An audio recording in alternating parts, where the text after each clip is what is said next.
Sports app. KIRO AM Seattle. KIRO FM HD2 Tacoma. This hour is brought to you by Goldberg and Jones. Give me a freaking auto! From the Quantum Fiber Studio, this is Brock and Salk on Seattle Sports. Brock Ewert is my hero. Jay Buhner just punched me in the kidney. We're going to see you on the interview. It doesn't really work that way, Sherm. This is a show that has my name on it. It kind of does, though. Now here are your hosts, Brock Ewert and Mike Salk.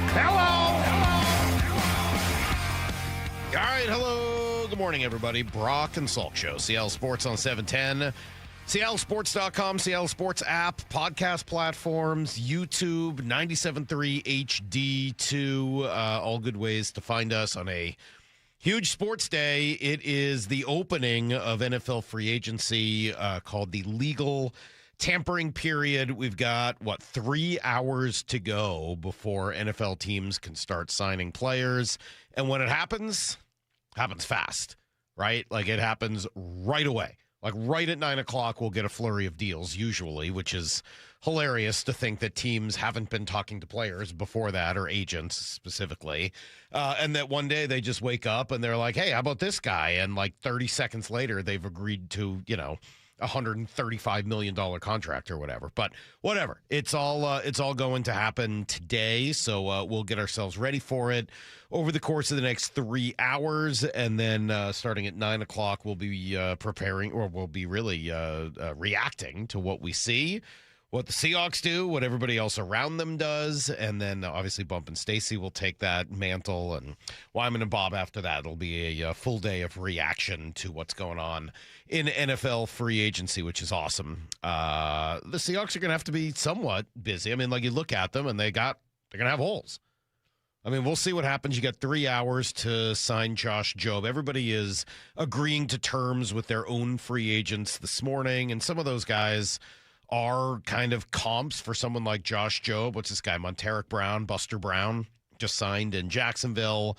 3 years, $33 million, so $11 million a year. That may be roughly or in the realm of what you would want to pay for Josh Jobe. So maybe that ends up getting done here over the next 3 hours. Maybe we see something for Kobe Bryant. That's been speculated. What did he do? He posted like a picture of John Schneider or something, so everyone thinks maybe there's a possibility. We'll see. Maybe. A couple things. It was like one of him in his uniform in the tunnel, I think, and then one of John Schneider pointing at, like, kind of like, hey. Is he pointing at him or is he pointing at the door? I don't know why you would assume that. There's the way out, Kobe. Enjoy free agency. Yeah, no, I get it. It's maybe that gets done that time here of today. year where you have to start interpreting emojis and pictures. And well, we'll try not to go too deep into interpretation. We'll wait and see whether or not something gets done. But you'll have 3 hours to kind of find out before free agency starts. Generally, if it's not done by then with your own guys, they're gone. And it sure seems like Ken Walker is gone. It seems as if Rashid Shaheed is gone. It seems as if Boye Mafe is gone. And it seems as if Reek Woolen is gone. So 4 of the 6, I think you can pretty well count on not being here and signing either later today or at some point over the next week or so. As for the remaining 2, Kobe Bryant and Josh Jobe, I'll remain hopeful that something gets done with Jobe, and we'll see about Kobe Bryant. Obviously, the interpretation of his John Schneider picture is a key ingredient to whether or not he gets done here. So we'll find out. That's all coming up today. Also, the Seahawks didn't get Maxx Crosby. Yeah, it was a huge bummer on Friday night. But you look at it and you're like, well, 2 firsts. And it was 2 firsts from Baltimore. They had the 14 pick. You have the 32nd pick. In order to equal that, let alone beat it, you were going to need to give up another second rounder. A first, a second, and a first. That's a lot. That's probably more than any team should be asked to give up for a player like that, as great as he is.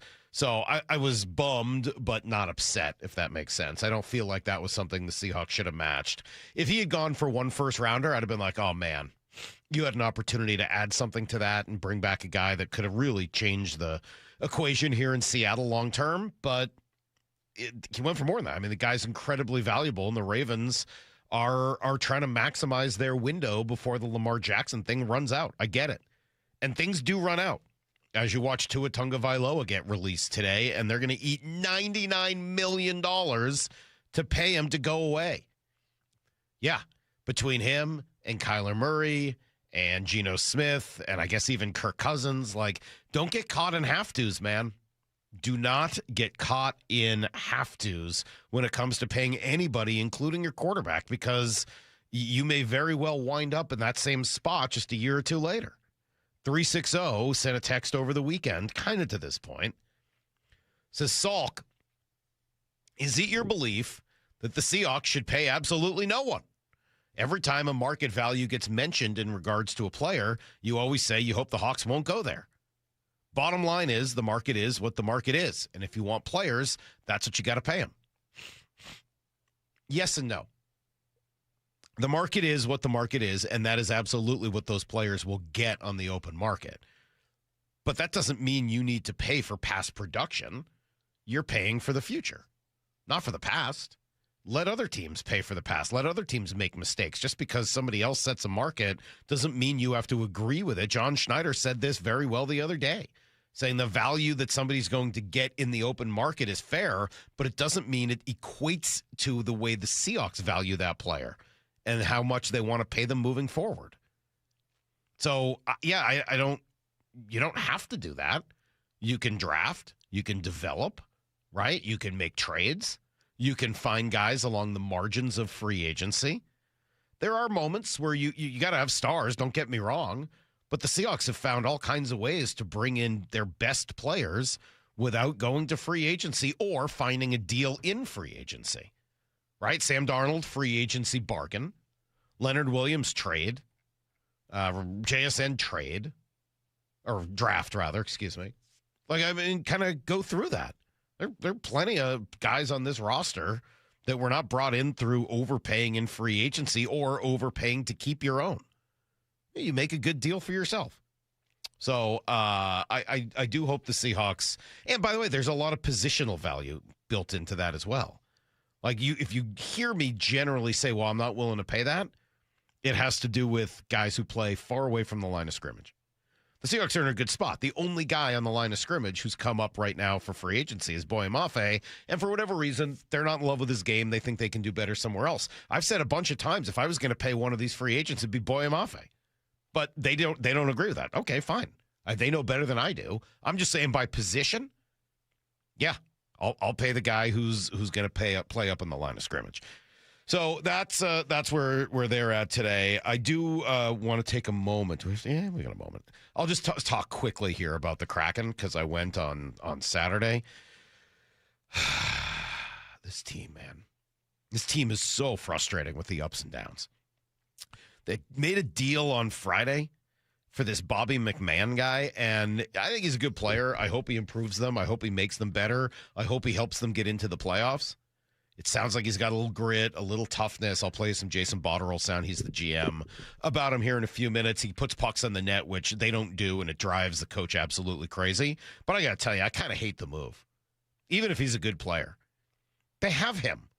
He's Ellie Tolvanen. Like, they have this already. They just got Ellie Tolvanen version 2.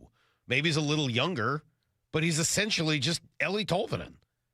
He's essentially like a watered-down Jared McCann. He's a middle six forward. They got like 100 of these guys. They keep bringing in middle six forward after middle six forward. How about a guy who's, I don't know, a top 3 forward to push the guys you've got in the top down into the middle where they belong? Ugh. The other part of it for me, and maybe I'll be a broken record on this, but I'm telling more. I went to that game on Saturday night. One guy stands out. He plays the fewest number of minutes. It's Jacob Melanson. It's not close. Guy put in the first goal of the game. He set the screen on the second goal of the game. He's working harder than anybody else out there. Here's the last thing I'll say about the Kraken. I know we're going to get to need to know, and then obviously more. You've got to go around the weekend and the league. There's a ton going on today. As I've watched the Kraken for the last, I don't know, whatever it is now, 4.5 years, the very clear biggest problem they have is that they don't create space on offense, right? Watch a guy like McDavid or Celebrini or any of these guys. They create space. They threaten the defense, and their threat of their skill, of their speed, it forces everybody to back off, and now they've got space to go operate, and the whole team is able to function more smoothly. The Kraken do not have that. They do not have anybody that truly threatens the defense and causes them to give space. So that's what I wanted at the deadline. It didn't happen. They bring back another guy like they've already got. Fine. There is a second way to create space, and it is very simply to hit people, to move them off the puck in order to take it yourself and create open space. I went to the game on Saturday. I watch these games every single time, and Jacob Melanson creates space. He opens things up for the people around him by hitting people. Why not try him out on another line? Why not try him out with some goal scorers? No offense to Myers or Gaudreau or anybody else who he's been playing with, Ryan Winterton. But why not put him out there with a Jordan Eberle or a Matty Beniers or a McCann and see if that leads to giving them a little space to operate? Maybe they'll put the puck in the net. I'm not a hockey coach, but my God, doing the same thing over and over and over again and expecting different results, I don't get it. All right, let's come back. We'll give you everything you need to know, and then more will go around the weekend. Brock will be in. It's free agency day. WBC was awesome over the weekend. Stick around. It's Brock and Salk, Seattle Sports on 710. Having one of those days where a little of this would make things so much better? Fastball, strike three called. He got him looking. How about that for a Cactus League debut? Cade Anderson striking out the side. We got you. You can stream every Mariners spring training game live for free on the Seattle Sports app. Making lives better through Mariners baseball, one Goodbye baseball at a time. Home of your American League West champion Mariners.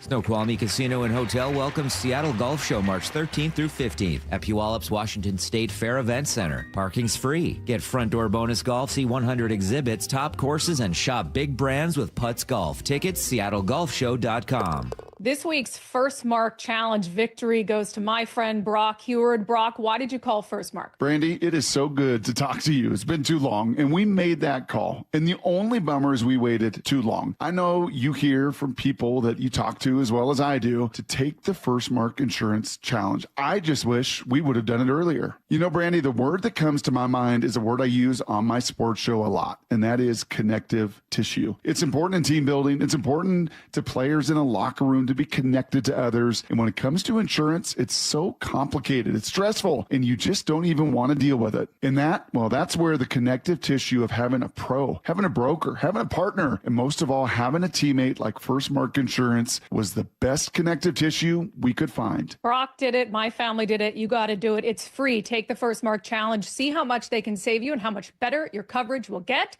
Maybe you will be our next First Mark Challenge victory. Go to firstmarkinsurance.com. Got a Tesla, EV, or hybrid that needs repairs or maintenance? Take it to the experts at A&M Auto Repair in Bellevue, the new dealer alternative for your EV or hybrid. Visit A&M Auto Repair at myevpros.com or call 425-96-EV-FIX. For over 50 years, Bucky's Complete Auto Repair has been the one locals trust for honest pricing, expert service, and guaranteed repairs. This dedication has earned them a Carfax Preferred designation.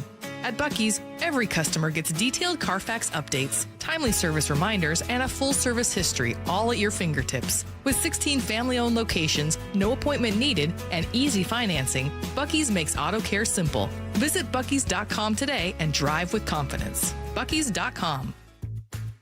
Whatever's on your schedule this season, Toyota of Kirkland has your ride. With Tacomas, Tundras, and 4Runners from Toyota of Kirkland. Built for power, capability, and room for all your gear. These models are the perfect teammate for the Northwest adventure. Any of them. Take a test drive today and drive home with your new Toyota that same day. Get your season rolling at Toyota of Kirkland or online at toyotaofkirkland.com. That's toyotaofkirkland.com. O'Brien. At Wrangler, we know the essential question for any guy is, can I go like this? It could be date night, boys' night, work, or your nephew's school play. It could be anything, and the last thing you want to do is change. That's why Wrangler makes jeans, shirts, jackets, and tees that answer yes to life's essential question. You can go in Wrangler. Check out our latest styles today at Wrangler.com. Wrangler, for the ride of life. When you tell someone what team you cheer for, do they apologize? Does your first childhood memory involve crying on a Jumbotron? Then you may be a fan of a BST or bad sports team. Luckily, when you bundle your home and auto insurance with Progressive, you're protected from things like fire damage caused by violently unplugging the TV or an accidental overhand left to the drywall. Visit Progressive.com today. Progressive Casualty Insurance Company, affiliates, and other insurers. Covered subject to policy terms. Not available in all states or situations. Get broadcast times for every Three Tree Roofing Mariners Cactus League broadcast. Holy smokes, he does it again! At seattlesports.com. At Valvoline Instant Oil Change, we perform an 18-point maintenance check with every oil change to help make sure you're good to go. And? Yeah, you're good to go. Huh. Wonder why the dealership isn't that easy. Well, we'd let you know if we found something in our check. Oh, great. That was easy. Valvoline Instant Oil Change. Quick, thorough, and honest. Come with no charge.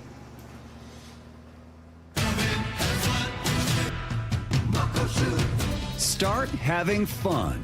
Caesar Sportsbook at Muckleshoot Casino Resort is your #1 place to eat, drink, watch, and have fun. Keep up with your favorite sports anywhere and everywhere on property with the mobile app. Visit MuckleshootCasino.com today. Scan the QR code and let the play begin. Muckleshoot. This is for all you guys on Viagra. ED pills are no longer needed. The brutal side effects like 4-hour headaches, blurred vision, and that flush feeling can all be put behind you with our treatment. Here at West Coast Men's Health, we have a better approach to ED. Acoustic wave therapy creates blood flow circulation by safely removing the plaque in your arteries and restoring function naturally. Guys, let me be clear. Pills will never fix your problem. Our equipment is the latest technology, and our medical staff is the best in the industry. So give West Coast Men's Health a call today. Speak with our clinic manager. Ask him any question you like, how it works, the science behind it, and even the cost. If you suffer from ED or Peyronie's disease, give West Coast Men's Health a call today. It's not just about better health, it's about a better life. With clinics in Redmond and Tacoma, call 206-519-6541. That's 206-519-6541. Online at westcoastmenshealth.com. This hour is brought to you by Goldberg and Jones. Need to know. 15 minutes past every hour with Brock and Salk. Presented by Marquee Data. Here's what you need to know. Up first. Well, after an agonizing wait of, only about a month, the NFL is back with the start of legal tampering and free agency today at 9 a.m., so under 3 hours from now. The Seahawks, with 6 names, of course, that have become free agents or will become free agents. It's unlikely they will bring back more than maybe 1 or 2. We'll be following the cases of Josh Jobe and Kobe Bryant throughout the morning. But it leaves them, even if they bring one of those guys back, with holes in the backfield on the edge of the defensive line, wide receiver, maybe corner and or safety. So it could be busy. Greg Rosenthal of NFL.com was on with, I believe, Bump and Stacy on Friday. I don't think it's a tough spot. I really don't, because you have such a good base of talent right now overall, and you have a ton of cap space and a ton of flexibility, and you're entering year 3 of your coaching cycle with Mike McDonald. You know what he wants. I honestly think, this is the year you normally push, and you're trying to peak in terms of year 3 with the new head coach. So I expect them to be very aggressive. They're going to be confident in terms of what they want, and they have a ton of flexibility in terms of the money. So I think they're going to be aggressive without mortgaging the future, and with all that cap space, I think they're in a really good position. All right, well, good for them. Unfortunately, they did not land Maxx Crosby. We had spent a lot of time on that. He goes to Baltimore for a couple of first-round picks. Don't think they really had the opportunity to match that just based on drafting number 32. Could they be in play for Jalen Carter? I don't know the name Easton Butler, and I don't know whether or not I'm supposed to give him a lot of credibility, but he had the Seahawks. He's out of Green Bay. He had the Seahawks as one of a couple of teams that would be interested, reportedly, in trading for the mercurial defensive lineman, but dude's a heck of a player. We'll discuss that in a little greater detail at 7:30. This morning, the Dolphins released Tua Tagovailoa. They're going to spread out $99 million $99 million over the next 2 years while he doesn't play for them. That's really remarkable. It sounds like Geno Smith would like to replace him in Miami. We'll see if he gets that chance. The Rams also re-signed the corner they just traded for, Trent McDuffie. He gets 4 years and $124 million, biggest contract ever for a corner. Here's the second thing you need to know. Lifted out toward left, hit deep, carrying out there and gone. A home run for Julio Rodriguez. I just thought I'd play a Julio home run as he is hitting 7th generally for the Dominican Republic. Bit of a stacked lineup they've got there in the DR. It's pretty crazy. Fun WBC action this weekend. Not a lot of surprises in pool play. The U.S., the Dominican Republic, Japan, Canada, Puerto Rico, all undefeated so far. And most of those probably will be until they get to the, out of the pool play. Julio did hit that home run on Friday. We saw Dominic Canzone hit a home run this weekend. Moore is going to, I think, have a little more of this in around the weekend in a few minutes. As for the remaining Mariners, they've been awful, at least in terms of record. I don't think it means anything, but they lost 2 out of 3 this weekend. They're now 4-11 in the Cactus League. That's the lowest win percentage of anyone in either the Grapefruit or the Cactus League. They've really struggled. But whatever. There's plenty to like. Kate Anderson went 3 scoreless on Friday. That's pretty exciting. Cole Young crushed a pair of home runs this weekend as well. I think that was also on Friday, so that's important. Logan Gilbert went 4 scoreless on Saturday. Brendan Donovan and Luke Raley had hits in that game. So, you watch this and you're like, well, if you're watching, you're seeing in all of the things that you want to from the guys that matter. But it's not translating into wins because whoever comes in after Logan Gilbert gets lit up. And I think it was Troy Taylor. That guy is having another mess of a spring. He just cannot seem to get it together. Yesterday was George Kirby. He went 3, gave up just 1 run. Sounds like he was calling his own pitches. I think everyone's afraid to tell Cal. No, he's told Cal. He does. It's just a way for me to, have more conviction in some of my pitches, something that I really want to throw. Instead of shaking 20 times to get to one, you just press it and go from there. So I think, if anything, catchers kind of like it that, guys are more convicted in what they want to throw. So, I'm going to let them do their thing. And then if there's something that I want to throw, I'm going to call it. So. Good. Well, we'll see where that goes and whether or not Cal is, shaking him off from the plate instead of being shaken off from the mound. Here's the third thing you need to know. It was a busy day for the Kraken on Friday. They chose to keep it together at the deadline. First, they signed their captain, Jordan Eberle, to a 2-year extension. Congratulations to him. And then they traded for Toronto winger Bobby McMahon. He can put the puck in the net a little bit, 20 goals last year. He's got a lot of speed. Here's GM Jason Botterill explaining what they liked. Well, look, he's a player that our pro scouts focused in on right away. You look at his size, his forecheck ability. He gets to the net. He gets pucks to the net, brings a shooter mentality. I think that's something you've heard a lot from Lane throughout the last couple of weeks here, getting more pucks to net. That's what he can bring to our group. Yeah, I like that. That was on with the Kraken Hockey Network. But again, middle 6 winger. They have a lot of those already. Reminds me a lot, I think, and I haven't watched him play a lot, but just asking other people about him, he sounds like it's Ellie Tolvanen again. I like Tolvanen. I just don't know if they needed another one. Plus, he's already 29 years old. They also went out and laid an absolute dud on Saturday night. Gave up 7 goals to a very mediocre Ottawa team. The one highlight was Jacob Melanson. Not going to lie. He was great. That's everything you need to know. Quarter past every hour here on the Brock and Salk Show. Sure seemed like Lane Lambert was making Joey Decord wear it, too. Like, he had just an awful, awful giveaway himself and then gave up the goal, and it just seemed like, well, fine, I'm not going to take you out. I'm going to make you just wear this the rest of the game. So, yeah, it was a frustrating one to be a part of. I'm going to probably give you guys the least surprising take ever at 7:30, but hopefully I can be convincing enough that not everyone will just say I'm crazy. So that'll be at 7:30. It's not a surprise take, but it might make you think I'm crazy. But whatever. That's okay. I don't mind. I can wear that today. And other than that, Moore's going to take us through the weekend and then just an absolute ton of free agency sound and conversation and reaction as the NFL is just about ready to go.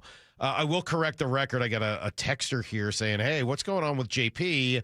Opening day is a week from Thursday and still no JP. Well, it's actually 2 weeks from Thursday, so we've got a little bit more time. Don't sweat it.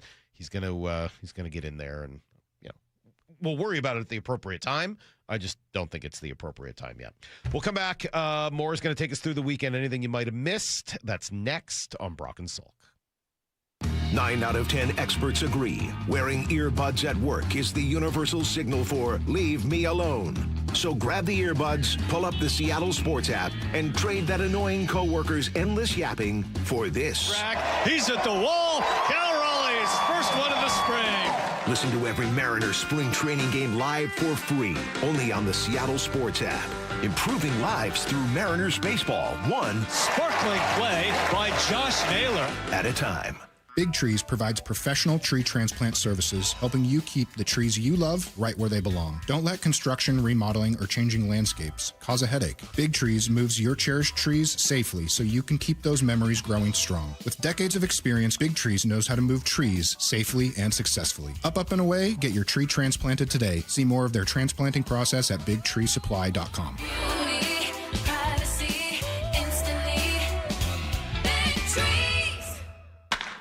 The nonprofit Puget Sound Senior Baseball League plays real baseball on the best fields. Adults ages 18 to 65 and older are invited to try out for the PSSBL this Sunday, March 15th at Hogan Park at Russell Road in Kent. With 10 divisions featuring different age and skill levels, there's room for almost every ball player, from ex-Little Leaguers to high school, college, and even former pros. Get all the info at PSSBL.com. That's PSSBL.com. Gold demand is skyrocketing to record highs. As more Americans rush to preserve their savings, will there be enough gold? I'm Dr. Ron Paul, and I believe physical gold is the only way to truly protect your 401k or IRA savings. Gold offers tangible security that can't be tracked, stolen, or inflated. That's why I strongly advocate for gold IRAs. To learn more, text the word SECURE to 989898 now. Birch Gold Group will send you a free info kit on gold IRAs. Birch Gold is the only gold company I trust, and their thousands of great reviews prove I'm not alone. So don't wait another second. Protect your retirement savings today and see how easy it is to move your IRA or 401k into physical precious metals. Text SECURE to the number 989898 for your free gold IRA info kit. Again, SECURE to 989898. Message and data rates may apply. This is the story of the one. As a maintenance tech at a university, he knows ordering from multiple suppliers takes time away from keeping their arena up and running. That's why he counts on Grainger to get everything he needs, from lighting and HVAC parts to plumbing supplies, all in one place. And with fast, dependable delivery, he's stocked and ready for the next tip-off. Call 1-800-GRAINGER, click Grainger.com, or just stop by. Grainger, for the ones who get it done. Empower.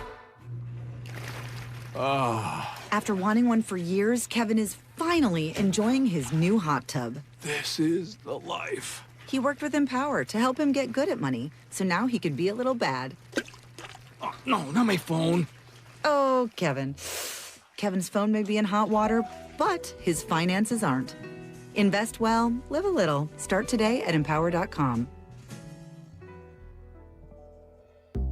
Hey there, Dawn Riling with Olympic Hot Tub. We're showing you the green for St. Patty's Day. Right now, find your pot of gold with exciting savings on saltwater hot tubs. Best of all, you'll get 5 full years to pay for it interest-free. Wow! Don't let your luck run out. This limited event ends St. Patrick's Day. Visit us today at olympichottub.com. Better you, better life. Olympic Hot Tub. Don't miss the all-sound plumbing Mariners Cactus League report. Tuesday nights at 6. Going inside Mariners camp on the home of the American League West champion Mariners, Seattle Sports. Mariners fans, the 2026 season is officially on deck. And Cal, Julio, and the defending AL West champs are ready to feed off your energy at T-Mobile Park. Be here for every monster home run. There it is, number 60. The magical tour of Cal Raleigh just continues. Every 100-mile-per-hour heater. And he throws it and the ball game's over. Andres Munoz has simply been incredible. incredible. Every clutch moment. A bases clearing 3-run double by Josh Naylor. Holy smokes, the Mariners have the lead. It's going to be an epic 50th season, and you won't want to miss it. Mariners baseball. Try to answer. The Mariners' first homestand is stacked. Don't miss opening day on March 26th. Cal Raleigh's 60 home run bobblehead night on March 28th. Presented by Alaska Airlines. And a star-powered showdown against Aaron Judge and the Yankees. March 30th through April 1st. Get your tickets today at mariners.com. Guys, did you know your testosterone affects everything in your system, including how you feel and perform every day? Right now, Revive Men's Health Seattle will check your testosterone for free. Knowing your T levels is the first step in understanding if you have low T. Your testosterone level impacts your energy, libido, sleep, weight, hair loss, mood, and even ED. Maintaining an appropriate T level can change your whole life. Most men start to see changes in their hormone levels in their 30s. Experience and results matter. So what are you waiting for? Get your T levels checked today by local, experienced, and trusted men's health experts. They've helped thousands of men since 2011. They're so confident they can help you, they even guarantee it. Call Revive today and schedule your free testosterone test, free exam, and free consultation.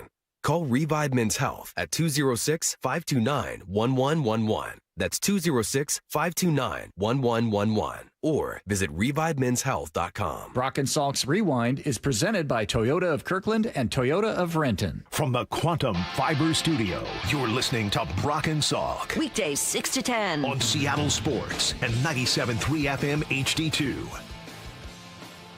All right, hope everybody had a good, relaxing, fun weekend. It is rough. I'm not going to lie. It is rough springing forward in March. It stinks. Certainly the next day or two are tough. And if you're looking outside right now, it's 6:30. It is pitch black out, and it's going to be for a while. But, it is so much better being on. We're on daylight saving time now, right? This is not, we just went from standard to daylight saving. It is so much better now. It is so much better. And we should be here full time. We should never, ever fall back. Never. It sounds like British Columbia is going to do that. Like they're now on this time forever. And we should join them. We should join them. Stay here. Make it lighter later all the time. You don't have to go through this awful 1 hour time change and all that. Just do this full time. Make it daylight saving time all the time. Please. Please, please, please. That is my big political take for the day. Maura, if anybody was restlessly tossing and turning this weekend around the time change, maybe you could help us with anything we missed. Sure. I have a lot of baseball, some of the fun Mariner stuff from the World Baseball Classic I want to get to, but I figured I'd start with a little football. The Rams making Trent McDuffie, the cornerback they traded for from the Chiefs, the highest paid cornerback over the weekend with a 4-year, $124 million deal with $100 million guaranteed. I don't know what that means for a Devin Witherspoon deal. Yeah. But it does seem like the Rams are definitely feeling some pressure from the Seahawks. You like to talk about you can't have a lot of have-tos, but I think that they're feeling that because you look, they also have to pay Puka Nacua and Kobe Turner. Mm-hmm. And SpotTrack is saying that Puka Nacua, that could be anywhere from $38.5 to $40 million per year. And then Kobe Turner is anywhere from $25 to $30 million a year. They are. Well, and they just signed Cam Curl, too, right? Mm-hmm. Their safety. They just signed to some big money, or decent money anyway. I mean, it wasn't nothing. 3 years, 36, if I remember right from last week. Yeah, they're spending money right now in L.A. Now, who knows how that, reflects into the cap and how much they're pushing down the line. And obviously they have, I guess, not the richest owner in the sport anymore, but top 2 or 3. So, there's always cash available for the Rams to be able to pull off some of these maneuvers. But clearly, yeah, you're right. I think they are feeling some of the pressure, as they should. They just got beat by the Seahawks things twice. In a way where they're planning more for the short term right now. I have a little of Mike Tannenbaum on ESPN Radio talking about that. It's work for them. The question's going to be, is it sustainable in a year or two? But I'm sure they went to ownership and said, hey, if we got to swallow these cap charges in a year or two, let's do it. Matt Stafford's closer to the end than the beginning. Mm-hmm. And, we're playing the Super Bowl here. Let's go for it. also just kind of feels like for once they're not the ones being chased. Well, they are chasing. I wonder if two things fit into that. One, yeah, obviously the potential retirement of Matt Stafford. He's only got so many years left, so who knows who your next quarterback is going to be, and you've kind of built around that idea. The other is, McVay's flirted at times with walking away from the game and, not living his entire life out on the sidelines. So, yeah, maybe he wants to say, look, 2-3 more years, and then I'm going to turn this thing over to somebody else. I mean, that wouldn't be the most surprising thing. Yeah. I just think this is exactly what you wanted Mike Macdonald to do when he was brought in. To shake this division up and have Kyle Shanahan and Sean McVay a little bit scared. Good. Yeah, this was the disrupting idea, right? Well, they've done it. They've disrupted, certainly L.A., spending a ton of money on players away from the line of scrimmage. I'm a fan of that. Now, it is going to affect you because, one guy's a comp for Kobe Bryant, one guy is a comp for Devin Witherspoon. So, you're going to have to make some of these difficult decisions as well. The nice thing about Witherspoon is that he brings so many different things to the table. He's not just a corner. On the other hand, he's not been a guy who takes the ball away a lot as a corner. So these are all conversations that'll be very interesting in the next couple of months. Are the Rams going to pay Puka? I mean, you guys brought up his name, and there's a part of me that I know that maybe it sounds like a hot take, but there's a part of me that wonders. Oh, I don't think there's a question. I don't think they seem nearly as annoyed with his antics as I know you guys are. I think the locker room has some issues, but yeah. That feels like $30 million a year to a potential ticking time bomb. This isn't about his game on the field. This is about everything else. Yeah, maybe the hope is if he truly goes off the rails, they're able to get out of it at that point. I haven't heard any questions about teammates liking him. I mean, you saw him and Cooper Kupp and their love fest at the Super Bowl after being former teammates. I know he's an idiot. There was the stuff in the locker room where he was live streaming in the locker room and the guy seemed a little annoyed, but yeah, I mean, it will constantly amaze me how NFL players don't have the same level of accountability for their teammates as everyone else might. It's true. We have seen that a lot. It's a good question, though, Lyle. Something worth watching. I'm into it. All right, we will get into a little baseball here. On Friday, the USA faced Brazil in the WBC. Aaron Judge got them on the board with a 2-run shot on his first swing of the game. Judge swings, launches it deep left field, heading towards the wall. It is gone.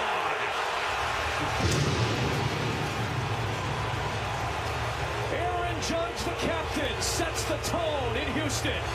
It's 2-0 United States. Brazil kept it close until the 5th. One of the moments that I know stood out to you guys because you were talking on our text thread about it was 17-year-old Joseph Contreras, son of Jose Contreras, getting out of a bases-loaded situation with Aaron Judge at the plate in the 2nd. Broken bat. Out there. The double play. How about that? All of 17. High school senior. The MVP's at the plate with the bags juiced. And he gets out of it. I don't think you could have even gotten me to walk out into a stadium that full of people and have to stand there by myself at 17, let alone face the league MVP in a game. So he's in the draft. What? He's a senior, right? So he'll be in the draft this year, potentially, if somebody wants him. If Theo Epstein doesn't get him, does he break another chair the way he did when he didn't get his dad? Do you remember that? Theo Epstein breaking a chair when the Yankees got Jose Contreras instead of the Red Sox. He was so mad because dad was supposed to be he was unbelievable in Cuba. Had an okay career here. He's kind of older by the time he got to the U.S., but was a legendary Cuban pitcher. This kid was awesome. He was electric. Were you watching, Lyle? A little. I mean, of this 98? Kid was awesome. I was watching a bunch of the WBC this weekend. Were you not watching him? Oh, it's too bad. It was so fun. I didn't see that highlight live. Great. I just saw it all over Twitter because people wanted to use it as an excuse to say, oh, look at Aaron Judge grounding out against a 17-year-old kid. Well, yeah. That's fine. He did not exactly blow away the lineup, including Judge. There were some pretty good at-bats against him. Right. But watching the kid throw 98 with secondary pitches and the poise that it takes to do that as a 17-year-old, I thought it was unbelievable. It was so fun to watch. Draft that kid in the first round. I don't know what else is available or whether he's even projected to be a great player, but just based on what I saw, which is very, very little, I was super, super interested. He was awesome. So fun. So cool.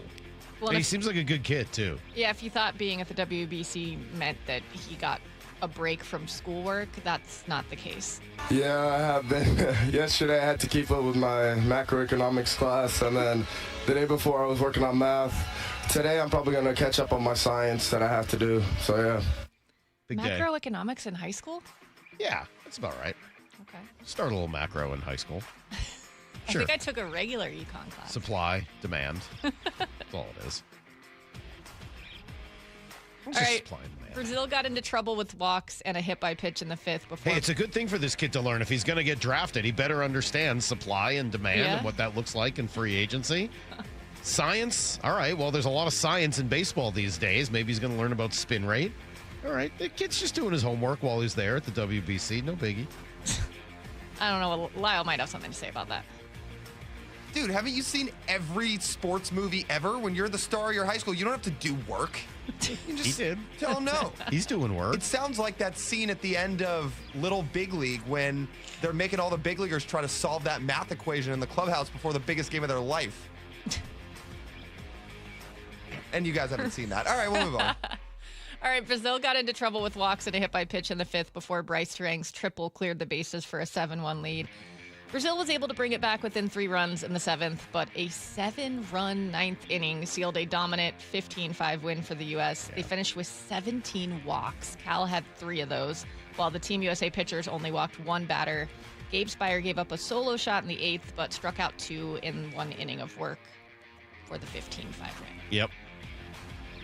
On Saturday, Nate Eaton hit a home run off of Tarek Skubal in the first to give Great Britain a 1-0 lead over the U.S.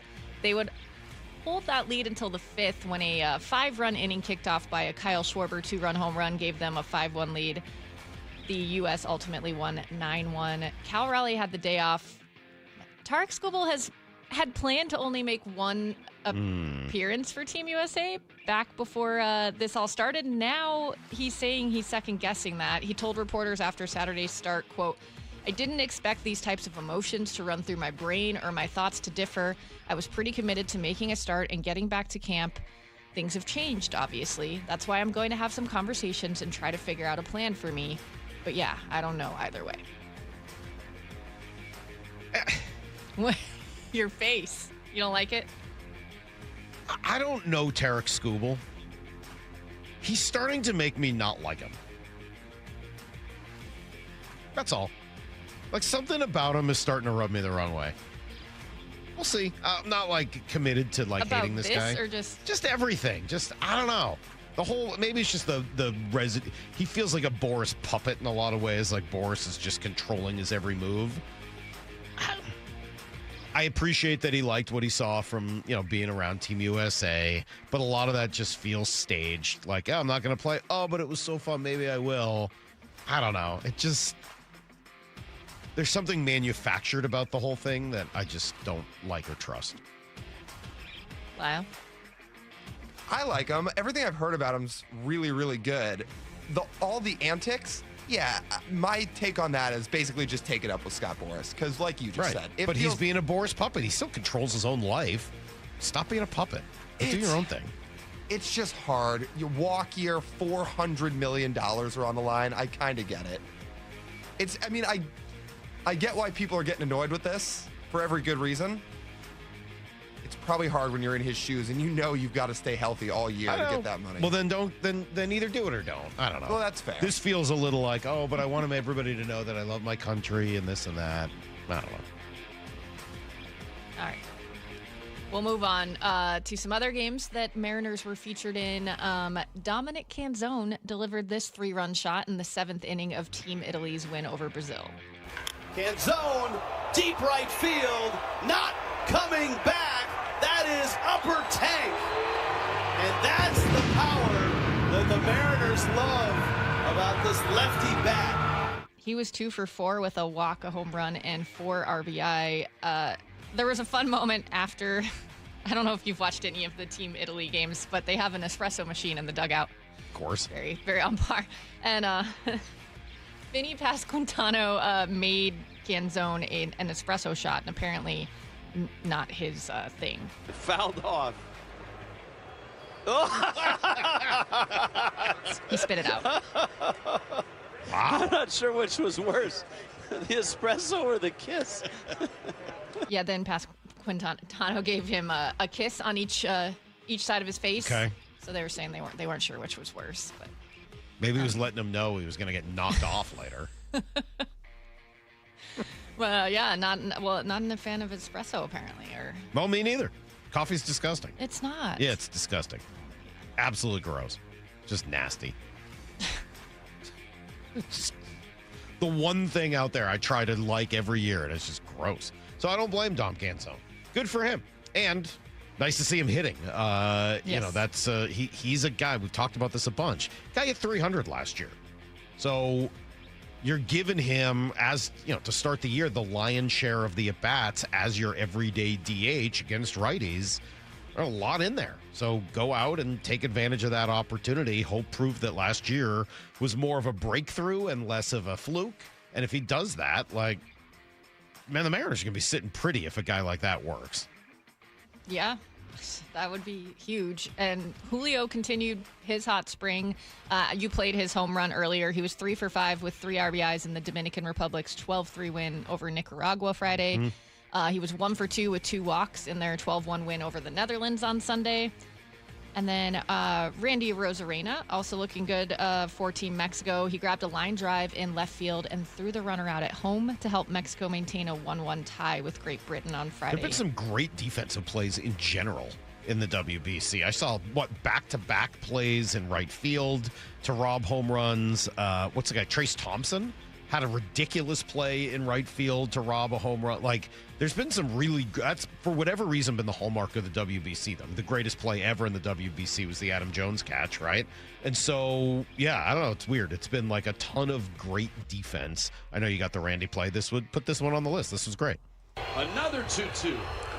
Line drive, base hit, left field. Koperniak around third. Arozarena's throw on target in time. He is out. It's too bad. That game remained tied until the 8th when Jonathan Aranda hit a 3-run home run for Mexico. They went on to win 8-2. Andres Munoz closed it out, striking out 2 and giving up 1 run in the 9th. They went on to eliminate Brazil Sunday night in a 16-0 game where the mercy rule had to be applied after 6 innings.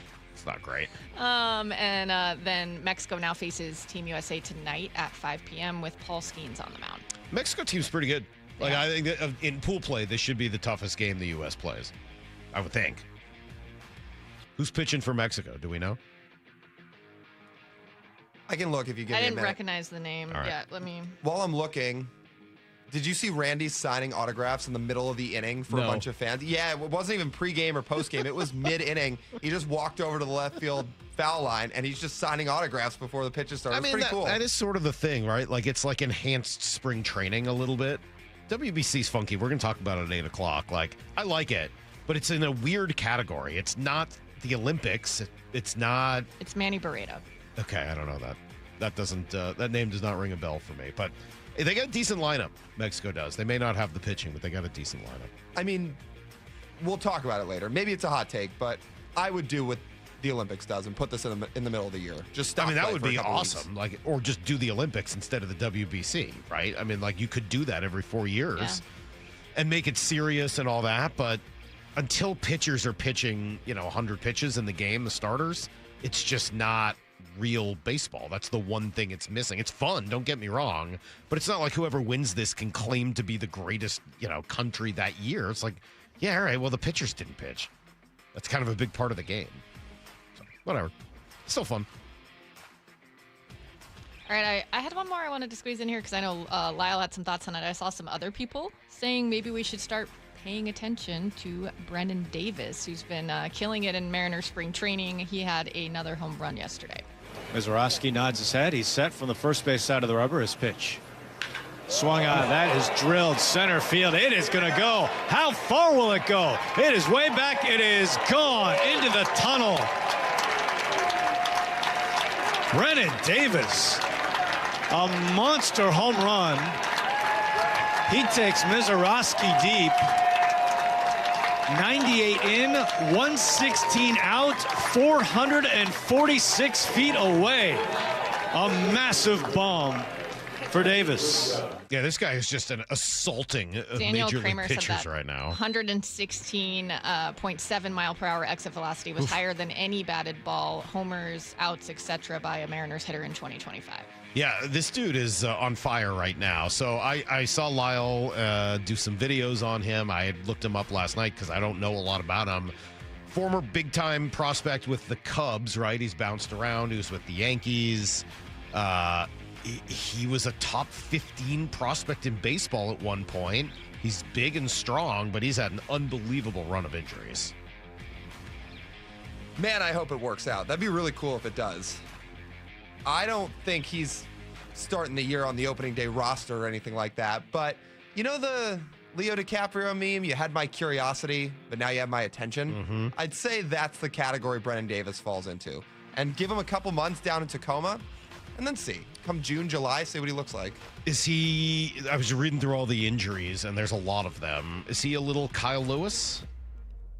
Feels like that could be a decent comp. Yeah. I mean, he was a really good athlete when he was a prospect. He had a lot of tools. And now it looks like he's more of a DH.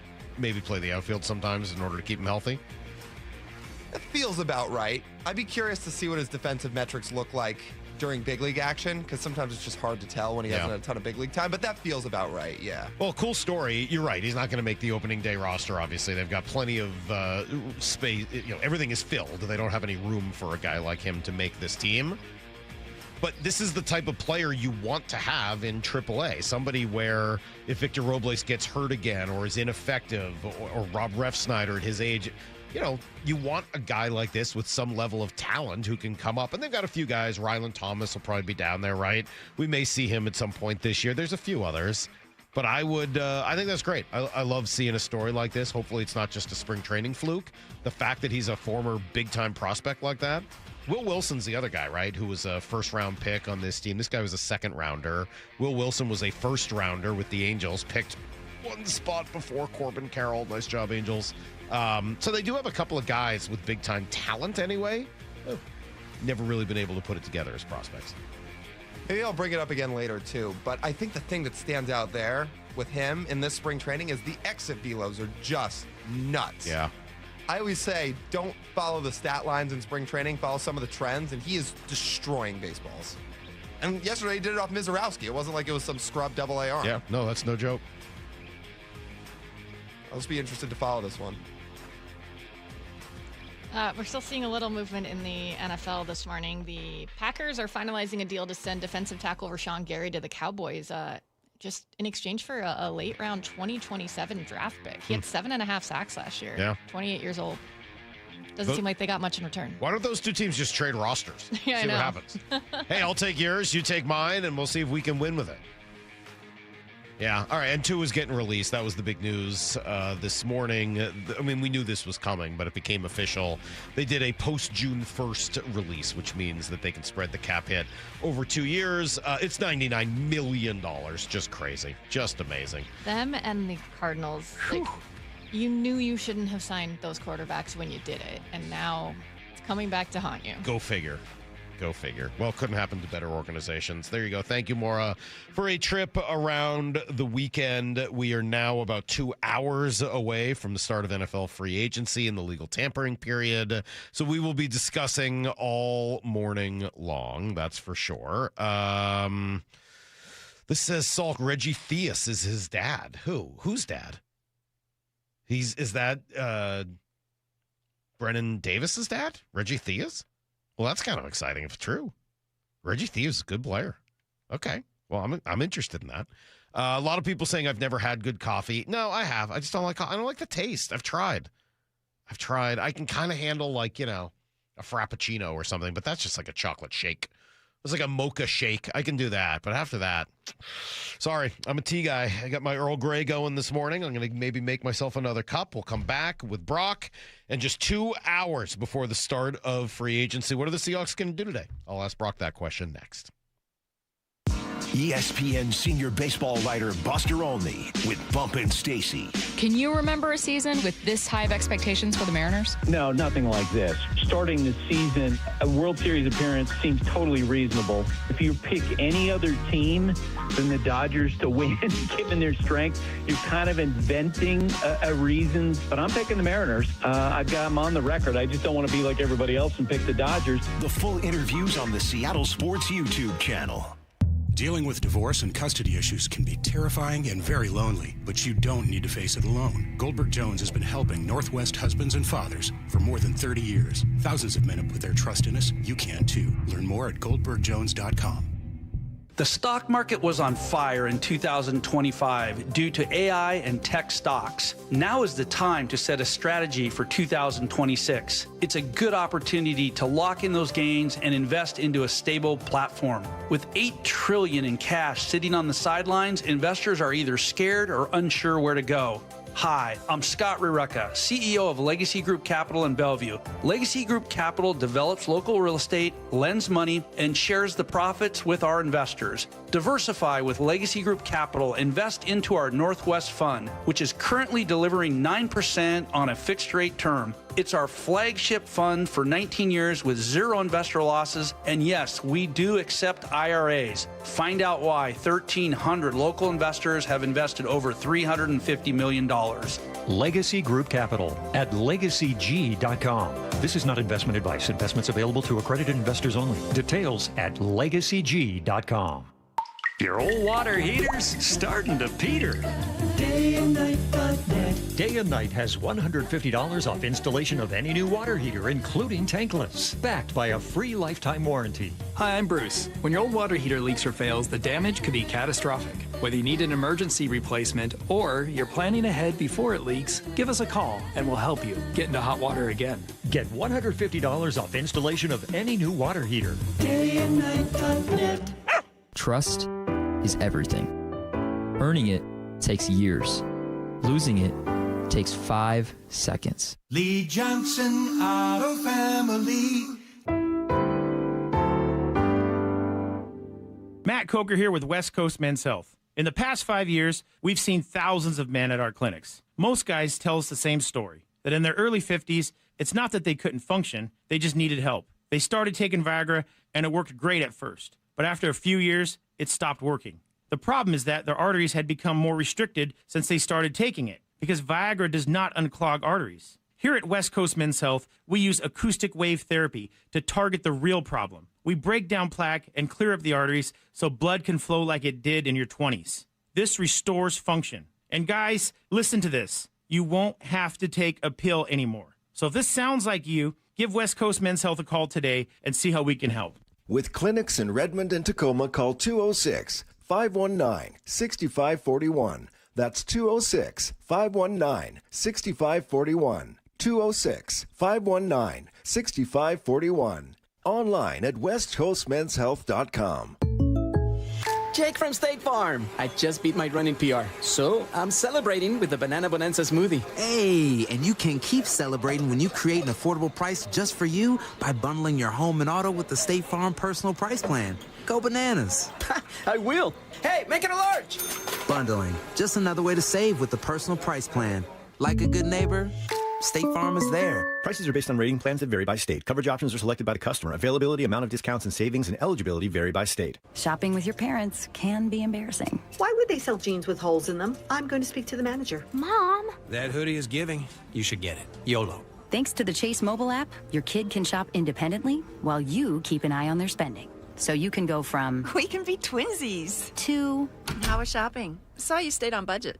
Thanks, Mom. Freedom for kids, control for parents. That's family banking from Chase. Account subject to approval. Chase mobile app is available for select mobile devices. Message and data rates may apply. JP Morgan Chase Bank N.A. member FDIC. Texting enrolls you in a recurring automated marketing text messages. Consent not required to purchase. Message and data rates may apply. The team's looking good this season. I think so. Man, I miss playing football. Ever since I turned 40, I just can't find that fire I used to have. Think it could be lower testosterone? What do you mean? I was feeling the same way. After 40, the body has less testosterone, and men lose their edge. That's why I take Nugenix Total T2. That's the testosterone booster, right? Yes, but Total T2 is their brand new formula that skyrockets skyrockets nitric oxide levels in as little as 3 hours. Since I started taking it, I've been lifting like when we played for Coach Carter. My energy is way up, and it even spiced up things between me and the missus. Are they still giving out complimentary bottles? Yep, just send a text. Text HAWK to 321-321 for your complimentary bottle of Nugenix Total T2, the next generation testosterone booster. Text now and we'll include a bottle of Nugenix Thermo X, our newest, most powerful fat burner ever, absolutely free. Text HAWK to 321-321. That's HAWK to 321-321. These statements have not been evaluated by the FDA. This product is not intended to diagnose, treat, cure, or prevent any disease. Let's go! This is Seattle Sports. Streaming through the Seattle Sports app. KIRO AM Seattle. KIRO FM HD2 Tacoma. Home of the Seahawks, Mariners, and everything Seattle sports. This hour of the Brock and Salk Show is powered by Star Rentals, preferred supplier to the West's best contractors. Get me a freaking auto! From the Quantum Fiber Studio, this is Brock and Salk on Seattle Sports. I don't read the internet, guys. Take the bull by the hands. And Brooke, you are. And Brooke, you are. Now, here are your hosts, Brock Eward and Mike Salk.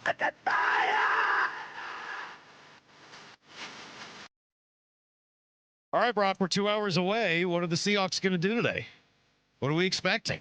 A lot of hints out there, Salty. A lot of hints on the old Instagram. You're looking at the old Instagram. Are you on the gram? You following the gram, seeing everything that's going on? Some hints that maybe Kobe Bryant's back. Maybe. Some hints that maybe Josh Jobe is going to be preferenced in returning. Certainly some hints that some of those others we've talked about are likely out, and then a bunch of trades already. I think this morning, I think there's going to be more and more and more that's just going to kind of leak out of the old NFL machine. So Minkah Fitzpatrick, Rashawn Gary, names. You say this all the time, by the way, on the old Brock and Salk Show, that, just because you know somebody's name, be very careful.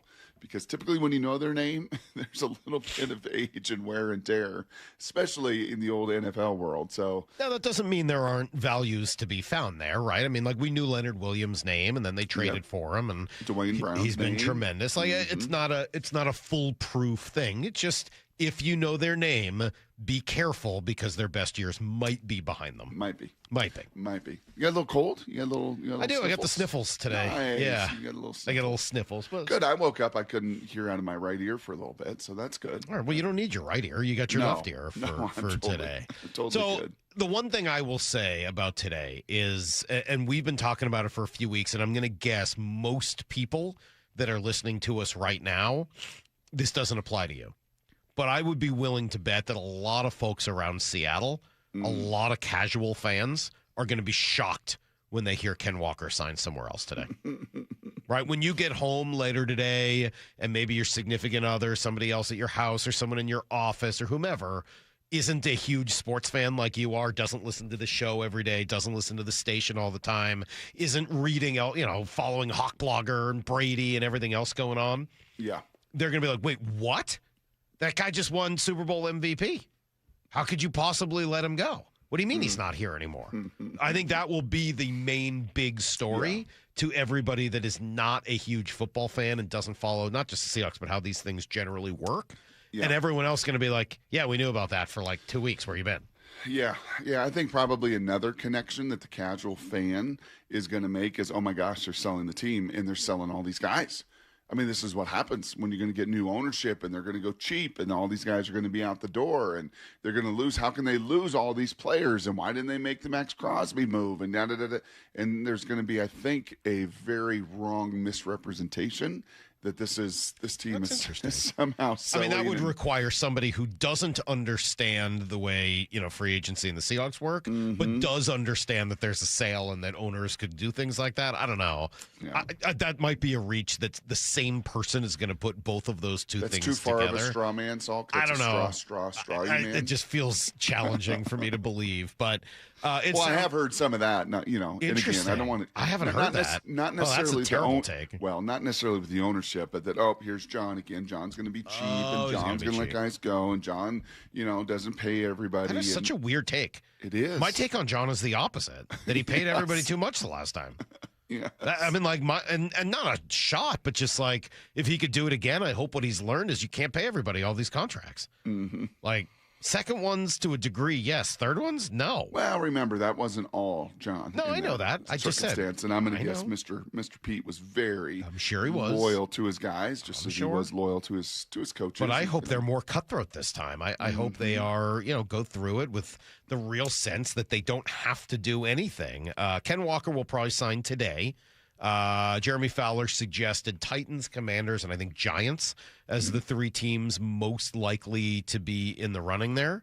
I would think that it will not take long for Boye Mafe to sign. Maybe not day one, but I wouldn't think he's a second or third wave. A lot of Titans, by the way. Yeah? Just as they got so much money. Well, that and also Robert Saleh has a lot of familiarity, playing the Seahawks 3 different times. And I think he would do well with Robert Saleh. Mm-hmm. I mean, again, I still think he's the free agent I would like the Seahawks to sign back the most, but that's obviously not going to happen. They don't seem to be all that interested. So I think Boye will sign quickly-ish.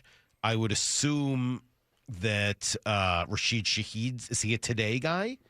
Is he a wave one? Are we talking wave one? Yeah, is he a wave one right away? Wave one, I would think that he signs fairly quickly. And Reek is sort of the big question mark. I don't know exactly which direction that goes. Just depends if somebody thinks he's like a shutdown corner, which they might be able to turn him into if they can kind of get the head moving the right direction. So, all right, those four guys may be gone by the end of the day today. What do the Seahawks do today? What, like, when we come in tomorrow morning, or even at 10 o'clock, Brock, when Bump and Stacy get on after they've been on here for an hour? Yeah. What are they going to do? Yeah, I mean, history tells us they're pretty quiet with the big waves. I mean, that's what kind of history and precedent would tell us is they don't engage that often in this, and they've got some significant work. Now, they do have a couple more data points when it comes to especially a Devin Witherspoon deal, right? And kind of what you're looking at is the Rams not only trade for Trent McDuffie, they give him the biggest deal in NFL history for a corner at 4 years, $124 million, 31 per, $100 million of that guaranteed. So you do have, some data points that are going to come in if priority is still making sure you get a JSN and a Spoon deal done. If that work is being done, and we've got to have at least parameters of that, right, Michael, to say, okay, that's in the kitty, that's taking that much of the powder. Now I got this much left over for our guys that we've prioritized in a Job and in a Kobe, and then, maybe some of the others are a possible trade. There have already been a couple trades this morning.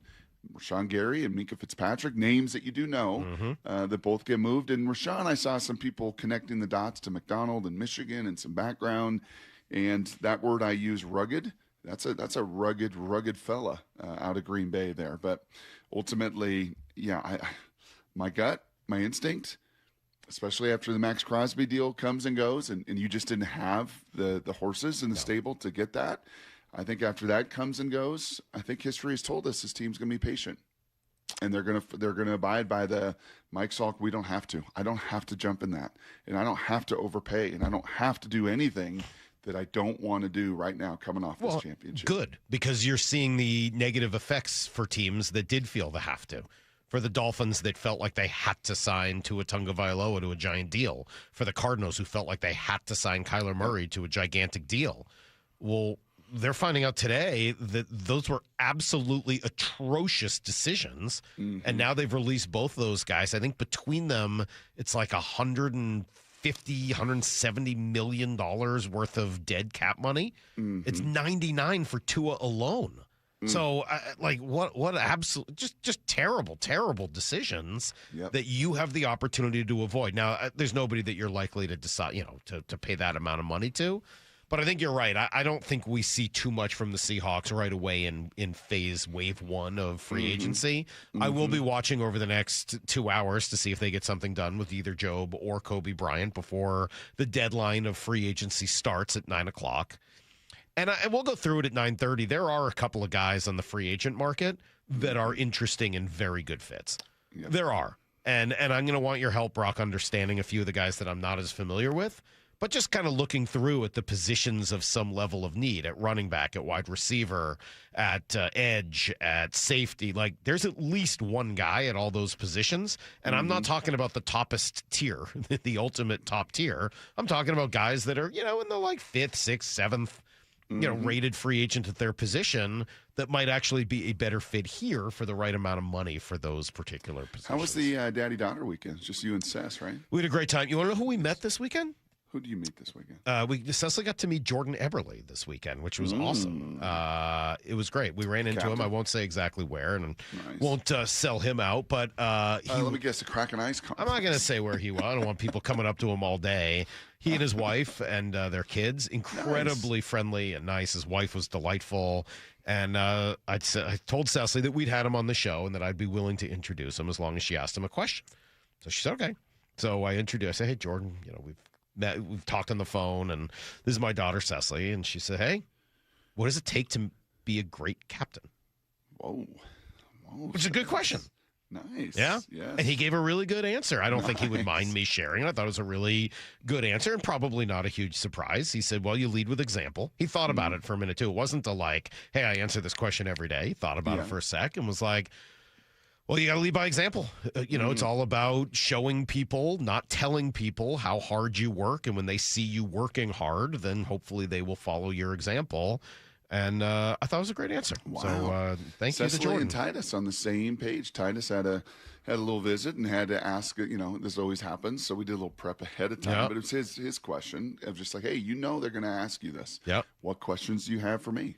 What's going to be your first question? And his first question was like, the great QBs you've ever coached, and you've coached 4 NFL dudes. What is it? What makes them great? And likewise, it was a really good answer. Toughness. They're not left-handed. Toughness. And I'm not talking physical toughness. I'm talking mental and emotional toughness. Good answer. And nobody talks about that enough. Yeah. Yeah, pretty good. So our kids asking questions this weekend. Hey. Good stuff. They get paid to ask good questions, Brock. No wonder. They're the children of Brock and Salk. We'll come back with everything you need to know, and then I'm going to give a take that no one's going to be surprised by, but maybe I'll convince you. Coming up at 7:30, it's Brock and Salk, Seattle Sports on 710, seattlesports.com. Having one of those days where a little of this would make things so much better? Fastball, strike 3 called. He got him looking. How about that for a Cactus League debut? Cade Anderson striking out the side. We got you. You can stream every Mariners spring training game live for free on the Seattle Sports app. Making lives better through Mariners baseball, one goodbye baseball at a time. Home of your American League West champion Mariners. Well, it's Mike Salk here, and I don't know whether you've been considering a GLP-1 injection for weight loss, but before you get into it, ask yourself some questions. Are you ready? Are you prepared to spend $3,000 to $5,000 a year and then stay on that medication long-term just to maintain the results? Many prescription weight loss injections require weekly shots, and when the medication stops, well, the weight regain is very common. Most people don't realize that the research shows a significant portion of the weight actually comes from muscle loss, which may slow your metabolism and make keeping the weight off even harder. That's why I recommend Eastside Weight Loss Clinic. They take a totally different approach. It's a doctor-developed program that helps men and women lose 20 to 30 pounds in just 60 days. You can do this. No injections, no synthetic hormones, no long-term dependence. It's real food, and it resets your metabolism, controls hunger, cravings naturally, and helps your body burn fat, not muscle. You can come into the clinic in Kirkland, or you can do it all remotely. Whatever works for you. Schedule your free consult right now at eastsideweightlossclinic.com. If you're looking for safe, affordable alternative to weight loss injections, go to eastsideweightlossclinic.com. What if you could have the most reliable Wi-Fi? And get this. What if you could keep it at the same price for 5 years? That's the Xfinity 5-year price guarantee. Just 5 years of fiber-powered Wi-Fi that boosts speeds to the devices that need them most. That finds and fixes problems before you even notice them. Like super intelligent Wi-Fi with a sixth sense. And that keeps you gaming in the fast lane, even when the whole family's banking on bandwidth. And here's the best part. No annual contracts, no hidden fees, and our best equipment included. Plus, get online in minutes with same-day Wi-Fi. Hey, let's face it, a lot can change in 5 years. Kids grow taller, dreams grow bigger, but your Wi-Fi, it would stay reliable and the price would stay put. The Xfinity 5-year price guarantee. Lock in your price and unlock the possibilities. Xfinity, imagine that. Select plans only. Restrictions apply. Powered by fiber, connected to the premises by coaxial cable. Actual speeds vary. Hey there, Dawn Riling with Olympic Hot Tub. We're showing you the green for St. Patty's Day. Right now, find your pot of gold with exciting savings on saltwater hot tubs. Best of all, you'll get 5 full years to pay for it interest-free. Wow! Don't let your luck run out. This limited event ends St. Patrick's Day. Visit us today at olympichottub.com. Better you, better life. Olympic Hot Tub. For over 50 years, Bucky's Complete Auto Repair has been the one locals trust for honest pricing, expert service, and guaranteed repairs. This dedication has earned them a Carfax Preferred designation. At Bucky's, every customer gets detailed Carfax updates, timely service reminders, and a full service history, all at your fingertips. With 16 family-owned locations, no appointment needed, and easy financing, Bucky's makes auto care simple. Visit Bucky's.com today and drive with confidence. Bucky's.com. Hi, Chuck here at Frank Lumber the Door Store. Something that happens here most every day are customers and contractors looking to purchase doors they can take today. Frank Lumber has a good selection of pre-hung display doors that are ready to go. And if we don't have what you need today, whether it be style or size, and you find a door in stock, we can still get you taken care of quickly. Come visit our showroom and bargain barn in Shoreline. Also, be sure to check us out online at franklumber.com. The celebration continues. We never wavered, man. We believed in each other. We loved each other. On the home of your Super Bowl champion Seahawks, Seattle Sports. My son loves to fly kites, but my active psoriatic arthritis can sometimes hold me back. Now with Skyrizi to treat my skin and joints, I'm ready to go. Skyrizi, risankizumab Riza, a prescription-only 150 milligram injection for adults, helps with less joint pain, stiffness, swelling, and fatigue. For those who also have plaque psoriasis, 90% clearer skin is possible with just 4 doses a year after 2 starter doses. Don't use if allergic to Skyrizi. Serious allergic reactions and an increased risk of infections or a lower ability to fight them may occur. Before treatment, your doctor should check for infection and tuberculosis. Tell your doctor if you have an infection or symptoms such as fever, sweats, chills, muscle aches, or cough, or if you plan to or recently received a vaccine. With Skyrizi, there's nothing like clearer skin and better movement, and that means everything. Ask your doctor about Skyrizi today and visit skyrizi.com or call 1-866-SKYRIZI to learn more. Hey, Brock Ewart here with my buddy Dave Taylor from First Mark Insurance. You know, Dave, I love sport. You love sport. And I love sitting with coaches and hearing their game plan each and every week. What are the keys to a First Mark Insurance game plan? It's a great question, Brock. I think there's really 3 keys to a great game plan with us. Number 1 is we want to make sure that our clients have the correct coverage for their unique specific needs. So that's number 1. Do you have the right coverage? Number 2, once we have the right coverage, are we getting that coverage at the most competitive price possible? And then last and not least would be once we have the right coverage at the most competitive price, are we providing world-class service to those customers so that when they need it, they have someone there that's got their back. Those are the 3 keys to a First Mark Challenge victory. And man, am I so glad Molly and I took the challenge. We are one of so many through a decade plus of being a First Mark Challenge victory. You can too. Just simply go to firstmarkinsurance.com. Firstmarkinsurance.com. Need to know. 15 minutes past every hour with Brock and Salk. Presented by Marquee Data. Here's what you need to know. Up first. Oh, it's been awful, Brock. The wait has been, well, actually only about a month. But the NFL is back less than 2 hours from now, the start of legal tampering at 9 a.m., basically the start of free agency as well. Huh? When did it leave? Well, I mean, you know, the end of the Super Bowl. The combine and all well, last week. But you couldn't act anything there. Now you can actually have action at 9 o'clock. Seahawks have 6 names that it will become free agents at 9 o'clock if not re-signed. It's unlikely they'll bring back more than 1 or maybe 2. Greg Rosenthal was on with Bump and Stacy on Friday. You know, one thing I heard at the Combine was Josh Jobe is a really important free agent for them, which sounds crazy, but I think they really loved him. Like, look, they said it. They started him over Reek Willen, so he's not going to get the money that Reek Willen gets in free agency.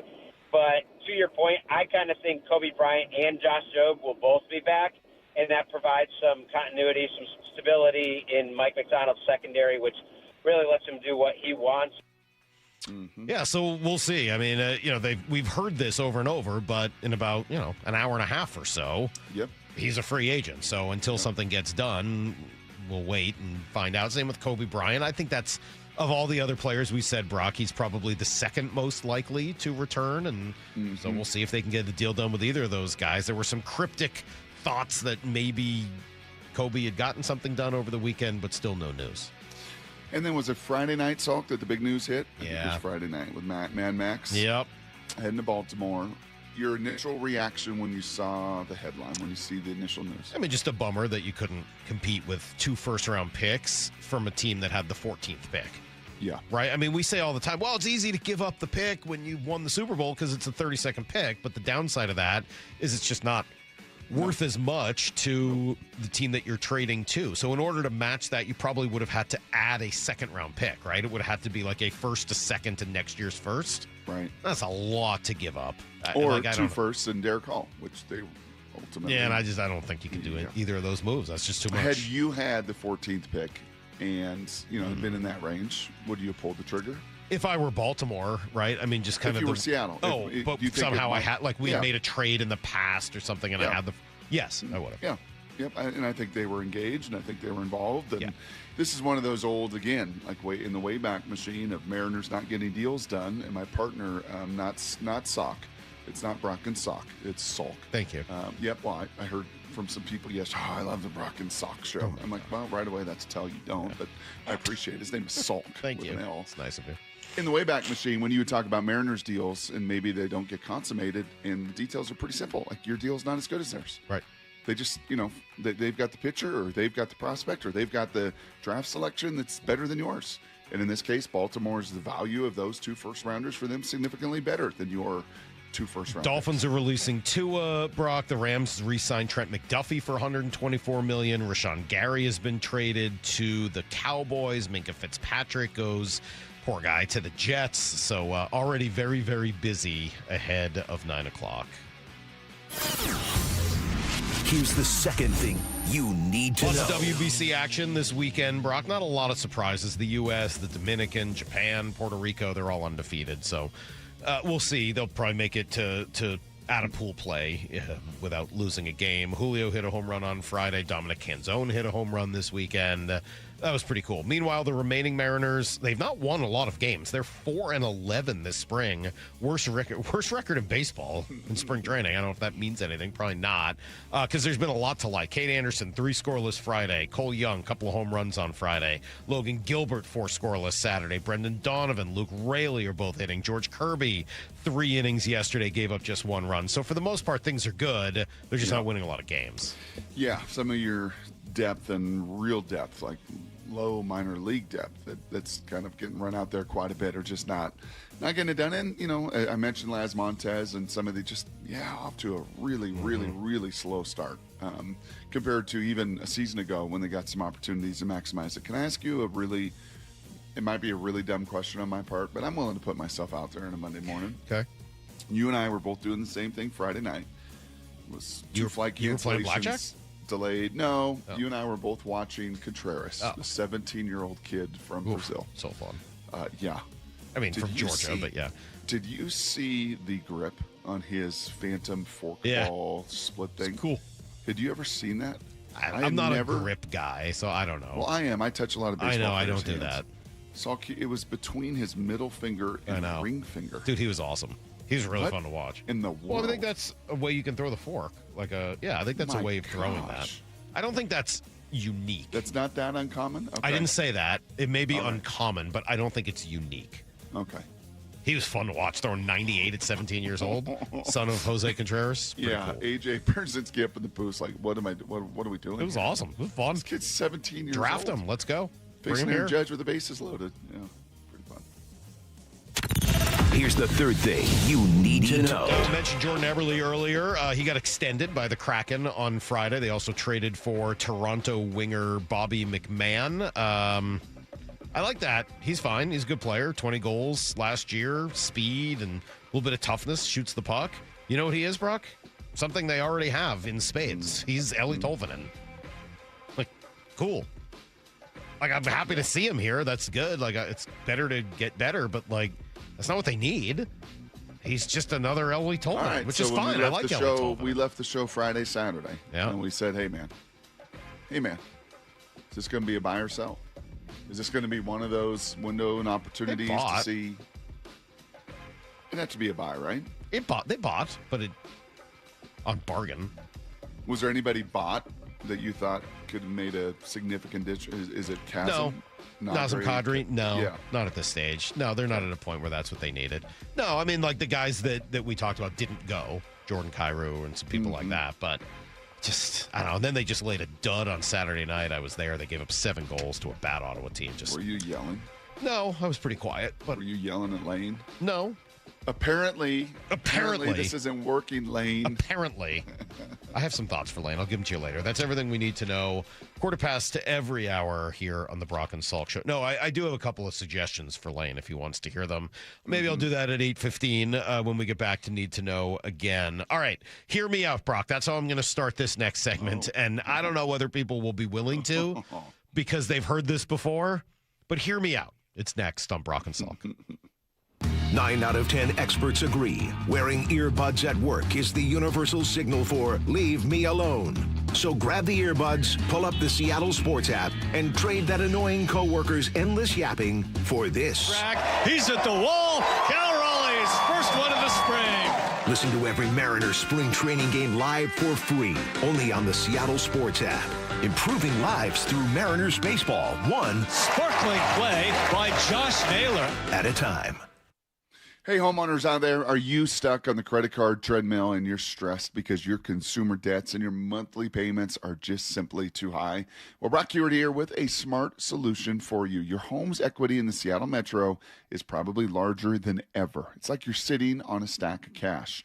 Why don't you consider a cash-out refinance with Tila Mortgage to consolidate your high-balance credit cards, second mortgages, home equity lines of credit, and student loans, or simply get cash for that remodel you've always wanted. With interest rates finally coming down, consolidating your debt right now may be the best decision you ever make. And with excellent client reviews and trusted in Washington for over 25 years, Tila has competitive rates on refinance, purchase, or reverse mortgages too. Tila, spelled T-I-L-A, is the name you can trust for truthful, honest, and ethical advice for all your mortgage needs. Give them a call this morning. Call Tila Mortgage, 206-766-8888. That's 206-766-8888. Or Tila Mortgage LLC is a mortgage broker, NMLS 247-2046. Coverage varies by plan. View contracts and exclusions at endurancewarranty.com. This is an announcement to all United States vehicle owners who own a 2003 or newer vehicle with a manufacturer's warranty about to expire or no warranty coverage at all. With a struggling economy and the cost of living on the rise, Endurance is now offering an affordable, low-cost vehicle coverage plan to the general public. As of today, you could be one of millions of drivers that now may qualify to have your vehicle protected under this coverage and have all future covered auto repairs paid directly to the repair shop for you. You pick your plan. You pick your deductible. You even pick the repair shop. Roadside service, towing, and rental coverage is included. Get your vehicle protected now and save your wallet from costly vehicle repairs. A toll-free number has been established for you to call for your free 5-minute quote and to see if you qualify. The number to call is 800-266-3845. Again, that's 800-266-3845. 800-266-3845. This is Rick Jones of Goldberg Jones Divorce for Men. As a family law attorney, I know firsthand the challenges and obstacles men face in divorce and custody matters. Our firm is committed to protecting what matters most, and we're on your team. Find us at goldbergjones.com. Hear that? Sounds like simple. Valvoline Instant Oil Change simple. No appointments. About 15 minutes to change your oil. Then out the door and back to life. Yeah, honey, on my way. Valvoline Instant Oil Change. Expert service doesn't need to be overcomplicated.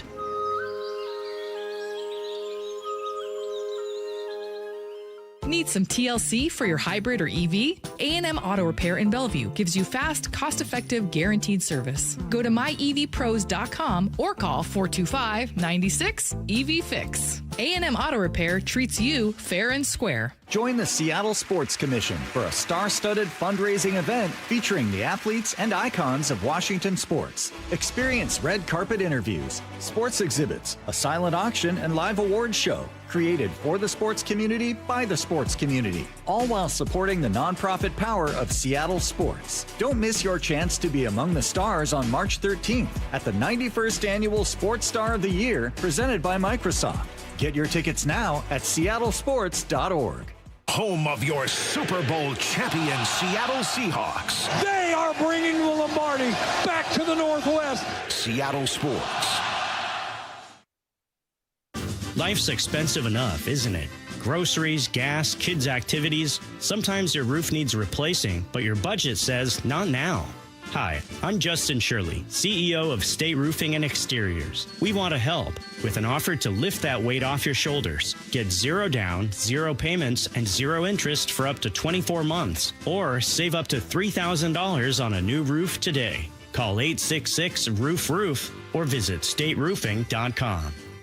Ooh, that face. Quantum Fiber Internet loves that face. That's Jamila. Hey, Jamila. She's thinking outside the box from inside the box. Quantum Fiber Wi-Fi keeps her meeting game strong. From the back door to the front lawn. Rushing all of the video calls. Back to back to back video calls. Quantum Fiber Internet blowing the soxies up all those people in all those boxes. Yay to you. Switch today at quantumfiber.com. Additional pods may be needed to achieve Wi-Fi coverage in some locations. Limited availability. Service in select locations only. It's funny how you get used to things in not so ideal condition around the house.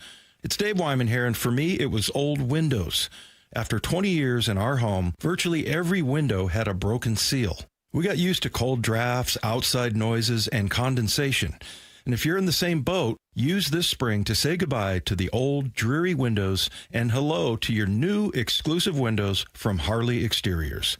Right now, they're having a spring cleaning sale to complete your home makeover. If you buy 10 windows, you can choose between 20% off your entire project or get a free door. On top of that, make 0 payments and accumulate 0 interest for up to 12 months for qualified buyers. Harley Exteriors windows are a massive upgrade, manufactured right here in the Pacific Northwest and exclusive to Harley Exteriors. Call 833-HARLEY, that's HARLEY, or go to harleyexteriors.com. Schedule your free consultation today at harleyexteriors.com. From the Quantum Fiber Studio. This is Brock and Salk. Weekdays 6 to 10. On Seattle Sports and 97.3 FM HD2. 425 says, here comes Salk's State of the Seahawks and Trey Hendrickson's speech. Nope. Although that wouldn't be a bad idea. Like, you might get that at some point, but that's not it. Oh, I know where you're going. Hear me out, Brock. I would like that better than this. All right, that's fine. And there's some merit to that one, too. I'll have that conversation with you if you want. Hear me out. The Seahawks should trade for Jalen Carter. Now, I don't know if they're going to, and I don't know how much stock I'm supposed to put into this report because I've never heard of the person who reported it over the weekend, Easton Butler out of Green Bay. He, as a Green Bay Packers reporter / podcaster / blogger, whatever. So I don't really know him. And then his tweet said the teams that are reportedly interesting. Well, who's reporting that? Are you reporting that, or is somebody else reporting that? If so, I was unable to find who was reporting that. So I don't know how much stock to put into that. I'm going to guess not a whole lot. So I will preface this with that. I am not saying the Seahawks are close to doing this, but I think they should. And hear me out. I'll try to give you the reasons why. The argument essentially is in 4 parts, and I understand the argument against it. I promise I'll give it as well. But the argument... Are you going to let us weigh in on some of this? Of course you can, but let me give you the argument. Hear he. Let me... Hear Salk out. No, hear me out. Okay. The defensive line Hear he? Yeah, that's not a real thing. Hear he. The defensive line, as you know, Brock, is the single most important position after quarterback. And on this team, you might be able to make an argument it's the single most important position, period. You've got to have your defensive line not just in order, but dominant. 2, he could slide into Jaron Reed's spot right now and then rotate with Murphy and Leo over the next year or so. I think Leonard Williams is a retirement threat. Going into his age 32 season, 11 seasons already under his belt. He came into the league at 21, That was his first year. I'm not saying that like he's going to retire before this upcoming season, but would it totally shock you if Leonard Williams retired after next year? He's a guy with a lot of other interests. He likes to travel. Remember, he was like in Japan when he signed with the Seahawks. Like, yeah, I think Baldy is mentioned. I think he must have, hinted at least to Baldy. Yep. Like, man, I've kind of been there. I've kind of done it. I certainly want to have a body to do all the activities when I'm done playing. I'm not going to. He's a smart grind dude into the with ground. a lot of goals and aspirations. So I would say he's a retirement threat for sure. So give him a year in the system. You trade for him now with those dudes, with Leonard around, with Murphy around, and see if he is that guy. See if it works. The talent level is elite. Nobody is questioning the talent level. He is as talented as anybody in the league that plays that position. It is elite level talent. Yes, he might be crazy. I totally understand the argument against it. The argument against it is he might be crazy, which is why he's available in the first place. And he makes a lot of bizarre decisions and makes mistakes and key opportunities, and that might be a huge problem. And it might be that the Seahawks just say, I'm just not interested in dealing with that. Maybe it's not a Mike McDonald fit, whatever. I totally understand, but I think they should consider it because of the talent. And for those, the first texter says, well, you don't need an interior pass rusher. Yes, you do. You always need an interior pass rusher. Like, that's not a position where you can have too many of them. And I do think that you're going to have to replace at least two of these guys sooner rather than later. Leonard Williams, a retirement threat. Jaron Reed, as much as I like him, is a significantly older player. You're going to have to sign Byron Murphy after next year, which I think they'll do. And I would think he's a legitimate case to be extended long term. I would hope he's a huge priority for them. But yeah, like, why not go after Jalen Carter, especially if you don't have to give up that much to get him? Yeah. Okay. Are you done with the hear thee, hear thee, hear he, hear he? Okay. I'm going to give you three sides on the other part of it. And it's not just because he could be crazy. He might be crazy. Yeah. I think number one, if the biggest reason why the Seahawks did not take him number 5 overall 3 years ago was it just wasn't trustworthy with the money. We just don't trust that we can give this guy 26 or 28 million guaranteed dollars, and that engine would rev the way it needs to rev. Yep. There was some legitimate concern there, and that wasn't just the Seahawks. It was pick 6, pick 7, pick 8, until he ultimately goes, I think, pick 9 or so around there to Philadelphia. So I think legitimate concern, and that's one of the biggest data points in these decisions is what will this guy be when we pay him? When we give him this extraordinary amount of money, will he still be fit and in shape and want to play with his hair on fire? Number 2, the Eagles themselves kind of had a decision to make. Yep. Where do they want to spend their money? What do? They gave the guy next to him the biggest bag, right? Jordan Davis, the other monster, now a year older, right? So timing-wise, they're not apples to apples, but they just gave that guy, generational money. And the number 3, you got to kind of consummate a deal with Howie Roseman, which has always been a little fluid of a situation, I think, for John. So I just think there's enough, and that would be third. Like, if they want to get a deal done, they could still, those two guys who've been doing it a long time, I would think, find a way. But the pay end of it, Salk, would be terribly concerning to me. Because what does money make you? More of what you already are. And if you got some of those kind of... He might be crazy. Some of those kind of questions. He might be crazy. I get it. Crazy, just like the engine. No, he might be crazy. By the way, Brock, did you say that revving the engine thing on purpose? Of course he did. Mm-hmm. Of course he did. Because I caught it. I don't know if everybody did, but I caught it. I'm just saying, there are arguments against this. I fully understand that. There are arguments against trading for Jalen Carter, Brock. The ones you just laid out are all completely valid and reasonable.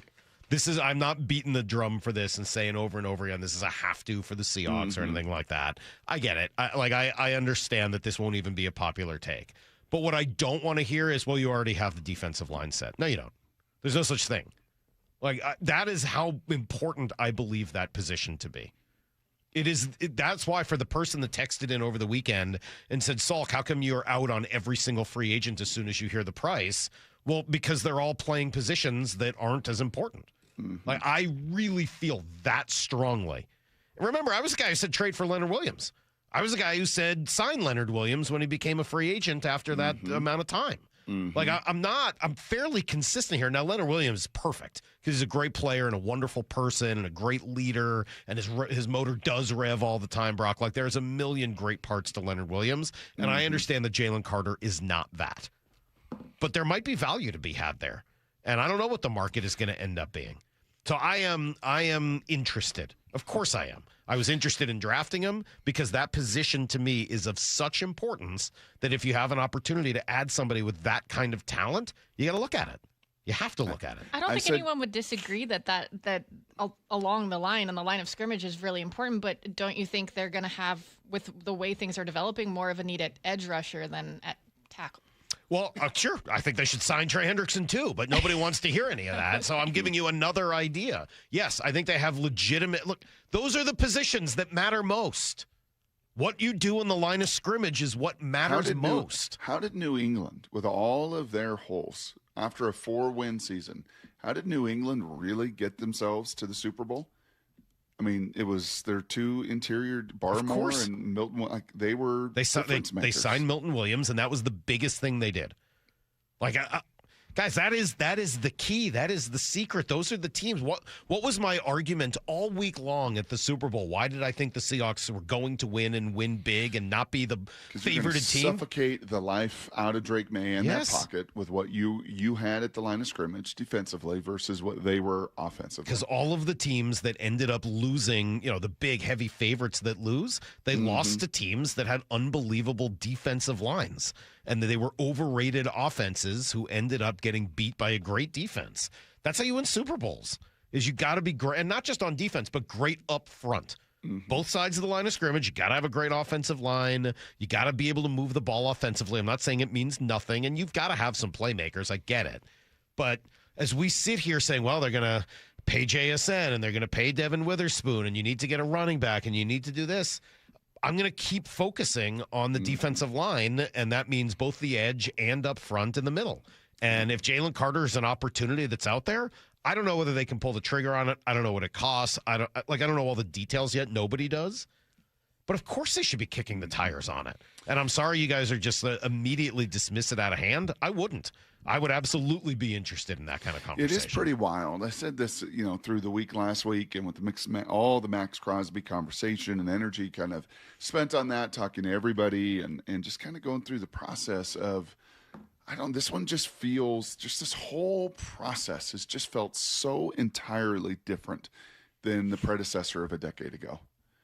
And just about every way, right? It's just the amount of buildup to that 2013 Super Bowl, right? The amount of continuity of keeping guys and just kind of their timing of all of it. This one feels, I don't want to say precarious, but it feels so entirely different. Like, you're right. I mean, Jaron Reed's got maybe a year left. I don't know. Leonard Williams is contemplating. DeMarcus Lawrence is contemplating that. On the flip side, you have some young pieces like Byron Murphy, and you mentioned the guys you are going to prioritize. So it's not as if everybody leaves, but it is truly just remarkable how shifting the sands are of the NFL, right? And when your window is open, you better go, full bore into it. And when your cycle is open, and oh, by the way, when you have premium draft picks, you better be right. You better be right. Because more than anything, Salk, through all of these conversations, and it's going to be further just kind of instructive or exposed or brought to light with what happens here in free agency, is like, man, when you hit on your draft picks, and we know that, but in this one as much as any, and at this time such as this, like this, that's why they won that championship, man. Yeah. They absolutely nailed that. They did. I mean, I would also say, though, like, maybe I'm crazy. Maybe I'm giving too much credit to him, but I could make you an argument that the guy who helped turn this thing around the most on the field, not turn it around because it's not like they were bad when they got him, but the guy who mattered the most on the field was Leonard Williams. And that was a trade, a second-round pick, and then you re-signed him as he got to free agency. Maybe I'm giving him too much credit, but I don't think it's like No, that's not crazy. It's not crazy, right? No. Like there's an argument to be made that Leonard Williams was the single one of the most top important 5 guy. Yeah, certainly within the top 5. You can't get outside the top 5. I don't even think you could get outside the top three, but Probably you would. not. But I think you can make an argument that it's number 1. So yeah, of course you got to hit on your draft picks, and of course you got to make good trades, and of course you got to coach guys up and develop them. Like all these things matter. It's not like just one thing matters. Yep. But I felt like Leonard Williams was the single biggest difference maker, and if I would say they hit on one draft pick that mattered most, it might be Byron Murphy. And the combination of what those two guys did together up front in the middle, and Jaron Reed played a nice, significant role in there as well, and everybody else rotating in. Yeah, Brock, I think I can write you a script that it does matter, and it would be important, and it would be worth it. And yet, as you said, to kind of begin the show, on this day when you're going to lose people, on this day when the casual Seahawks fan's going to be like, oh my gosh, the Super Bowl MVP is out, I would think most would say and answer that question, well, come on, guys, you don't even mention Sam Darnold's name once. You hit on the quarterback. You pivoted away. Well, of course. I mean, no one's saying that didn't matter. Of course it did. I'm just saying that part is set right now. You're not doing anything at the quarterback position. You're just going to let that ride for another year or two. But the defensive line is a bit in flux. Whether you just said it, all the guys that could potentially retire. You got 3 guys that are here, 4 really, if you include Chenna, that are risks to not be here at any point moving forward. DeMarcus Lawrence, Leonard Williams, Jaron Reed, and Chenna Nwosu. All 4 of those guys could either retire or be cap hits, depending on which guy you're talking about. And cap casualties. We always say, the Seahawks like to zig when everybody else zags, and they often will surprise you by doing the thing that you're not expecting. But then the moment you say something like, hey, maybe they'll do something like get a defense. Wow, what? They don't need that. Like, well, I think they might. And we'll see whether or not they decide to go in that direction. Bottom line, kind of cherry on top of all of that, the D-line is to football what pitching, and pitching is to baseball. You got to have it. It gives you a chance every single week to win. This is Brock and Salk's Blue 88. We're going to go red, right, tight, close, sprint left, G, U corner, halfback, flat, on one. Ready? Brock Heward tackles 3 football questions as only he can. Blue 88. Now here's your hosts, Brock Heward and Mike Salk.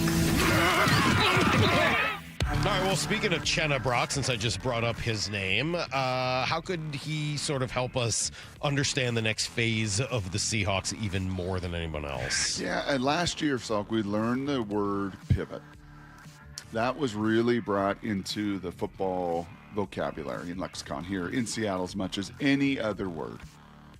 And, here's Gino, here's this. We're just trying to chat with him. I didn't want to chat with him. Okay, got to pivot. Got to make a move. Okay, here's DK. Oh, DK doesn't really want to be a Seahawk. Oh, can't really come up. Got to make a move and be able to pivot. I think all of that conversation about that defensive line, Salk, and the resources there and the commitment to it, I think there has to be that same kind of thought process of how do we pivot? Well, Maxx Crosby, let's go for it. Yeah, we tried. Yeah, we tried to take that shot. Couldn't get there because our powder wasn't as good, or our valuation of our draft pick wasn't as good as what Baltimore did. So here's Greg Rosenthal, and this is where Uchenna, I think, becomes maybe some of the focal point of that possible pivot. I also think they might end up cutting Uchenna Nwosu here to open up some more money, and I wouldn't be surprised at all if they are in the edge market because there's some interesting edges out there, because I just think that's a position they're always going to be spending on, and I'm with you. I think they let Shaheed go and try to draft, try to develop, and go cheaper at that position. It's an interesting conversation. Now, I should you should preface that by saying he also thought that they would bring back Boye Mafe. Yeah, that's not. Yeah. Well, and that changes the calculus a little bit. If you're bringing back Boye Mafe, it would be a little more likely to cut Nwosu because you're paying Boye at that point. If you're not, I don't know how that changes. Yeah, I mean, really, it's kind of like a football script. A play caller has 15 plays, and you go through it, and here's what we think we're going to get. Here's what defense they played in the past, and then all of a sudden, we got our first third down. I'm going to get away from that script. I'm going to pivot to that call. Let me get back on the script.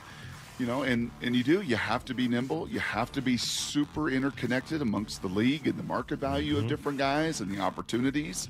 You have to be able to possibly trade, right? There's trade candidates out there on the edge. You mentioned, Salk, some of the free agent names. There were guys on that. I'm like, that's a pretty good player.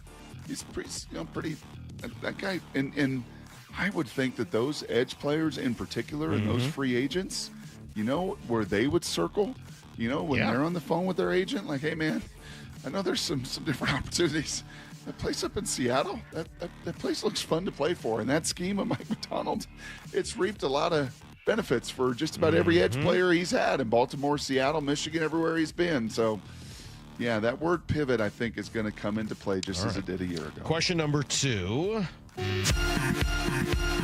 I mentioned a couple of things I was right about in the past earlier. I was certainly very wrong about the offensive line and what the Seahawks should do last off season. Brock, what have we learned?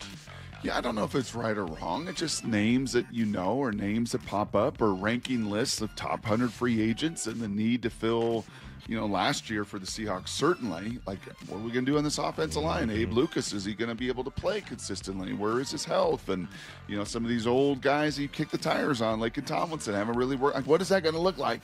And they pretty confidently said, we feel good about what we got. We're not going to overspend on Will Fries, who had a worse year by PFF grades than Anthony Bradford. And we're not going to spend on Dahlman. I think a kind of undersized guy, and he's got his limitations, and he's a one and done and retires in Chicago. And then you see the name Ryan Kelly, another name that we mentioned that they really wanted out of the draft a decade ago. Yeah, but that guy's pretty beat up, And every time I kind of came back to you with some of the reasonings, it's like, I know, but fix it. And ultimately they did fix it, and a lot of it was internal. And that is some of the danger on the other side of this game. Like, when you look at these players, like, well, why don't you sign this guy? Well, why don't you sign that guy? Because guess what? They got a little more information than we do. And they do their due diligence, and they kick the tires on how many different offensive linemen came through last year, Salk, and free agency and pre-free. Like, yeah, man, we're going to visit with all these guys, and we're going to try to get to know what makes them tick.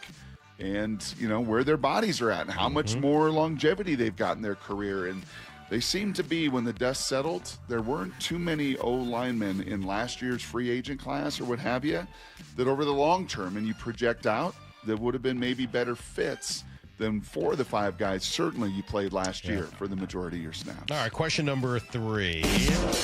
Damon Williams, Brock, still kind of waiting on the end of that story. What did you learn, and how did it change some of your thoughts this weekend? Man, by the way, I'm gonna assure you of one thing that's going to happen this week. Okay.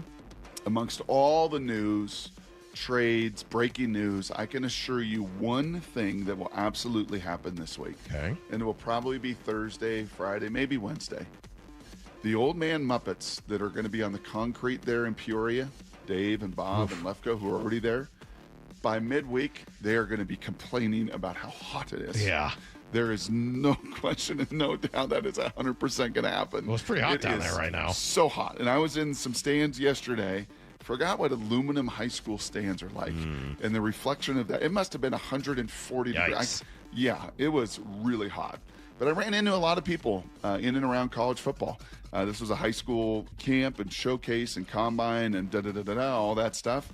And ran into a lot of like kind of college folks and former college players and everything else. And the Damon Williams thing certainly came up with Washington. And I did hear maybe a little more of it from the other side, from the money managers and the agents and the runners and the NIL side, that there is a little more to that story. And my counsel to all those people was the same thing. Then let me hear it from Damon. At some point, without Jed Fish sitting next to him, at some point as spring ball gets going in the end of March here, Salk, in a couple weeks, I really hope Damon just has it doesn't need to be a 30-minute conversation, not even a 10-minute conversation. Just a, hey, man, here's how it went down. Here's what I was looking for. Here's where some of the things promised to me. Here's where I made a mistake. Here's where my judgment wasn't the greatest. Because I said it at the time, I'll reinforce that. This is a forgiving society. If you just come out and you're pretty transparent and you own what you can own, maybe you share a little more of your side of the story, people will be understanding and you'll move on from it. But never sharing that and leaving kind of that void. And when you did, Jed was next to you, like, nah, man, share your side of the story. Right. And then it will be done. And people will move on. But right now, I think there still is a lot of Thais, a lot of Husky folks really wondering, what in the heck was that? And why did you do that? Just answer that question a little bit more. And I think that story is water under the Montlake Bridge. Good stuff. All right. That is today's Blue 88. Some text messages. How many times is Salk going to sniff? Is he using drugs on the air? No, I have a cold. My God. What do you want me to do about it this time? What are you going to do about it this time? You seem to have different kind of remedies at different times. It's not that bad. I just have I'm just a little stuffy. I'm fine. I'm here. I'm a little stuffy. Sometimes you got to sniff. What can I tell you? And then Leonard Williams might be a cap casualty. He's not retiring. We know that. Oh, you know that. Okay. I don't think he's going to be a cap casualty, and I don't think Certainly he's retiring this casualty. offseason. He's given no indication of retirement. He has in the past. Would it shock you if Leonard Williams retired after this upcoming season? No. Same. Nope. Especially they lift another Lombardi. Right. And the way he lifts it, he's like that, getting that roof off. Yes. So, yeah. And then Jalen Carter had 21 tackles and 3 sacks in 2025. Really, Salk? Yeah, really. Been a Pro Bowler the last 2 years, one of the best players in the league at his position, a position where being a stat monger doesn't really matter much. I think if you ask people around, he's still a pretty good player. Mm-hmm. Now, you can debate whether or not you should deal for him, whether or not he would mess up the chemistry, whether or not he's crazy, whether or not you want to pay him. All of those things are totally reasonable questions, but not whether or not he's good. He is elite level talent, and he shows it on the field. Yeah, you'll understand why people would say hard pass. Oh, absolutely. Right? I mean, there's enough but not because he only had 21 side. tackles and 3 sacks. No. That's not the reason you might pass on Jalen Carter. There's perfectly good reasons to say no. That's not one of them. Let's come back, Brock. I do want to talk baseball for a little bit. But we are just about an hour away from the NFL going crazy with the start of free agency at 9 o'clock. We'll dig right back into that at 8:30. But 2 questions I have, one for you, one for Lyle, next on Brock and Salk. ESPN senior baseball writer Buster Olney with Bump and Stacy. Can you remember a season with this high of expectations for the Mariners? No, nothing like this. Starting the season, a World Series appearance seems totally reasonable. If you pick any other team than the Dodgers to win, given their strength, you're kind of inventing a reason. But I'm picking the Mariners. I've got them on the record. I just don't want to be like everybody else and pick the Dodgers. The full interviews on the Seattle Sports YouTube channel. Well, on this Monday morning, I got 3 questions for you from my friends over there at First Mark. And answer them honestly. Number 1, do you 100% know you've got the right insurance coverage to protect your family? Number 2, are you paying the lowest possible price each and every single month? And number 3, should you need that insurance, can you pick up your phone, skip the tree bot, and talk to a real person, just like I did last week, who can help you immediately? Well, when Molly and I took the First Mark Insurance Challenge, it was pretty eye-opening to us. Number 1, we were undercovered in some areas, liability. Number 2, we were overpaying. And First Mark has literally saved us thousands in every single year and given us a peace of mind that only they can. Take the First Mark Challenge now and become the next First Mark victory. Here's how they do it. Here's how they work for you. They're not the insurance carriers, okay? They get you the best coverage at the lowest price, and First Mark gives you real person customer support. First Mark has helped tens of thousands of Washington families manage the complicated world of insurance for decades and save them a ton of money. They will do the same for your local business as well. Go reach out to them. It's totally free. Just simply go to firstmarkinsurance.com. Firstmarkinsurance.com. First Mark Insurance. They win for you. I'm going to be honest with you guys. I would rather get my teeth drilled than go to a car dealership. However, I recently had a breakdown with my vehicle, and I knew that I had to get a new one. I knew where to go. Wayscar Ford in Auburn. I'd heard amazing things. I knew the GM, Mark, so I ended up going out there. Mark, you're with me right now, and I got to be honest, even knowing you, I was nervous. Just being at a car dealership brings pressure, but you guys really focus on customer experience. Well, there are some dealerships where you go in and you feel like you're getting jumped on. We don't do that, okay? There's absolutely no pressure at our dealership, period. And we backed it up with a 5-day or 500-mile, 100%, no questions asked, money-back guarantee. We only want to sell you a car if you want to buy one. So if you want a low-pressure experience, check out our reviews. We have thousands of 5-star reviews. You can buy with confidence. Wayscar Ford's been family-owned and operated in downtown Auburn for over 103 years. You don't stay in business that long by not taking care of people. See it for yourself at Wayscar Ford in Auburn. That's wayscarford.com. At Uline, the prevailing opinion is, if you don't live it, you don't believe it. The people at Uline believe in hard work, and they live it by being there 24/7 to answer your call, having 41,000 items in stock, and offering same-day shipping from 12 locations across North America. Business owners, sellers, buyers, shippers, and packers believe it. Uline is the hard-working, dependable source for your shipping and industrial supplies. Visit uline.com. Don't miss the Seattle RV Show, March 12th through 15. Hundreds of new models and floor plans. RVs for every budget. RVs for every lifestyle. Special rates, incentives, exclusive prices, accessories. Tickets at SeattleRVShow.com. Sponsored by Progressive Insurance. We've got a surefire way for you to feel lucky this St. Patty's Day. Get a saltwater hot spring spa from Olympic Hot Tub. Take advantage of big savings and get 5 years to pay for it, interest-free. But hurry, this deal ends St. Patrick's Day. OlympicHotTub.com. Pump up the volume. Business moves fast. Orders roll in, deadlines close in. When you ship with USPS Ground Advantage, you can keep up with confidence. Every package stays in our secure network from dock to door. And with nationwide reach, dependable tracking, and upfront affordable pricing, you get built-in peace of mind. You run the business. We run the routes. Visit USPS.com/Ground Advantage to learn more. Hi, Flo here from Progressive. You know, life changes quickly, so it's good to have flexible coverage. Oh, you mean like adding another vehicle? Yes, that's something we can do. Great, because I was thinking about getting a van so we could just keep the kids' softball stuff in the car. Oh, we don't need to get into specifics. Just saying it's easy to change. Oh, and Hannah wants to try the tuba. Again, we don't need the specifics. Last year, she wanted to be a tap dancer, but that only lasted 2 lessons. Okay. But she kept the shoes because they are adorable. Well, just know that with Progressive, you can easily add another car to your auto insurance because we know life changes. Progressive Casualty Insurance Company and affiliates. Texting enrolls you in recurring automated marketing text messages. Consent not required to purchase. Message and data rates may apply. The team's looking good this season. I think so. Man, I miss playing football. Ever since I turned 40, I just can't find that fire I used to have. Think it could be lower testosterone? What do you mean? I was feeling the same way. After 40, the body has less testosterone, and men lose their edge. That's why I take Nugenix Total T2. That's the testosterone booster, right? Yes, but Total T2 is their brand new formula that skyrockets nitric oxide levels in as little as 3 hours. Since I started taking it, I've been lifting like when we played for Coach Carter. My energy is way up, and it even spiced up things between me and the missus. Are they still giving out complimentary bottles? Yep, just send a text. Text AREA to 42424 for your complimentary bottle of Nugenix Total T2, the next generation testosterone booster. Text now and we'll include a bottle of Nugenix Thermo X, our newest, most powerful fat burner ever, absolutely free. Text AREA to 42424. That's AREA to 42424. These statements have not been evaluated by the FDA. This product is not intended to diagnose, treat, cure, or prevent any disease. Let's go!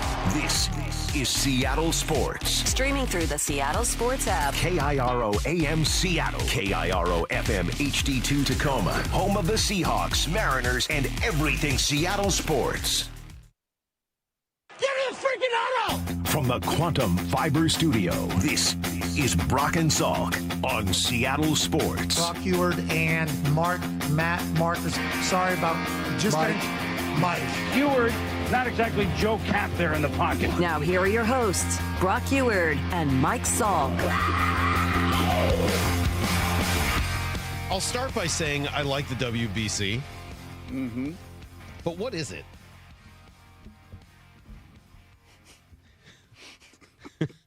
So it gets the World Baseball Classic. I mean, I know that, but like, what is it?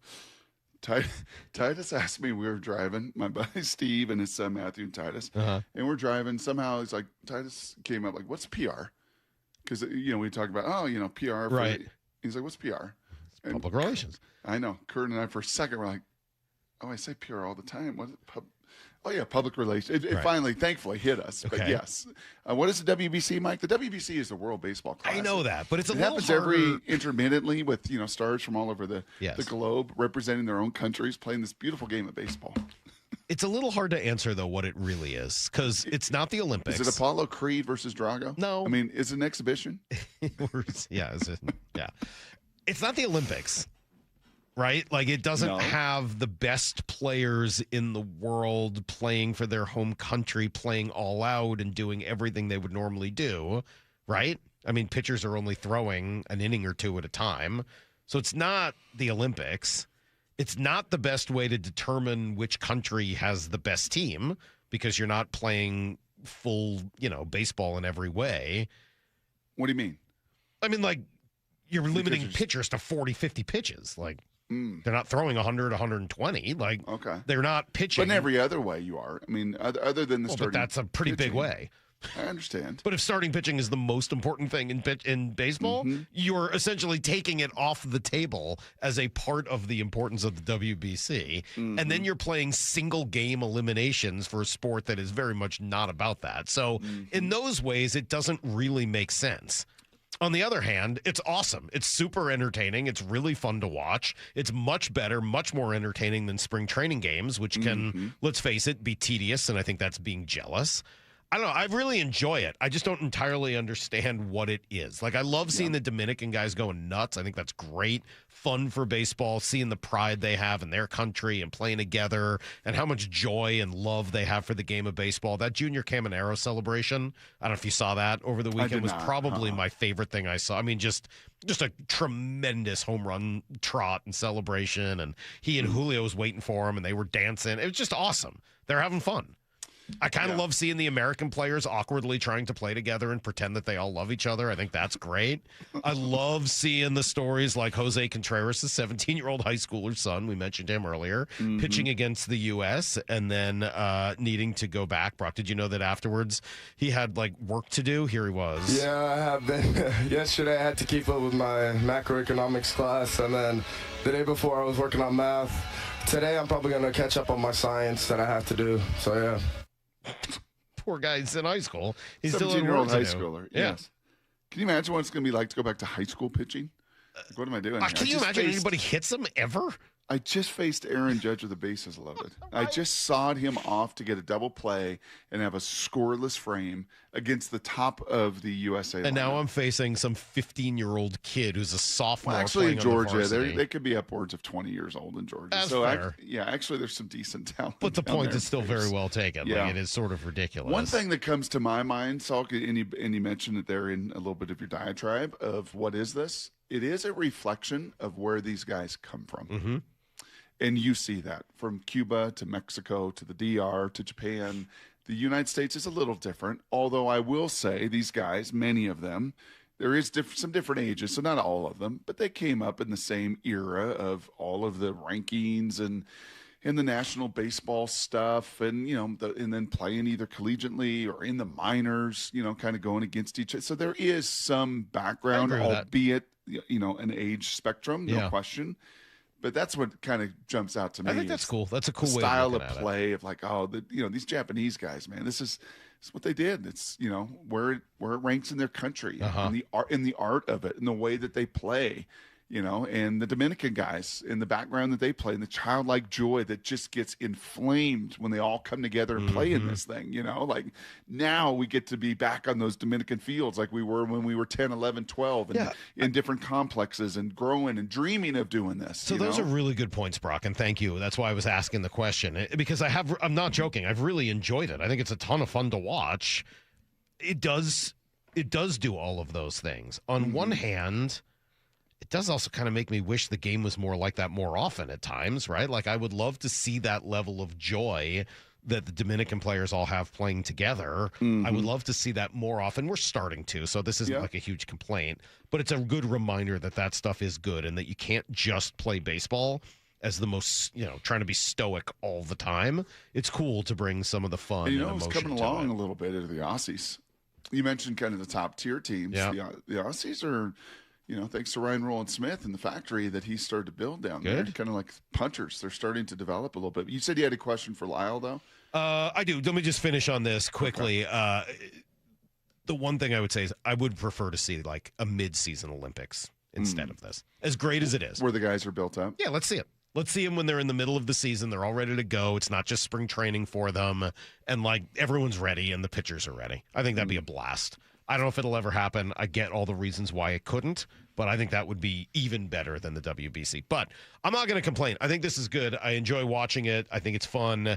And honestly, while it may be difficult for the pitchers because you have the injury fear, I think it's actually better for the hitters than spring training. I think they're getting to see like live pitching in a bit of an atmosphere that matters, and I think that's good for the hitters. So my question for Lyle, we talked about it a little bit, Brock, before you jumped on this morning, is who is Brennan Davis? Because he is absolutely crushing the baseball. I mean, he has, 4 home runs, and none of them have been cheap, and some of them have been off really good pitchers. And by the way, this is, for those who don't know the name, this is not in the WBC. This is a Mariner that's taking advantage right now of some runway with all of these guys at the WBC. Yeah. Lyle, explain Brennan Davis. He's here for the first time this year, right?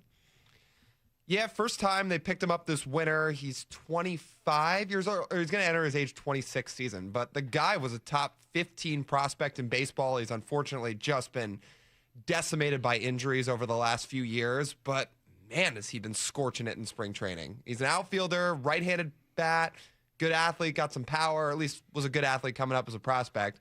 Not to say he's not a good athlete now, but just doesn't play the field as much now. And he can really swing it. He's swinging it in spring training. Every ball that's coming off his bat that's going for a hit is like well over 100 miles an hour.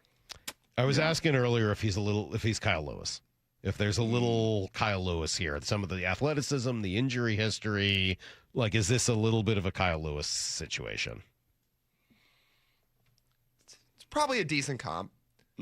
I hope he stays on the field more than Kyle Lewis ended up staying, because I think he's out of baseball now, Kyle Lewis. He hasn't played in a couple of years. And this guy's injuries have not been ACL, knee over and over again. It's been, similar to Kyle Lewis, a concussion, but a couple of broken bones and things like that are pretty different from having ACL surgeries that just never quite heal. What's so sad about Kyle Lewis? We walk down that hallway as the afternoon boys are going to be down there, and we're going to chat with them this week and get their eyes and their perspective on it. You walk down that hallway with all the pictures, all the images of the Gold Glove winners, the Silver Slug winners, right? The All-Stars, and then the Rookie of the Year. Kyle Lewis is a Rookie of the Year. I know it was kind of a funky COVID, all that stuff, but he was still, he was still that kind of talent at some point in his career. And then, oof.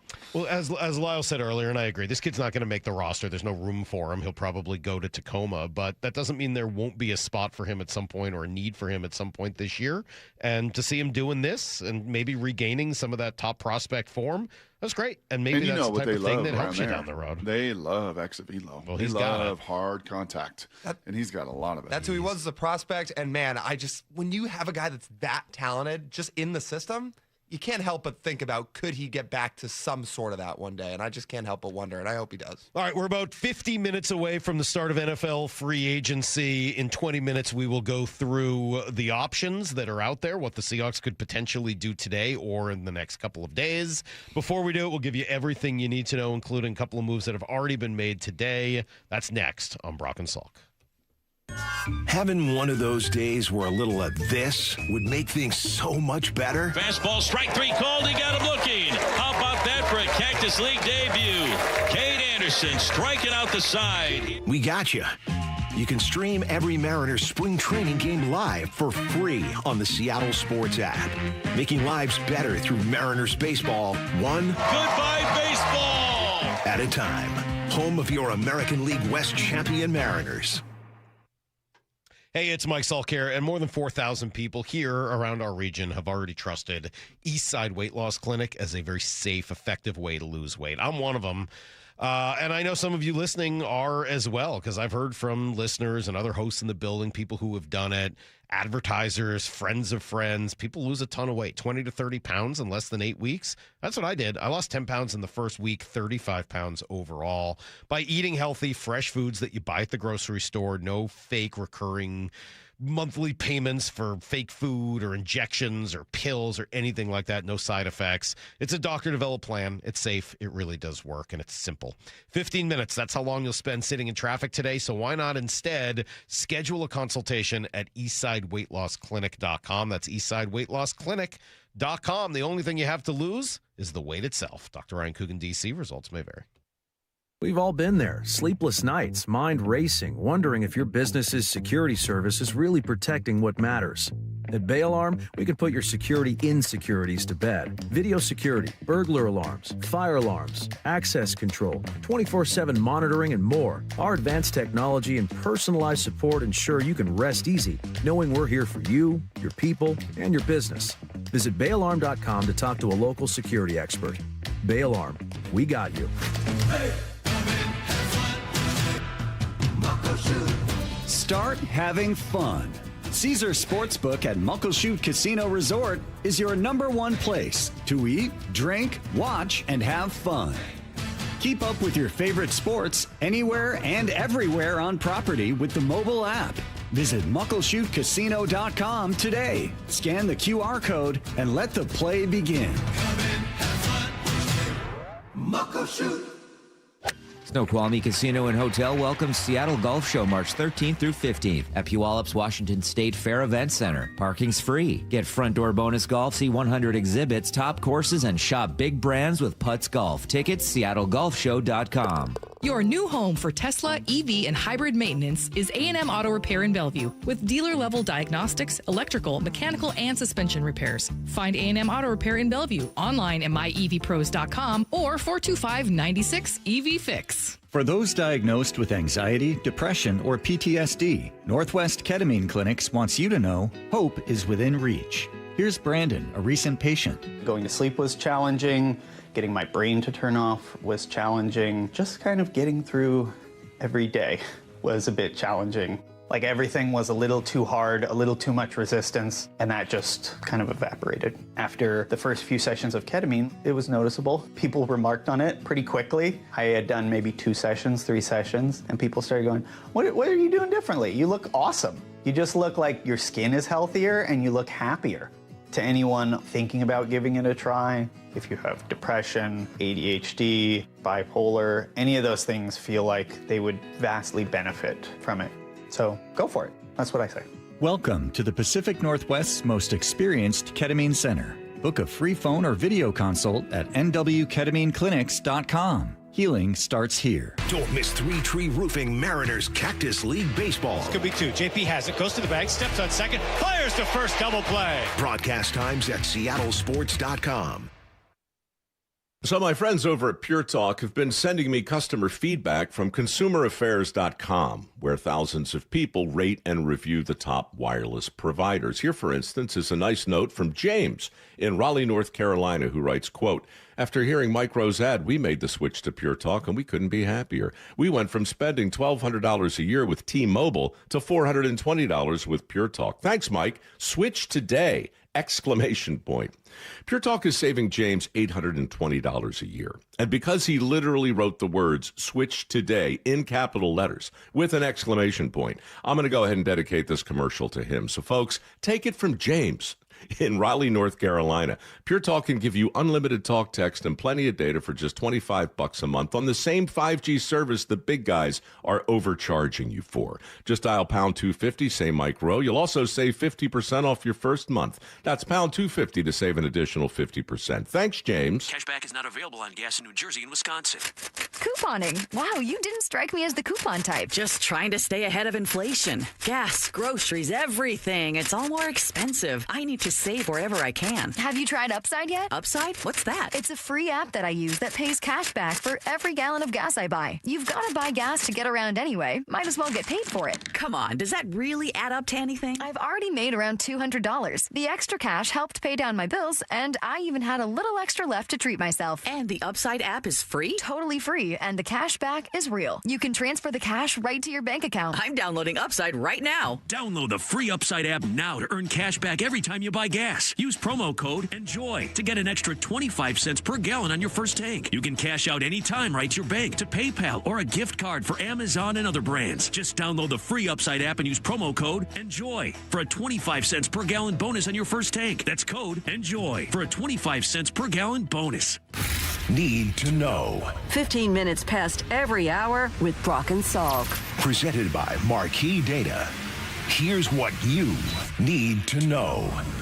Up first. Start under 45 minutes, Brock, before the legal tampering period begins in the NFL. Essentially, the start of free agency. Still no news today regarding the Seahawks. Waiting to see if they get a deal done with either Josh Jobe or Kobe Bryant, 2 of their 6 impending free agents, and the 2 that they might be most likely to reach a deal with. It seems like the other 4 will likely walk away. Ken Walker and the rest of that group. Rashid Shaheed, Boyan Mafe, Rick Woolen. Yeah, I think all 4 guys are likely to depart.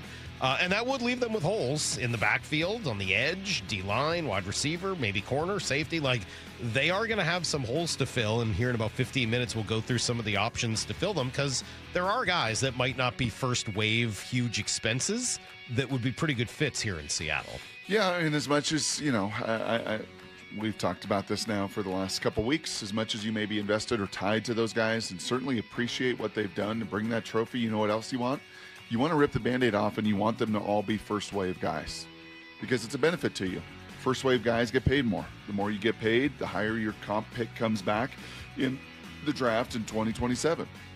So ideally, you'd love to see the news that, Ken Walker got 4 years and $50 million, and Rick Woolen got 3 years, and Boye got 3 years, and all these guys get paid and get paid in the first wave, because that will, 13 months from now, help you with a multitude of high-level compensatory picks.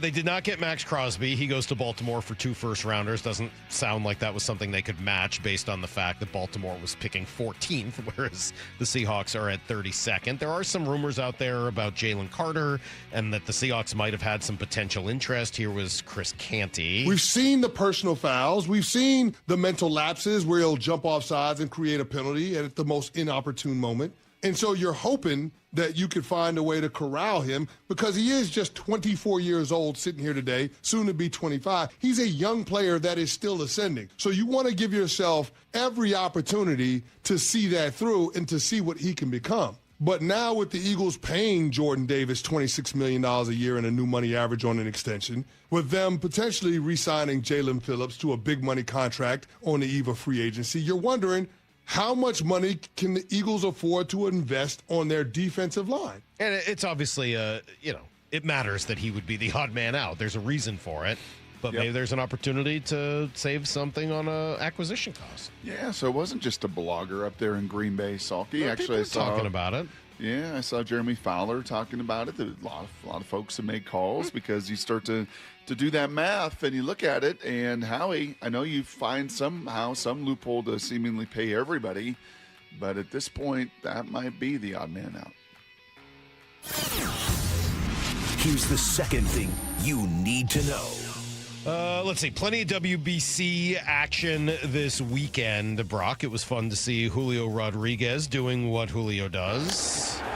Lifted out toward left, hit deep, carrying out there and gone. A home run for Julio Rodriguez. That Dominican lineup is so stacked. It's just ridiculous. Julio's hitting 7th. And he could be hitting 3rd. I mean, it's not like it's an insult to him. You could move those guys all around and it would still work out great. That's just a really, really, really good lineup. And when they get going and the emotion starts flowing, they are fun, man. Really, really fun team to watch. The U.S. team feels a little tight to me. Like, just watching them, they feel tight early in these games, and they've ended up blowing teams out because they're just that much better. I'm curious to see what happens when they've got to play a good baseball team, which will happen. I wonder if that will help, actually. I wonder if you're supposed to beat Brazil. You're supposed to beat these. All the pressure's on you. There's you all have downside. to win those. Yeah. That's right. But when you match up with a Japan or a Dominican or these teams that are a little more level, Even I do Mexico wonder if tonight. that will free them up a little bit. Yeah, they play Mexico today. Mexico's got a really good lineup. The pitching staff, but they got a really good lineup, so maybe that will be the thing that kind of changes the equation for them. The Mariners have not been winning, but a lot of the names that you're watching for have been pitching very well. Specifically, Kate Anderson and Logan Gilbert, who both threw, 3 and 4 scoreless innings apiece on Friday and Saturday. George Kirby, 3 innings yesterday, only gave up a run, so plenty of good news. Also like to see that Cole Young had a couple of home runs this weekend. I think that was on Friday. The wins aren't there, and the only thing I'm really learning through that is that some of that pitching, the relief pitching depth, pitching depth. Yes. Bit of a concern. Not so good. And by the way, something that will matter. You are going to need it at some point this year, so hopefully that's something they can figure out or maybe even make a deal for. Here's the third thing you need to know. Brock, you asked me about the Kraken earlier, and I thought I would give you maybe a little bit more than I did when you asked me, just because we've got a little bit more time this time. So what did they do at the deadline? They extended Jordan Everly, and they traded for Bobby McMahon, who by the way, I was actually listening to our sister station in Denver. Okay. And before the Cadre deal got done, which was right at the wire even afterwards, a former Avs player that's come back and won a championship with them. That was a name they were like, well, it looks like Bobby McMahon's going to be coming to Colorado. And he's a good player. Here's GM Jason Botterill. Well, look, he's a player that our pro scouts focused in on right away. You look at his size, his forecheck ability. He gets to the net. He gets pucks to the net, brings a shooter mentality. I think that's something you've heard a lot from Lane throughout the last couple of weeks here, getting more pucks to net. That's what he can bring to our group. I read about him. I listened to that and read He's Eeli Tolvanen, which is cool. Eeli Tolvanen's a good player. Faster, though, right? I think I saw that some of his skate speed, some of the fastest. He might be a little faster. But ultimately, numbers-wise, game-wise, he's a pretty good Eeli Tolvanen comp. And I checked in with some people that know more than I do, and they said, yeah, that's a pretty fair thing to say. That's great. They don't need another Eeli Tolvanen. I like Eeli Tolvanen. They have one. They've got a lot of guys that are middle six forwards that can kind of do these things. This does not help them with the goal of adding somebody at the top. So I'm going to make a quick pitch. That is everything you need to know. I'm just going to say this, Brock, because I was at the game again Saturday, and the best player on the ice was Jacob Melanson. He was the only guy on the ice doing anything for the Kraken. I mean, just hitting everything that moves, scored a goal, went to the front of the net, caused another goal with a screen. The Kraken's biggest problem is that they do not create space on offense. Okay? They don't create enough space because nobody's going to give it to them. They're not threatening you with their speed or their skill. They don't have a McDavid, a Celebrini, a Bedard, anybody who you have to back off and give space to. So they operate constantly under pressure in the offensive zone. If you can't get somebody who will create space by threatening the defense with their speed and skill, the other way to create space in hockey is to hit people, is to cause turnovers and move them off the puck and make them afraid for something else. Why not take the one guy on your team who's hitting everything that moves, and instead of playing him 9 minutes a game on the fourth line with guys who are sort of equally have the same sensibility, why not play him on an upper line? The first line, the second line, something like that, and let him play with Eberle and Beniers, or let him play with McCann. And let's see what happens if he could create some space for some of these guys that are good players and have value, but aren't Connor McDavid. So that's my thought process. Is Melanson's agent your BB&N? Brock, I'm telling you, watch this kid play. Just watch him play. All you have to do is watch him play. Okay. It jumps off the page. It jumps off the ice. Just watch number 63. He's the most energy of anybody on the team. He hits everything that moves. He takes the body even when he doesn't have to. He is the entire reason I watch the games right now, is just to watch him. He's awesome. Now find a way to use that rather than play it 8 or 9 minutes a game. Ugh. Okay, that's it. That's my rant. Sorry about that. Thank you for giving me a moment or two for some. Maybe it's not sustainable, Salk. Maybe if you hit everything inside at his size, why not do it for a little while? Then you could be on a top line. You wouldn't have to do that every moment. But when you do it, you could actually open up some level of space for these guys. McCann's got an all-world shot. Get him some space and some opportunity to take advantage of it. Okay, Brock, we are just about a half hour away from the start of illegal tampering, from the start of free agency. I've got lists of people. I've got to ask you some questions because you got names, don't you? I got names. You got names. We're looking at them next on Brock and Salk. 9 out of 10 experts agree wearing earbuds at work is the universal signal for leave me alone. So grab the earbuds, pull up the Seattle Sports app, and trade that annoying coworker's endless yapping for this. He's at the wall. Cal Raleigh's first one of the spring. Listen to every Mariners spring training game live for free, only on the Seattle Sports app. Improving lives through Mariners baseball, one sparkling play by Josh Naylor at a time. Hey, Brock Ewart here for my friends over there at People Come First. You've heard me talk about PCF Construction Group, and spring and summer, they are right around the corner. And if you haven't called PCF about getting started on your deck, well, now is the time. With a patio cover, a heater, a fireplace from PCF, like they built for Molly and I some years ago, you can enjoy your outdoor deck or patio all year long, no matter what Mother Nature throws your way. And right now, you can get up to $6 $1,000 off your entire project, plus no payments and no interest until 2027. Save an additional $1,500 when you bundle your deck and patio cover. Some restrictions apply, but do what we did. Contact PCF for all the details. Start your planning and designing your dream deck now so you're ready to build by the spring. Planning permits could take a little time, so please don't wait. Get started today. Get project ideas. Browse their amazing photos of jobs they've done so well and find all the offer details at pcfgroup.com. That's pcfgroup.com. Making your outdoor space with people come first. It took us 93 years to build this reputation, but it'll take just 5 minutes to ruin it. If you think about that, you'll do things differently. Lee Johnson Auto Family. Your old water heater's starting to peter. DayandNight.net. Day and Night has $150 off installation of any new water heater, including tankless, backed by a free lifetime warranty. Hi, I'm Bruce. When your old water heater leaks or fails, the damage could be catastrophic. Whether you need an emergency replacement or you're planning ahead before it leaks, give us a call and we'll help you get into hot water again. Get $150 off installation of any new water heater. DayandNight.net. In October baseball, every pitch matters and every decision is magnified. In the postseason, teams don't rely on hope. They rely on preparation and experience. Divorce works much the same way, but the consequences of a bad call don't last a game, they last a lifetime. At Goldberg Jones Divorce for Men, we provide the preparation and experience to protect your finances, your children, and your future. Go to goldbergjones.com to get your questions answered at no charge. goldbergjones.com.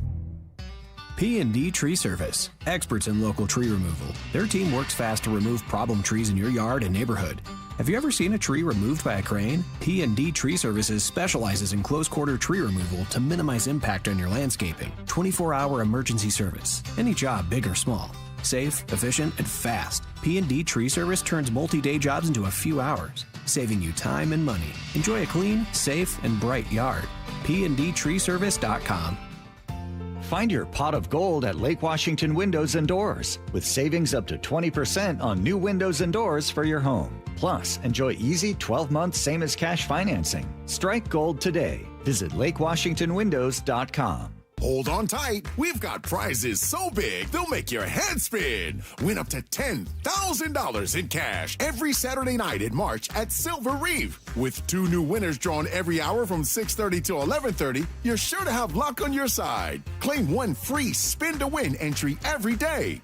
Don't forget, your Reef Rewards card can save you up to 25 cents per gallon at Lummi Bay Market next to Silver Reef. Silver Reef Casino Resort, located off I-5 exit 260. Get broadcast times for every 3-Tree Roofing Mariners Cactus League broadcast. Holy smokes, he does it again! At seattlesports.com. 1-877 Cars for Kids. KARS Cars for Kids. Ready to get rid of that old car? Donate it to Cars for Kids. Call 877 Cars for Kids to reach a friendly live agent. Donation is super easy, and your car can be picked up as soon as tomorrow. Call us now or go to carsforkids.org. 1-877 Cars for Kids. Donate your car today. Did you know you can donate real estate too? New siding doesn't have to break the bank. We offer affordable options that add value and protection to your home. This is Justin Shirley, CEO of State Roofing and Exteriors. And while we're at it, ask about our roofing, windows, decking, and gutter services for even more savings. Call 866-ROOF-ROOF or visit stateroofing.com today to schedule your free siding inspection. State Roofing and Exteriors, held to a higher standard since 1968. State Roofing, the last roof you'll ever need. High five. Up top. Dave's company just got the 5-year price lock guarantee from Comcast Business. Yeah! It's 5 years of gig speed internet, advanced security, and a great rate that won't change. All from the company with 99.9% network reliability. Heck yeah! He hasn't given this many high fives since Deborah brought in her famous banana bread. Yes! The Comcast Business 5-year price lock guarantee. Powering 5 years of savings, powering possibilities. And it's hurting, but I am not stopping. Woo! For a limited time, now through March 29th. Switch to Comcast Business to lock in your rate for 5 years and get a $500 prepaid card on a qualifying gig bundle. Or ask how to get started with 150 megabit internet and Security Edge for $59.99 a month for 12 months with a 2-year agreement. Don't wait. Call today. Restrictions apply. New customers only. 1-year contract required for guaranteed rate. Paperless billing and automatic payments with bank account required. 5-year pricing applies to monthly service charge excluding taxes and fees. From the Quantum Fiber Studio. This is Brock and Salk. Weekdays 6 to 10. On Seattle Sports and 97.3 FM HD2. All right, we're going to get to names here in just a moment, Brock, as we are under 30 minutes from the start of NFL free agency at 9 o'clock this morning, assuming for the moment that it is Josh Jobe is the one guy who stays and the other 5 free agents end up departing, Brock. They would have a potential need at running back, safety, edge, and wide receiver. Maybe still a cornerback. I mean, you could look at other spots as well. We talked earlier about defensive line as maybe being another spot where you could always add. But I think just the easy on paper needs would be running back, safety, edge rusher, and wide receiver. I threw it out on Twitter last night as a little poll, but I'll ask you. Rank those 4, if that turns out that way, if they sign Josh Jobe, rank those 4 in terms of how, priority for you if you were John Schneider. Yeah, I think line of scrimmage, and then that was the overwhelming winner in your poll as well. I think that we have learned that, and we can talk about it until we're blue in the face, Hulk, and we will continue to do that as long as we have a microphone. This game is still about the line of scrimmage. It's actually both at the college level and the pro level. It's kind of circled back to that whole thought of all the air raid and all the spread and all the basketball on grass. It's like, well, that kind of had its era, kind of like the veer did, kind of like the wishbone did, kind of like the read option did, and it will probably come back at some point. But right now, the game has kind of come back to tight ends and some fullbacks and condensed formations and win the line of scrimmage. So not surprised to see your poll go that way, and I would probably answer it the same. Edge. Give Mike McDonald toys to play with on the edge, and he brings the most out of them. I'd probably go safety next, receiver, and then probably end with running back. Oh, interesting. So you and I would see that part a little bit differently. We would both start with edge. I would actually put running back next. Like right now, you don't have one. Right now, you got Kenny McIntosh. Right now, you got George. You don't have Kenny McIntosh. Right now, you have Zach Charbonnet. Well, Zach Charbonnet's hurt for most of the year. Like, sorry, but they're all Seahawks, Salk. Don't. I mean, but you don't have a starting running roster. back right now. Kenny McIntosh hasn't played in 2 years, bro. Like, I don't know whether he's going to return. I'm not going to bank on Kenny McIntosh. I got Velas Jones. I know Charbonnet's not going to be back for most of this season. Right now, yeah, it's Velas Jones and George Halani, who are interesting players, but I would say that to me is actually the second biggest need at running back. Doesn't mean that's where I'm going to go crazy and spend the most of money, but you got to fill that position. And I would go wide receiver, then safety. And the only reason I had safety last was just because if you can't find anybody, you got Ty Okada. You do, but, Julian has missed some time the last couple of years. Ty's a little bit of an undersized guy. I think within this scheme, that's an incredibly important position to disguise, to manipulate, to get people in all the right spots. I kind of agree with Bumpus that, Kobe in many ways is underappreciated because of the ball hawking abilities he has. So good player. I but put right that now, there if you start the season, who are your wide receivers? Cooper Kupp and JSN and Tariq Young and hopefully Torrey Horton and kind of got Yeah, I don't know. I would put that a little higher on the list. Like, again, the fear of at this age for Cooper Kupp and what his injury history looks like. I know he played most of last year, but I think that would move that one up a little bit beyond safety. Yeah, okay. I mean, just naming the names doesn't make me feel better. 70 strong, Salk, 70 strong. All right. Well, so I went and looked up, this is Greg Rosenthal's list, and it's handy just because it gives you a lot of the names that are available. So, Brock, you and I agree. Edge rusher would be the number one spot where you would start. Help me understand some of these names and whether or not they would be a good fit for the Seahawks. Okay. And by the way, just the fact that he has a guy at number one doesn't mean that the Seahawks would have him there. This is just the way he listed them. Yep. His top guy is Jalen Phillips from the Eagles. Mm-hmm. And you heard Chris Canty right there talk about big money. Yeah, he's going to be a big money guy. Okay. So you're not going to go down that route. Trey Hendrickson. Yep, we've spent a lot of airtime over the last 12 months. That's a very familiar name to the Brock and Salk listenership.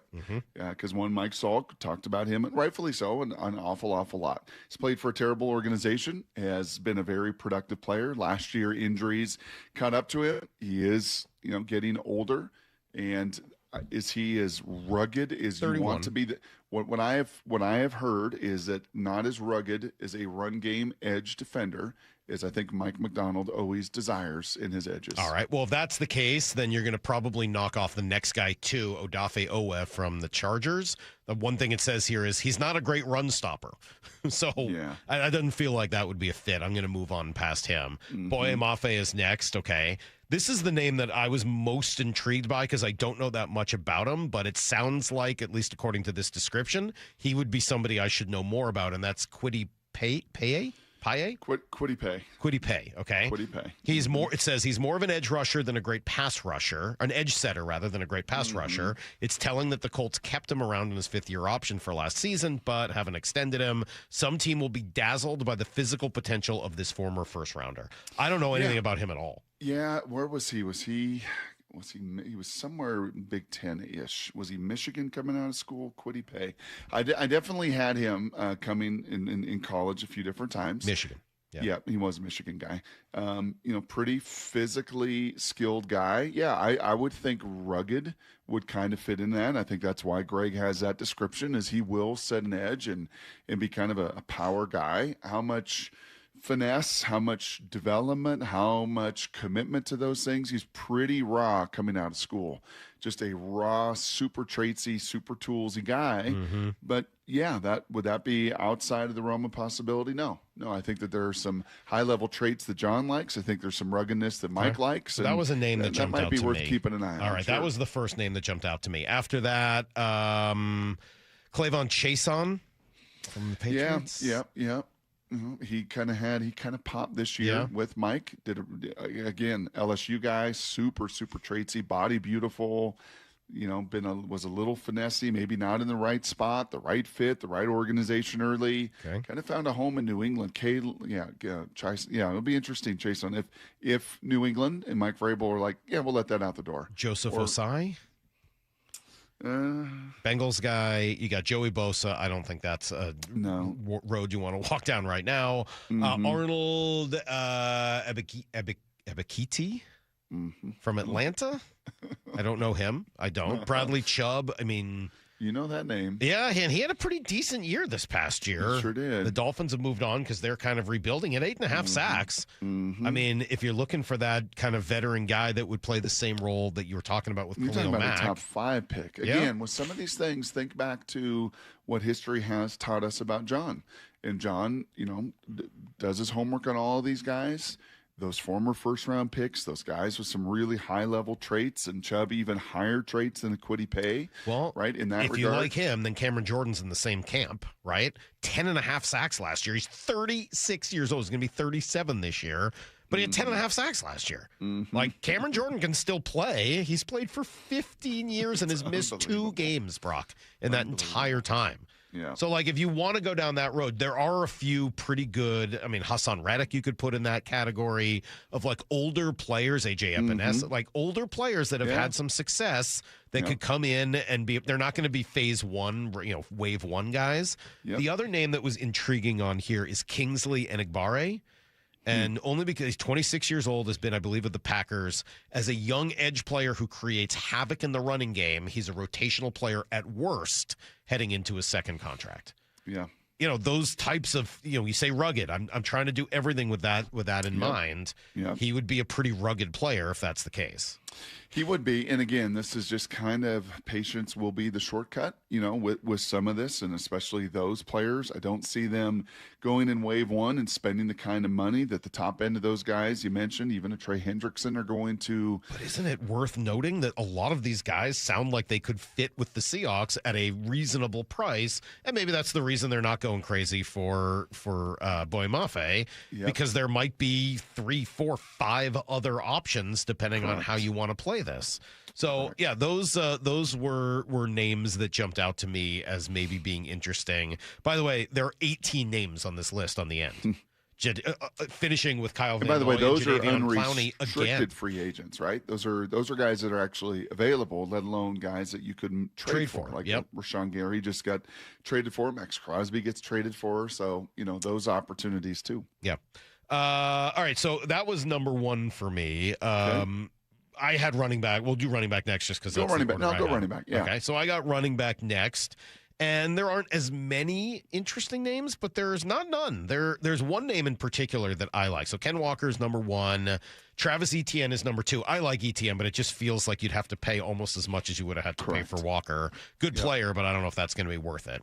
Kenneth Gainwell has been with the Steelers, but really more of a passing down guy, right? Mm-hmm. I don't know if that's the fit. Rashad White, again, blocking and receiving backs. Is Rashad White a guy you have interest in? Maybe? Yes. Okay, you like Rashad White. Well, look up where he went to school. Okay, ASU guy. Got it. Okay. I do like him. Okay, so Rashad White, I don't know as much about him, but Rashad White from the Bucks. Yeah. Rico Dowdle. Had a really good year. Just not been as consistent over the last 2, 3, 4 years, and kind of incentivized in a contract year to go get it done, and was pretty darn effective this year. All right, so what is the word that you use, Brock? Rugged? Mm-hmm. The next guy literally has that in his description. He was so consistent and rugged that he kept Bijan Robinson off the field for stretches that would drive Falcons fans crazy. That's a great Algiers, 1B option in the backfield, Tyler Algier. Yeah. That feels like the best fit. Sixth on this list, hopefully wouldn't cost as much as some of the other guys, but a rugged, consistent player that you're not looking for a long-term, number one running back here. You're looking for somebody to carry the mantle for a year. Yeah, the question I have about him, is there enough juice, right? Seahawks played him, and when he was on the field, I was like, oh, thank God Bijan's off the field. True. He's just, there's some George Holani there. They're not only the Polynesian background and the toughness and all of that, but the same lack of game breaking ability, that lack of that next year. Now, would he be a guy you'd feel great about? Super complimentary, knows the system, has been in, the outside zone scheme, and just could be kind of hand in glove and be the two eventually when Zach comes back, mid-season, hopefully. Yeah. But I don't know how much of a delta there is between him and a George Holani. Do any of those six intrigue you? Not terribly. I think you keep going down that list. I think that's the end of that list. Oh, that's the end of that list. Those were the only guys. Yeah, Gainwell's going to have a market. I think some of those guys are going to have a little more of a market for even those teams that are more needy than you are, even on paper, Salk. The Kansas Cities and the Denvers and those teams looking to take that next step. So. I don't know if there's anyone there that necessarily pops. All right, let's bounce to wide receiver, where they probably are going to have a need once Rashid Shaheed leaves. I don't see you getting into the Alec Pierce market. Rashid Shaheed, they have second. Mike Evans? No. Wan'Dale Robinson signed, I believe, back. So the name that intrigued me, there are a couple on here. The first one is Romeo Doubs. Fifth rated on this, 26 years old this year. Quote, he does everything well as a complimentary receiver, especially catching difficult throws, type of workman-like wideout who too often is underrated because he lacks flashy traits. That sounds like a Seahawk wide receiver. Mm-hmm. Now, are you looking to replace flashy traits? Because Rashid is kind of flashy traits. I got a guy for that too, but he was the first name that kind of jumped out just because he's a good player. He's had success in the league. But he's not old. He's only 26 years old, and maybe there's some value there. Yeah, he wears that, Mark Kelso helmet. Okay. So that makes you nervous. The 2 or 3 extra The great layers. Kazoo. Yeah, it's the great Kazoo Dobbs. Makes me a little nervous. All right. Juwan Jennings is next. Doesn't feel right. No Stephon Diggs. I'm going to say no as much as I used to love him on Deebo Samuel. That's kind of going the wrong direction. Tell me about Jalen Nailor, the Minnesota Vikings. It says Nailor was stuck behind Justin Jefferson and Jordan Addison and didn't have a quarterback who could throw to the middle of the field in his contract year. He has fans as a speedy slot receiver. Now, you could argue that's not really what they need, but you could do it. You could put him in the slot for the most part if he's got some real speed. Michigan State guy, I believe, right? If you can check my work on that, I'm pretty sure. And I really liked him. He was he made some big plays. He's a competitive sucker. No relation to Josh Naylor, but got kind of some of the same little edge to him inconsistent with his hands. I think that has been some of the challenge with him at times, with some drops and otherwise. But yeah, one of those kind of, he's going to bring a little intensity and bring a little edge, and maybe a Cooper Kupp, much like he's been for others that he's been around, could be a tremendous influence on, he was, I thought, the most interesting name on the wide receiver list, along with Dobbs. Again, because a little lower on this list, maybe there's better value to be had there. And he's one of the only people on this list who had the word speed attached to his name. And since that's obviously what you're losing in Rashid, I thought that was interesting. Calvin Austin was the last one that doesn't feel like a fit. So those that list kind of makes me feel like, it makes me go back to Tom McShay and Daniel Jeremiah, that second, third round receivers are going to be of a lot greater value than maybe even some of the, depending, again, if those guys don't have a market and everything dries up and you get them on a 1-year deal where they're unbelievably hungry to come into a championship organization and resurrect or create a market and create value for them and really earn that, then, I kind of land there with some of those fellas. All right, last guy, last position is safety. This is assuming that Kobe Bryant does not sign, and we got about 15 more minutes to see if either he or Josh Jobe or anybody else is going to make their way back to Seattle before the free agency period starts at 9. But here are the safeties. Brian Cook, number 1 on the list. He's ahead of Kobe Bryant, so it's hard for me to imagine they would go in that direction, but I guess it's possible. Brian Cook loves to hit, sure, tackler. I think that's more. He's more of a box safety, strong safety. So I don't know if that's going to be the fit. Kobe Bryant is 2. Nick Cross is 3rd. Again, creates pressures and run stuff. So I don't know if that's what you're looking for necessarily with this spot. Jaquan Brisker, a lot of concussions. Again, more of an enforcer. The name that jumped out to me was Jalen Thompson. Had been with the Cardinals for a while, 28 years old. Just here's what it's written from Greg Robinson. Thompson just finished an effective stint on the 3-year, $36 million extension in Arizona. He'd be better known if he played somewhere else. He'd probably be better if he played somewhere else. Free safety, is that a fit? Honestly, this exercise, it's good. I've kind of enjoyed all of this, right? Because there is a plethora of names at edge and all sorts of different body types and backgrounds. And wide receiver, I do now lean a little more the draft. The running back, it is a lean crew, both in free agent market and the draft. Safety, what this has taught me, or kind of what is instructive or furthered my thought, sign Kobe Bryant. You know him. He's a ball hawk. He's a difference maker. His versatility is all over the place. He's younger than Julian. I don't put Julian in that retirement phase at all. He's not there. But we know the life expectancy of safeties, too, is not forever. And Earl fell off a cliff, and Cam got beat up. And, when you got somebody that knows this system so well, is so well-versed in it, and is a ball hawk, gets his hands on the football, both against the run, punching it out, both in the air, like that exercise just kind of instructs me. I don't know if it's 3 years 36, if it's 3 years 38, that's just kind of the number for these guys, And again, there's a bunch of them in this draft. There's some good safeties in this draft. If you want to go there, especially early, you could find a guy that you would pencil in and would want to start. But you want to do that when you've got the marriage back there. I also think of Kirk Cousins. I was chatting with a couple QB dads about this and talking about the scheme and talking about this little camp that we're watching with guys throwing like, this is great. But quite honestly, for these combines and stuff for quarterbacks, this is the least telling of any position on the field. When I watch these high school or college running backs, or I watch these DBs, or I watch even the O-line, D-line drill, Salk, that they do without helmets on, like, wow, you get a pretty good feel. For quarterbacks, you got to see them process the game. And I would say similarly for safeties, I got to see them process the game. And those two back there, and the chaos they created for Kirk Cousins, and Kirk is like, I don't know what they're doing. They hold, they disguise. Is it cover 4? Is it cover 3? I don't even know. And even a second into my snap, I can't diagnose what they're doing. There's some real value there. And the more that we get into this, I think I'd like to see Kobe back. That'd be fine with me. I certainly wouldn't have a problem with that at all. But I like the edge players. I think that's probably where you have the most ability, the most depth, and folks that could come in and really make a difference for you. That's good news. And the other thing is, Brock, I don't know that we fully know exactly what Mike Macdonald is looking for at all of these positions. He inherited a lot of them. I think we know what he wants on the defensive line. I think we got a pretty good sense. And your word rugged is a really good one. What is he looking for at wide receiver? What is he looking for at running back? He hasn't taken a running back, right? He inherited both Ken Walker and Zach Charbonnet. I don't know that I have a full sense of what it is he and Kubiak want at that position. Kubiak. Oh, I'm sorry. Yeah, sorry. Out the door. Yeah, not Kubiak anymore. My bad. So there's been a lot of change. Yeah, there has. There's Yeah. been a lot of change. Sorry about that. Yep, that's just my bad. Not Kubiak. No. He's not that's here good. anymore. No. But you get my point. I do. I don't know exactly what they're looking for at Right. wide receiver and running back. And I think at safety, I got a pretty good idea. I think he's looking for intelligence at safety, probably more than anything else. Communication, that ball hawking ability seems to be important.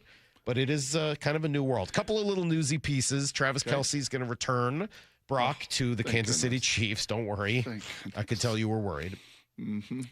The Falcons are expected to pursue Tua Tagovailoa. Do you think they just want two lefty quarterbacks? Sure. Just do you think that's like just, hey, if we're going to be lefty, let's just go all the way in on lefties? No. I think that's Tua actually is an incredibly accurate passer. Just in vacuum, and if you were to do a combine, again, routes on air and all that stuff, really, really accurate guy. And, they've committed to their receivers and to their running back and to their tight end with the franchise tag. And Penix has got a knee. And you're not going to have to pay him. Third or fourth ACL for Michael. Right. So, yep. You'll still have to. It'll probably be an incentive depending on the market. But isn't he getting all the money from the Dolphins? There's a lot of money coming from Miami still. Like $50 million a year. So, I don't know. Bunch of people asking about Sean Tucker, Brock, as a possibility. Do you know Sean Tucker? Sean Tucker. I don't know who that is. He is for the Bucks, but I think he has like a 6-yard per carry average, but he's been behind Rashad White and their other back there, Bucky Irving. Yeah. And Bucky Irving. I don't know Sean Tucker. Syracuse guy, runs fast. Yeah.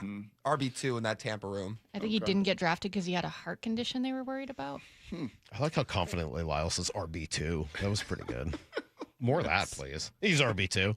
I like that. Well, that's fantasy lingo. I like it. Fantasy football lingo. I just appreciated the confidence more than anything else. You let me know that you knew who he was and that he's the second running back there. Thank you. I appreciate that.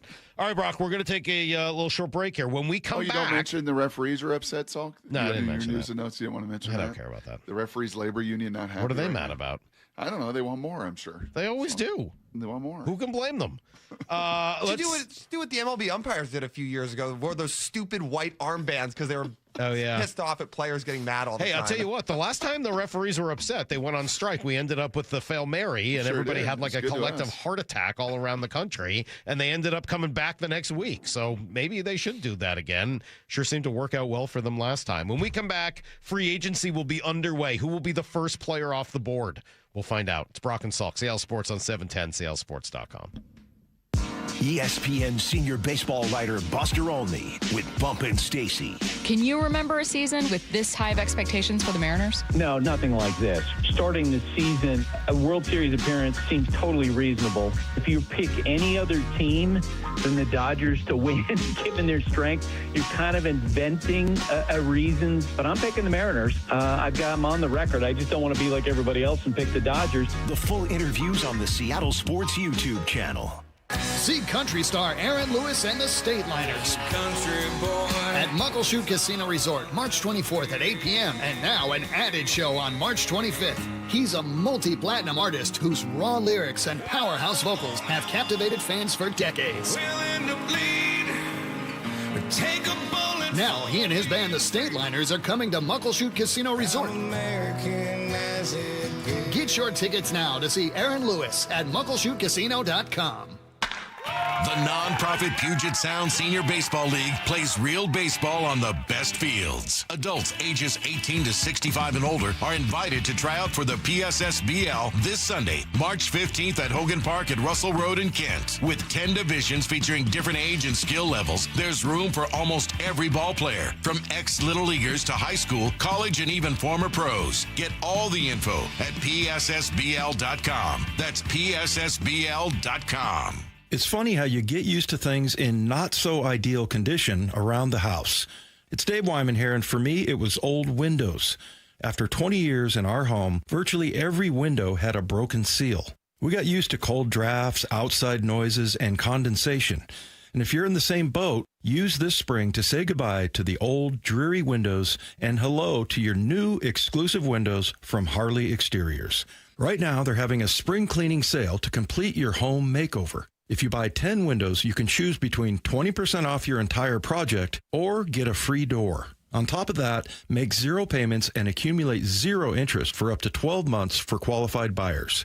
Harley Exteriors windows are a massive upgrade, manufactured right here in the Pacific Northwest and exclusive to Harley Exteriors. Call 833-HARLEY, that's HARLEY, or go to harleyexteriors.com. Schedule your free consultation today at harleyexteriors.com. Free consultations, no fee guarantees, 5-star reviews. J.P. Pendergast with Pendergast Law explains the importance of going beyond these familiar offerings. Accident victims want an attorney, Tom, that satisfies their needs. Someone who handles those needs with the highest degree of care.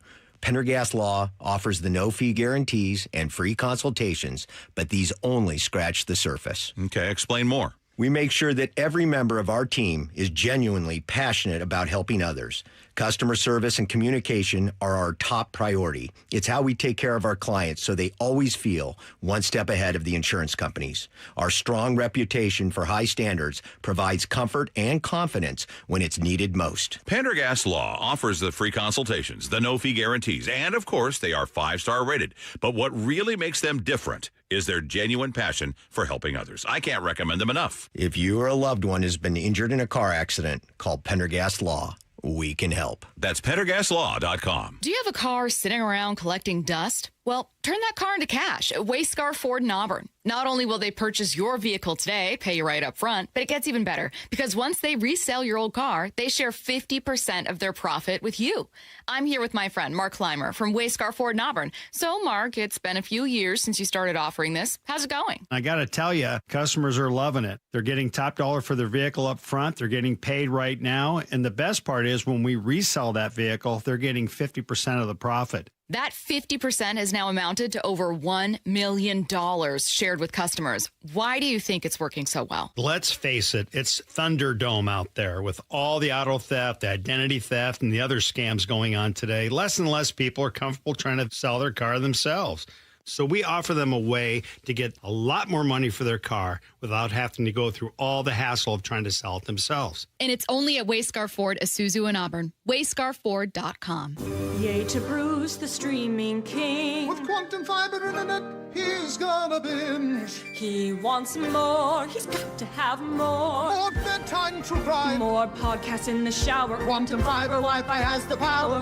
More fast internet speed. He's got the gigs to go big, bring him the game. Right now. And his royal we. More sports non-stop, his quantum fiber's on top. Yay to you. Switch today at quantumfiber.com. Limited availability, service and speed in select locations only. We've got a surefire way for you to feel lucky this St. Patty's Day. Get a saltwater hot spring spa from Olympic Hot Tub. Take advantage of big savings and get 5 years to pay for it interest-free. But hurry, this deal ends St. Patrick's Day. OlympicHotTub.com. Do you need a new roof? Then trust your neighbors at 3 Tree Roofing to get you taken care of this spring. Schedule your free estimate at 3treeroofing.com and secure $500 off your roof replacement. Right now, you can still take advantage of spring pricing and beat the summer rush. 3 Tree Roofing, your Puget Sound roofing experts. Let's go! This is Seattle Sports. Streaming through the Seattle Sports app. KIRO AM Seattle. KIRO FM HD2 Tacoma. Home of the Seahawks, Mariners, and everything Seattle sports. Get it freaking auto! From the Quantum Fiber Studio, this is Brock and Salk on Seattle Sports. Brock Ewert is my hero. Jay Buhner just punched me in the kidney. We're going to see you on the interview. Doesn't really work that way, Sherm. This is a show that has my name on it. It kind of does, though. Now here are your hosts, Brock Ewert and Mike Salk. Hello! All right, how do you guys feel? Any different? That sound is just ridiculous, by the way. Do you feel any different? That sound never gets old. No, it doesn't work that way. This is sure that has my name on it. But it kind of does, though. But it kind of, he's still trying. What a moment. What a moment with Richard. What a moment. All right, Brock, do you feel different? It's free agency. It started. Well, the legal tampering. The tampering is everywhere. And now it's legal, Salk. And now deals are going to get done. And There is control myself. There is a little bit different this year, by the way. I don't know if you saw this over the weekend, and I'd forgotten about it, that players can now have a couple of Zoom calls, 1 hour long Zoom calls with the team that they're thinking of signing with. And I think that's a good point. Like, that's good, right? Before, they could only talk through the agent, so any of the conversation around, at least during the legal tampering period, any of the conversation around, like, hey, how would I be used? Are we a good fit? Do we want to work together? Any of that stuff. You couldn't have any of that. So I think that's a good thing. And the fact that they can do it by Zoom, great. You don't have to fly everybody around the country to do it. You know what else? I just got to chuckle. You know what else the reality of that is too, Salk? And you can imagine this pretty easily. If you're the agent, you're like, oh, gosh, no, please don't. Or you're sitting right next to him, like, kind of like in a deposition, like, don't say that. Stop it. So, kind of hitting his leg. Right. Because these agents have tried to lay the groundwork for the last, 7 to 10 days, starting at the combine, right, with where their value is and what they're getting. But And in some ways, it may be more I remember valuable. Damon, by the way. I've told my story numerous times of chatting with Holmgren, yada, yada, yada.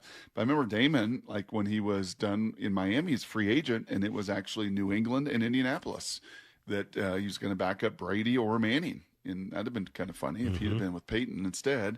And I think he really wanted to go to New England. And actually, at that point, it was Bledsoe. There wasn't even Brady. And it was like, well, Bledsoe or Manning, and just kind of the age and where they're at. Like, maybe there's going to be more chance with Drew, and I know Drew, and And I remember his agent, Mike Sullivan, like, do not answer the phone. Whatever you do not answer the phone. Because they're going to try to call, and they're going to try to sweet talk, or they're going to try to do this, and you let me handle every conversation. And I think there's still a lot of agents that I don't know how comfortable they would be maybe necessarily always having those Zoom calls. So even though that opportunity is there, I am kind of curious to see how much it's really taken. We've got our advantage of. first deal, Brock. It took all of 3 minutes. We've got our first deal of free agency. Dun, dun, dun, dun. But it's actually just that the Colts are re-signing wide receiver Alec Pierce. So he was the number one wide receiver on the market, and he stays in Indianapolis. What kind of loot we looking at? What kind of money we talking here, Salky? This is from Diana Rossini. I don't have that info yet, but she does say the top free agent wide receiver on the market. Pierce made it clear that Daniel Jones's presence in Indy would factor into his decision. It's 4 years, $116 million. There we go. For Schefter on McAfee's show. That's a lot of money. About $29 a year. That is a lot of money. So you know who that makes the next best free agent now on the market at wide receiver? Rashid Shaheed. So if the top guy got, what'd you say, $29 a year? Yeah. What's Rashid Shaheed going to get? The projections Not on him 10. yesterday were really low. Well, They were really low. I would assume it's going to be a lot more than that projection based on Well, the number Alec that Pierce has Alec had Pierce just 1,000-yard got. season, Salk, and big play guy. But as you just said, Brock, 20 there's yards not to much else catch. out there in the wide receiver market. If somebody decides that's what they need, then they'll decide that's what they need. And Rashid Shaheed is sort of next up. So Over the cap yesterday, there was a tweet about it. Projected him to get 1 year for $10 million. No chance.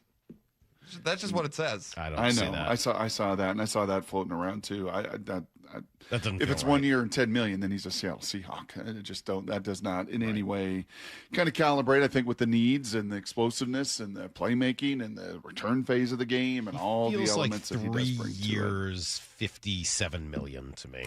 Yeah, I don't think he's going to get to these numbers. I don't think he's going to get into the high 20s or anything around that. Just because there hasn't been enough production. But as 3 a years, receiver. 57. That sound about right to you? Just under 20 a year?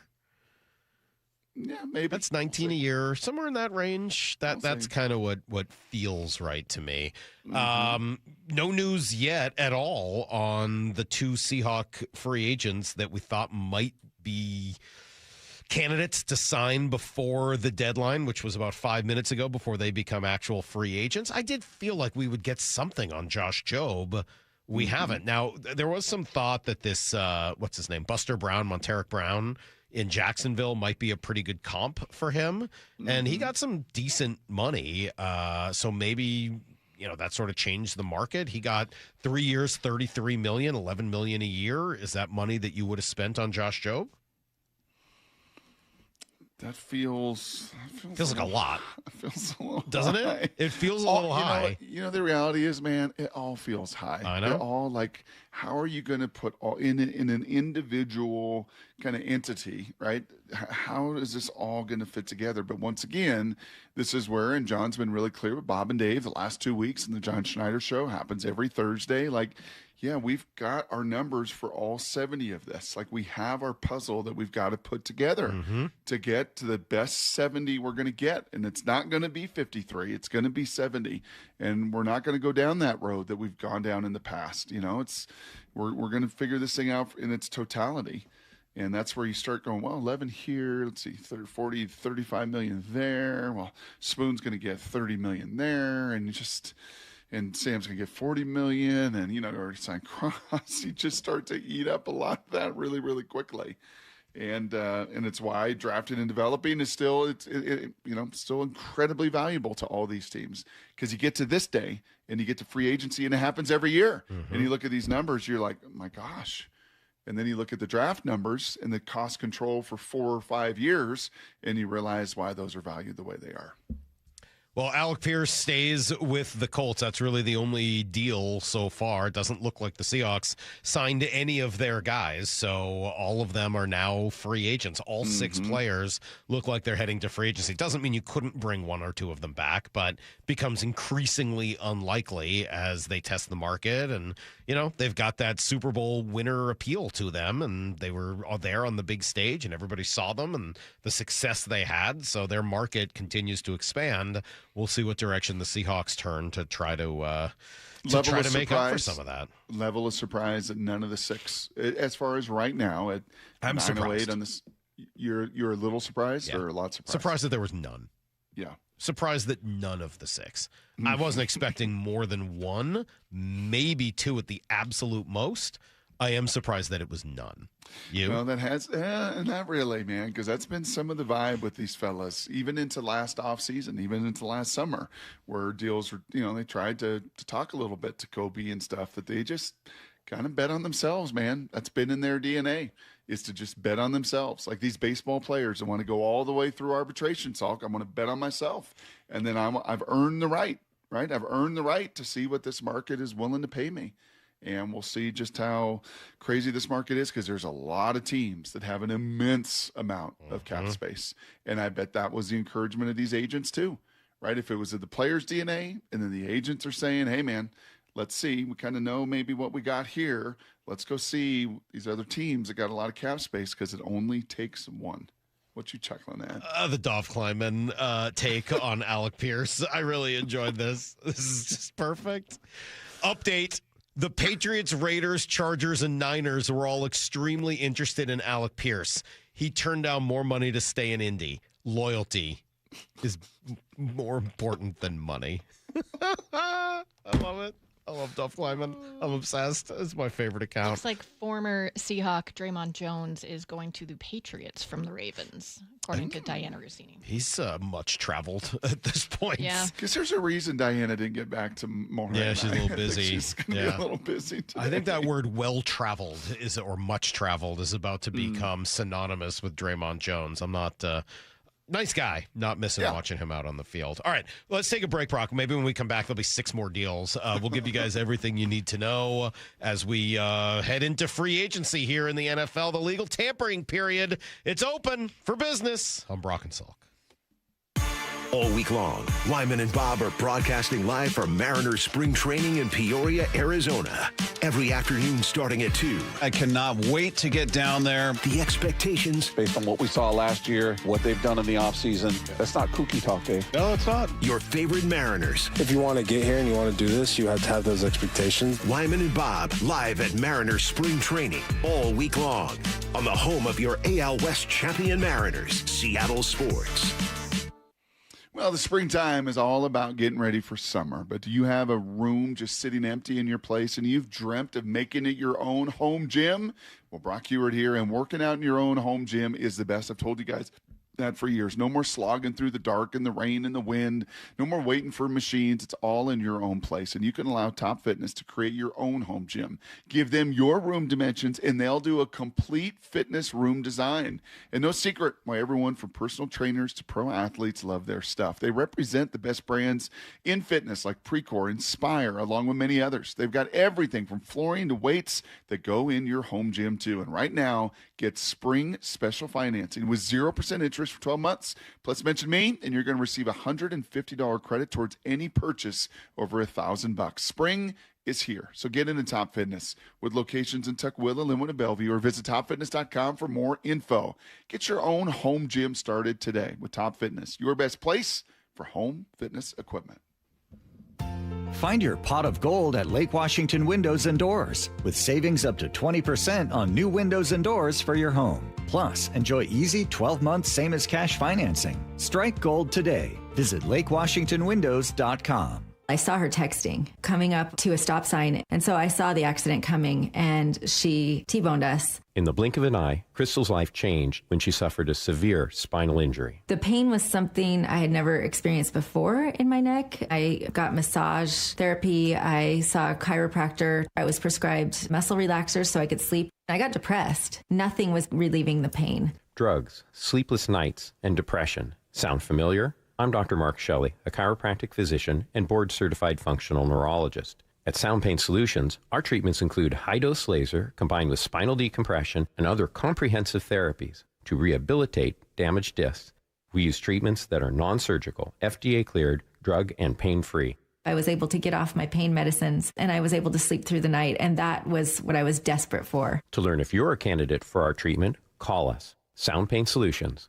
855-996-0025 or click soundpainsolutions.com. Got a Tesla, EV, or hybrid that needs repairs or maintenance? Take it to the experts at A&M Auto Repair in Bellevue, the new dealer alternative for your EV or hybrid. Visit A&M Auto Repair at myevpros.com or call 425-96-EV-FIX. For over 50 years, Bucky's Complete Auto Repair has been the one locals trust for honest pricing, expert service, and guaranteed repairs. This dedication has earned them a Carfax Preferred designation.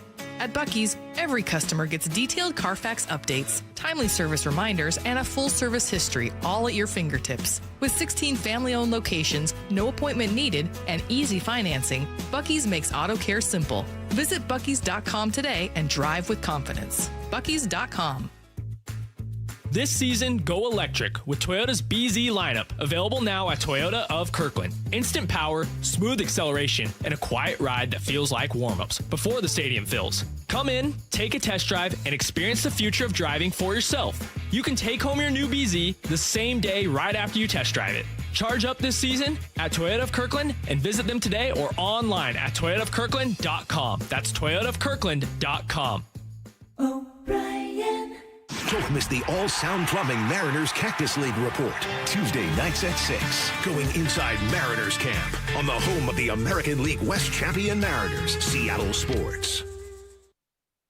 Wesley is a truck driver. I drive a truck, and I love what I do. A truck driver with IRS troubles. They told me I owed them $43,000. It got really bad. Quite a few letters in the mail. They were talking about wage garnishment, coming after my house, my car. Yeah, they don't play around. I seriously thought that I was going to lose everything. One sleepless night, Wesley finally made a call to Optima Tax Relief at 2 a.m. Kind of figured I'd get a machine, but I didn't. I actually got to talk to an actual person in the middle of the night.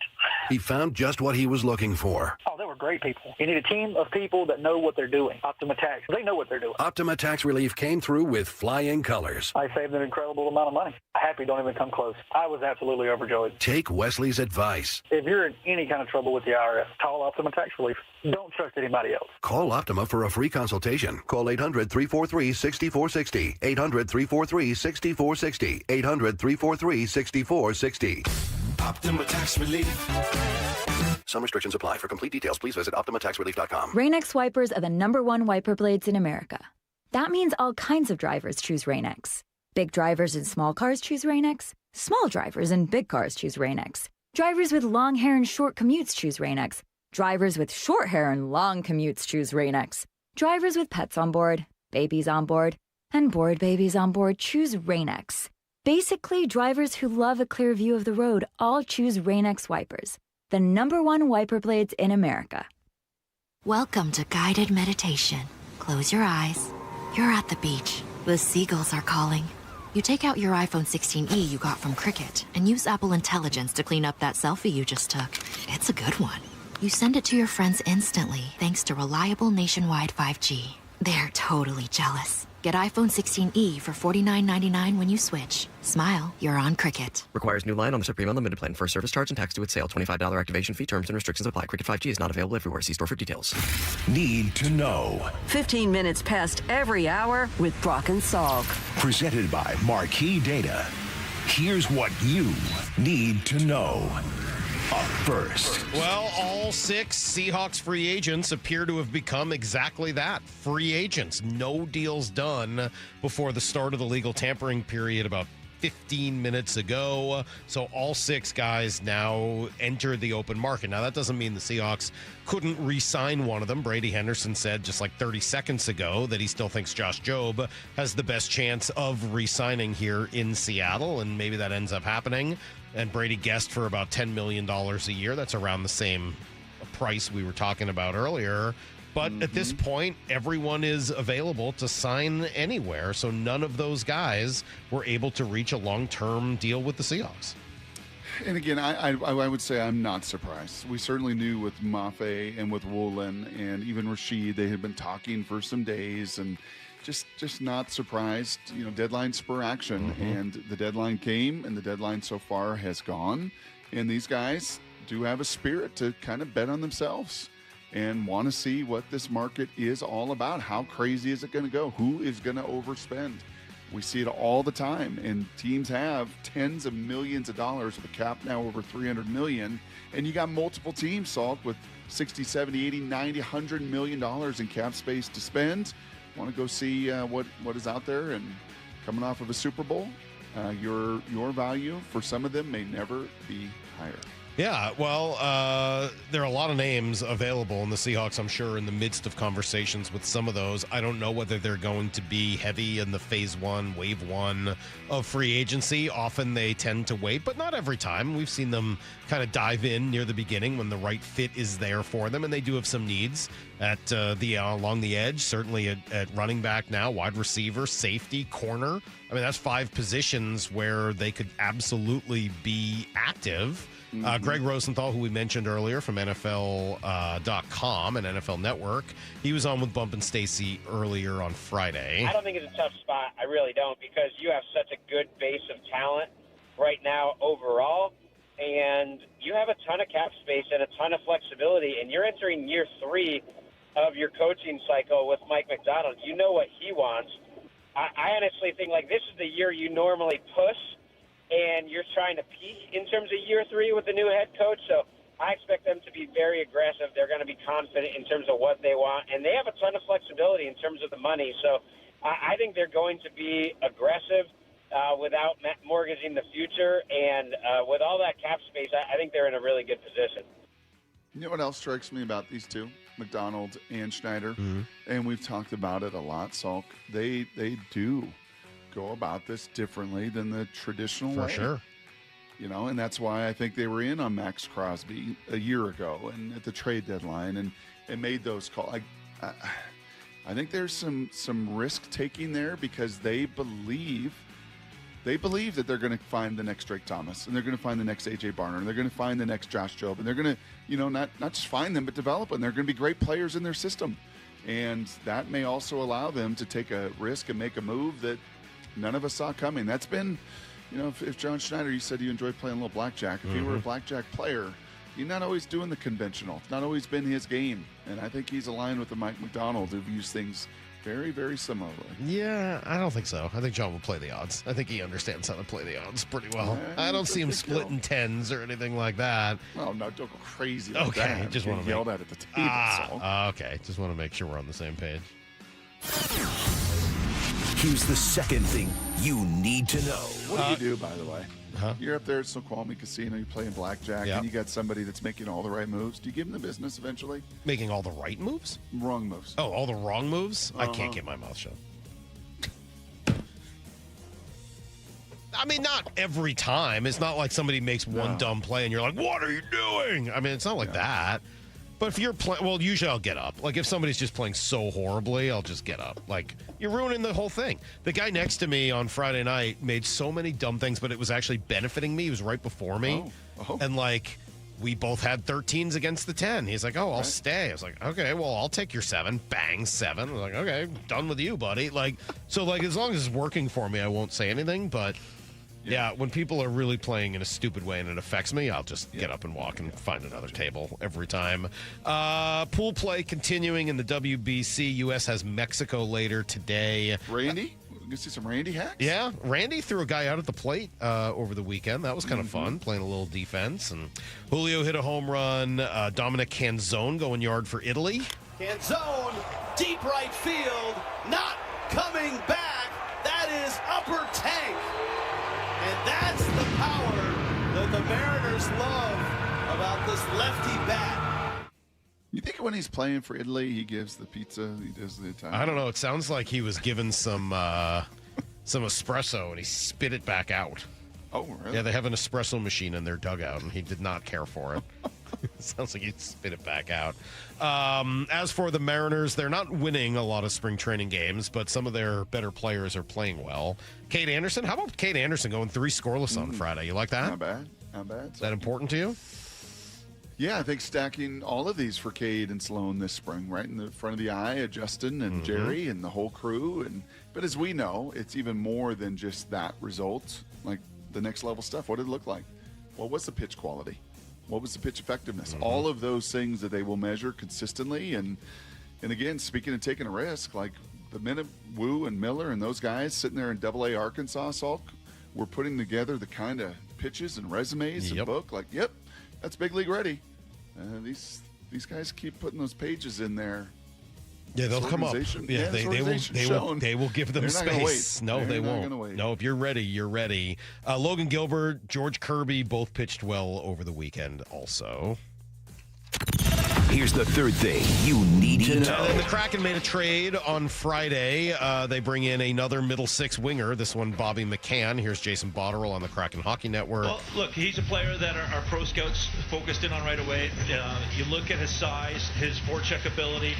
He gets to the net. He gets pucks to the net, brings a shooter mentality. I think that's something you've heard a lot from Lane throughout the last couple of weeks here, getting more pucks to net.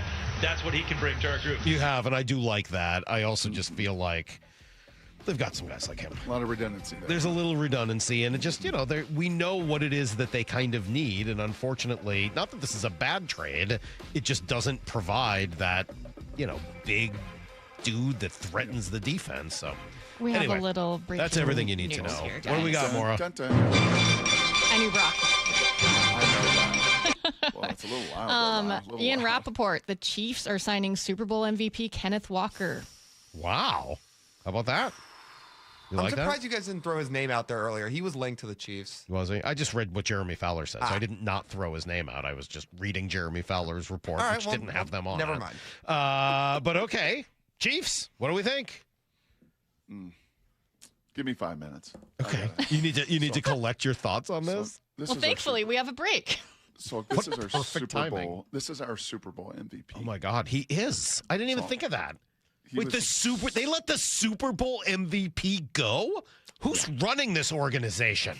I can't believe this guy won the Super Bowl MVP, and now they're letting him go? Oh my God, a 30-minute rant next on Brock and Salk. ESPN senior baseball writer Buster Olney with Bump and Stacy.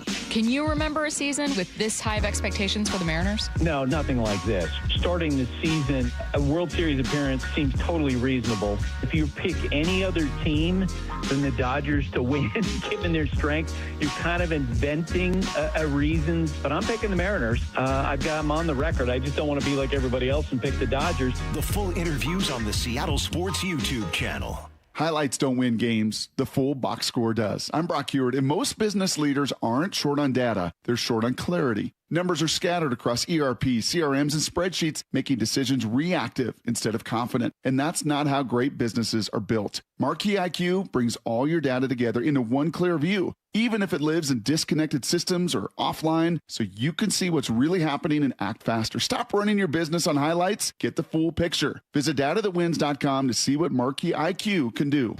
P&D Tree Service, experts in local tree removal. Their team works fast to remove problem trees in your yard and neighborhood. Have you ever seen a tree removed by a crane? P&D Tree Services specializes in close-quarter tree removal to minimize impact on your landscaping. 24-hour emergency service. Any job, big or small. Safe, efficient, and fast. P&D Tree Service turns multi-day jobs into a few hours, saving you time and money. Enjoy a clean, safe, and bright yard. PNDTreeService.com.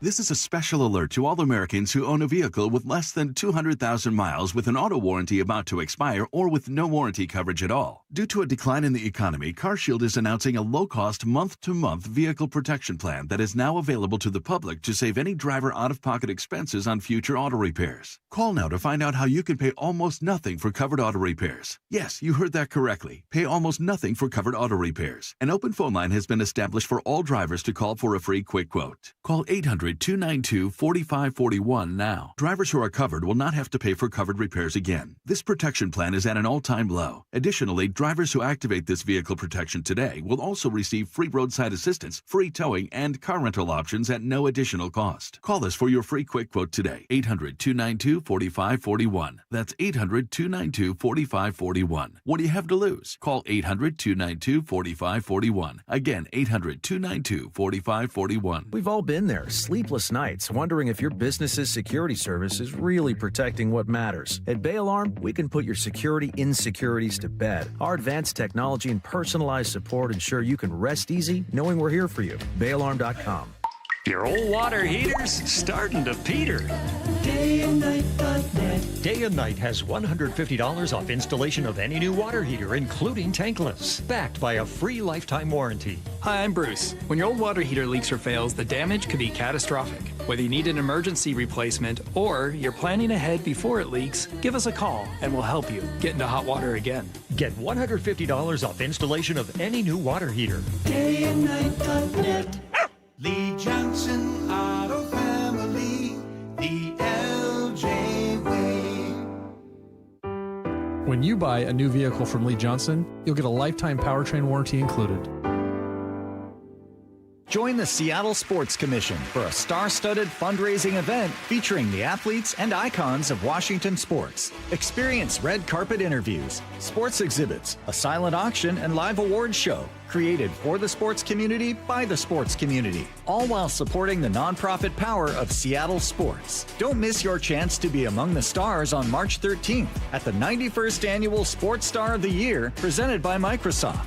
Get your tickets now at seattlesports.org. Don't miss the All-Sound Plumbing Mariners Cactus League report. Tuesday nights at 6. Going inside Mariners camp on the home of the American League West champion Mariners, Seattle Sports. Hi, I'm Kamiko, the founder of Miko's Hot Chicken. When we started our family restaurant, we were also raising a family. But let me tell you, it wasn't easy. Our Chase Inc. card was there to reward us on all of our business needs. Now we have a thriving location, and we're hungry for more. With the Chase Inc. Business Unlimited card, you can earn unlimited 1.5% cash back on every purchase, so your business can go from here to possible. Chase for business. Make more with yours. Real business owners compensated for their participation. Cards issued by JPMorgan Chase Bank and a member FDIC. Subject to credit approval. Terms apply. At Big Trees, you don't have to shop alone. Certified arborists are available to help you choose the right trees for your yard. Plus, each tree Big Trees installs offers a 1-year warranty and a free aftercare visit from our board-certified arborists. Come visit the nursery, no appointment necessary, and see our wide selection of species. You'll find the perfect fit for your landscape needs at Big Trees in Snohomish, or visit us online at bigtreesupply.com.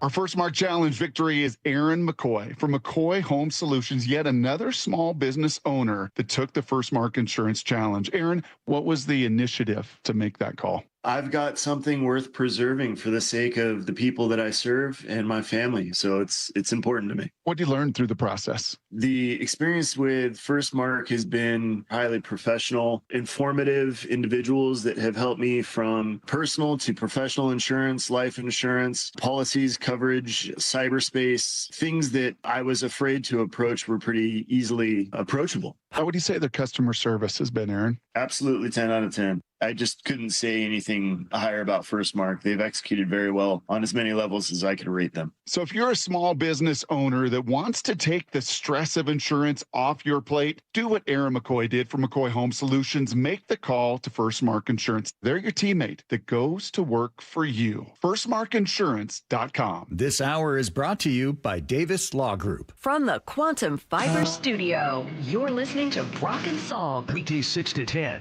On Seattle Sports and 97.3 FM HD2. Three receivers on the right side, but the handoff goes to Walker. He comes left, bounces outside, breaks tackle, turns upfield, first down, still running, down the near sideline, inside the 40, up to the 35. I'm looking back to see, did he step out of bounds? He did not.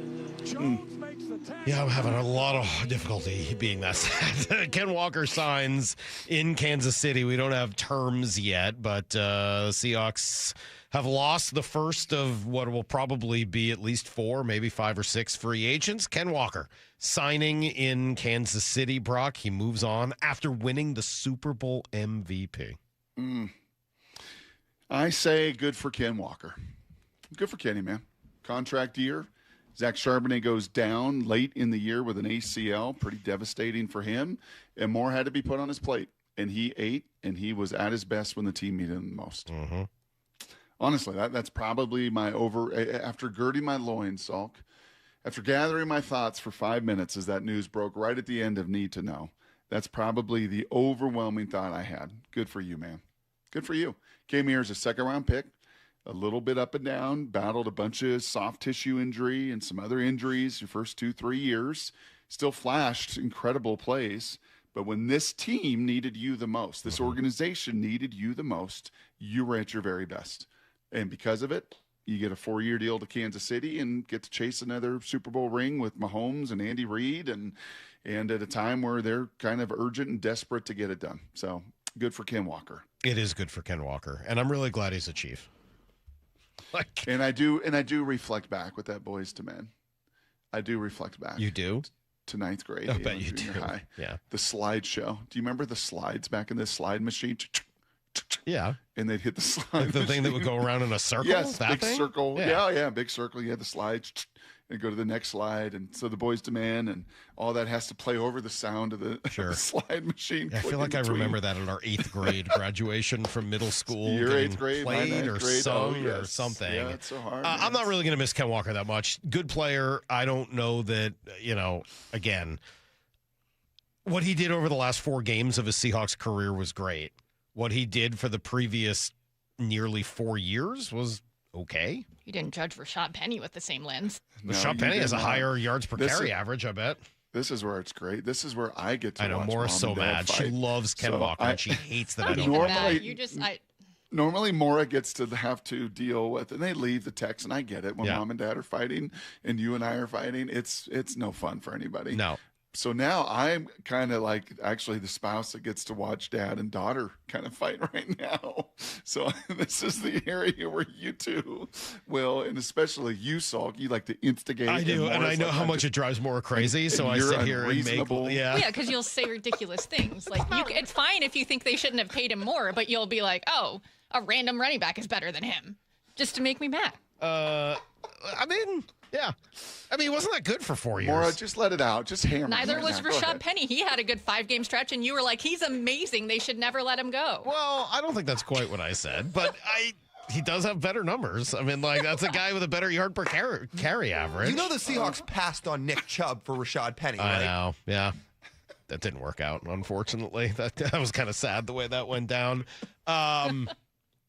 Ken Walker's fine. Just try to back more. Answer me this, people. Answer me this. 866. Answer me this. 866-979-3776. This is the first. Other names are going to come up.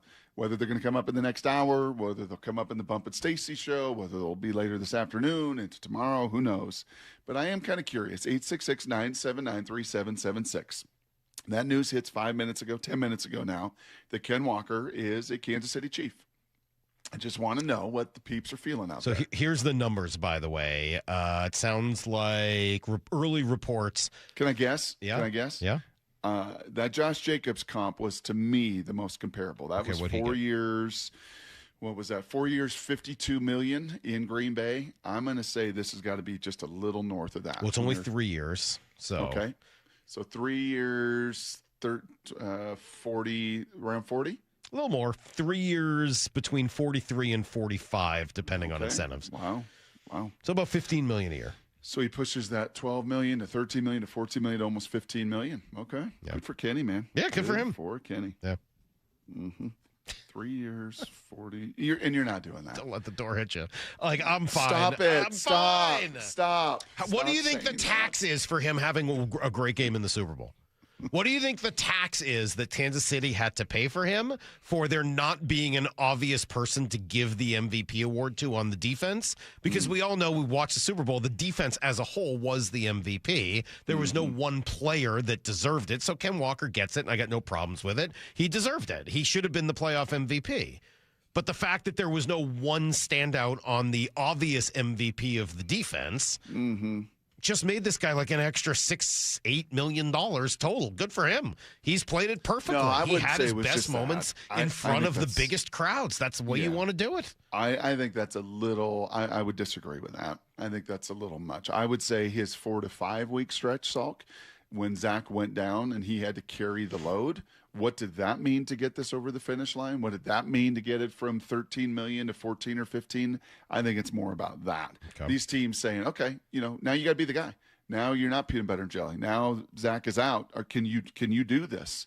And I don't think they want him to be that guy. I think they still will learn a valuable lesson that, man, this guy is better when he's, at the number of carries per game as he was this year. But then when it's time to step on in the playoffs and it's time to win the big games, he was really good. He was really good. And probably the best thing, he didn't fumble, which was a tremendous trait of his. 848 says, Salk's always been a Walker hater. Yeah, kind of. I have been. I've never been that impressed. It's not that I hate the guy.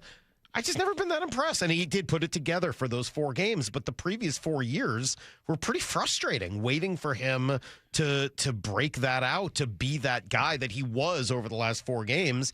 You're not paying for what he did in the past. You're paying for what you think he's going to do in the future.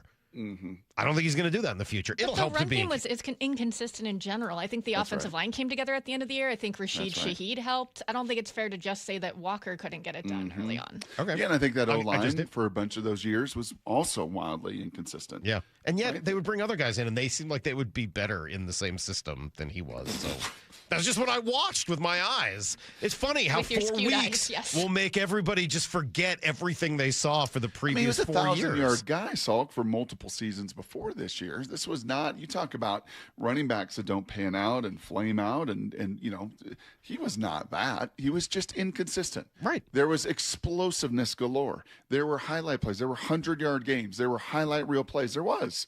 And then there was some inconsistency in how much of that was him, how much of that was health, how much of that was the O-line, how much of that was scheme, right? With a play caller that couldn't put it together and couldn't do what Clint Kubiak and this O-line group did this year. But that's kind of the point, Brock. Like, he's a running back that needed everything around him to be going really well. And most running backs are like that. That's not an insult. Most running backs need everything around them to be really good. The rare guys, they're very, very rare that can the Barry Sanders of the world. Saquon is maybe that guy. Derrick Henry might be that guy. There might be 3 or 4 of them in the NFL now, maybe. Like, that's being, I think, pretty generous. Bijan looks like he might be partly that guy. He is that guy. Okay, so I would put him on that list. Yeah. Right. The other thing, and even Collinsworth said this in the Super Bowl. The other thing, like, if you're going to have a legitimate critique of why you're not going to go there as a Seahawks, A, because you've got line of scrimmage and other needs, but B, there is a Sean Alexander element. There is I'm not going to be a great pass blocker, and I'm not a great pass catcher. Like those are legitimate. When Collinsworth even says that, and you're paid to not necessarily be negative, especially in a Super Bowl, but even when he goes there and takes it there, that does show you some of the kind of one-dimensionality. But that one dimension is going to fit very well there. Yeah, it's going to fit very well in that scheme. It might be a better fit there. I mean, look, you guys can get mad at me for not really wanting Ken Walker back, but it should tell you something that the Believe in John crowd, they didn't really want Ken Walker back. Right from the beginning. I don't even care if they don't bring Ken Walker back. I just think you're irrational when you explain why you don't want him. Here we go. Yes, I love when Maura gets that tone of voice. She just starts getting so because frustrated. The stuff you just said doesn't make sense. Every word of it made sense. There were only a couple of running backs in the league that truly make that big a difference. He's not one of them. He's fine. He's a good player. But he's not a running back that truly makes that big a difference. I think that's fair. I don't think that's unreasonable at all. I don't think that part's unfair at all. I think when you describe what you watched the last few years, that's unfair. I saw a guy that was okay, and the Seahawks did too, which is why they let him go. John Schneider and Mike McDonald just collectively agreed not to bring back Ken Walker. But I'm the bad guy? I don't think so. No, they looked at it and said, "Oh my God, we're good." I don't know how your wife gets through arguments with you. Or you said you guys don't argue. This is why. We don't argue. Because it's impossible. No, we agree on most things. Heather and I agree. I see why. She would see this very well. She's pretty smart. I don't know what to tell you. She's able to think deeply and have curious conversations and get deep into things. Not everyone can, but Heather can. You turn it into people saying something that they're not saying at all. Oh, and that never happens to me, Maura. Everything I say gets repeated back verbatim. 866-979-3776. Now, Dad's getting a little uncomfortable with mom and sister fighting. Stop, you two. Stop it. What is the text toy saying? Text toy? I agree with Salk. First text right here. I agree with Salk. What are they feeling on the text toy? I don't know. As I said, I think casual fans are going to be upset, and real fans are going to know that this wasn't worth it. You just move on. He's a running back. You're not going to sign a running back to a giant $50 million deal when you built the entirety of your success along the line of scrimmage. So Salk's on one end of that. I totally get that. Maura wanted to give him $75 million a year. No, that's not at all what No. Maura, would you have done this deal? Would you have gone 3 for 40 to 45 to keep I think Ken? I would have gone 10. No, I think I would have gone 10 or 11 for him. I think this is a little steep. Yeah. And I bet you the Seahawks were 8. We love you back. Again, this is not what you're worth. And I'm sure, they knew this was coming, and they've had these conversations, and John knew it at the Combine. Once you get the Chiefs and you get, 3 or 4 other teams involved in this, and the Broncos involved in this, and there's a bidding war, man, we're out. We're out. We're probably 3 years and $24 million. And, that deal that we talked about in Dallas with their running back, Quentin, that's great. But that was not going to happen here. And the worth for for K9 on the open market, pretty significant. Not quite resetting the market, not Saquon numbers. You want me to read through some of the text messages? Yeah, I do want to know. I just want to know Salk is correct. End of story. It hurts my soul to say this, but I agree with Salk. Thanks, K9. Our household agrees with you, Mike, 100%. We want a running back that runs north-south, not east-west. Salk is 100% correct. Sorry to say. I'm literally agree with reading you in that order. It was okay not to pay him. I don't. Never mind. I give up. Salk is 100% correct. Sorry to say, Walker was never consistently good. Love that he was healthy enough for the playoff run. There were some saying running backs right come and go. I'm getting more. I'm literally reading them in order. Literally in order. Read them in order. Charb's injury and K9 answering the bell made him some cash. He does need to learn how to catch the ball a little more. Good for Ken Walker. He has explosive play threat, but had durability issues too. Good for him, but he's not irreplaceable. Yeah, I mean, I would like Salk to be is an exited idiot from when this it comes because to now Walker. they're saying that you're right. They shouldn't have paid him that much, and I agree with that too. So I'm it's with not you, you're Salk. right. I'm Ken wrong. Walker I don't want to be drove me involved. crazy. You're not wrong. No one's right or wrong. We're not solving any problems. Just because you saw him one time and asked people if they'd seen Ken Walker. Stop. I get it. We've seen him. He's inconsistent. He's okay. He averaged more than half a yard per carry more than Charbonnet. Thank you, Lyle. Come into this, Lyle. And they've always sort of misused Charbonnet, too, and used him a lot around the goal line where, the runs were a little bit more challenging than the ones for Ken Walker. So, look, he's a perfectly fine player. I always thought inconsistent and not somebody that I would have ever wanted to commit to long term. So today, Yeah, I feel just fine. Glad he was here. Glad he played his best ball over the course of the playoffs. That was awesome. And he really did. I mean, like, jokes aside, he was awesome over the course of those 4 games in the playoffs down the stretch. When they needed him to be, he was truly, truly great. But I don't think you can pay for those 4 games. I think you've got to pay for the entirety of the previous 4 years. And I just didn't think they were impressive enough to warrant much of a contract. I was never a huge fan. And there's finally the common ground. That's what we get to, which we typically do on the Brock and Salk Show. The common ground, because I think Maura is right in line with you. As she said, maybe $8, $9, $10 million bucks if the deal was right, if they could have got it done, if they could have got it done in season, if they could have got it done last year. But once you get to this point, and once that market is willing to pay their worth to the market, that's it. The worth of K9 to the market was far greater than the worth or the value that it could be here, right? I thought John laid that out really well last Thursday with Dave and Bob. This is not a worth conversation.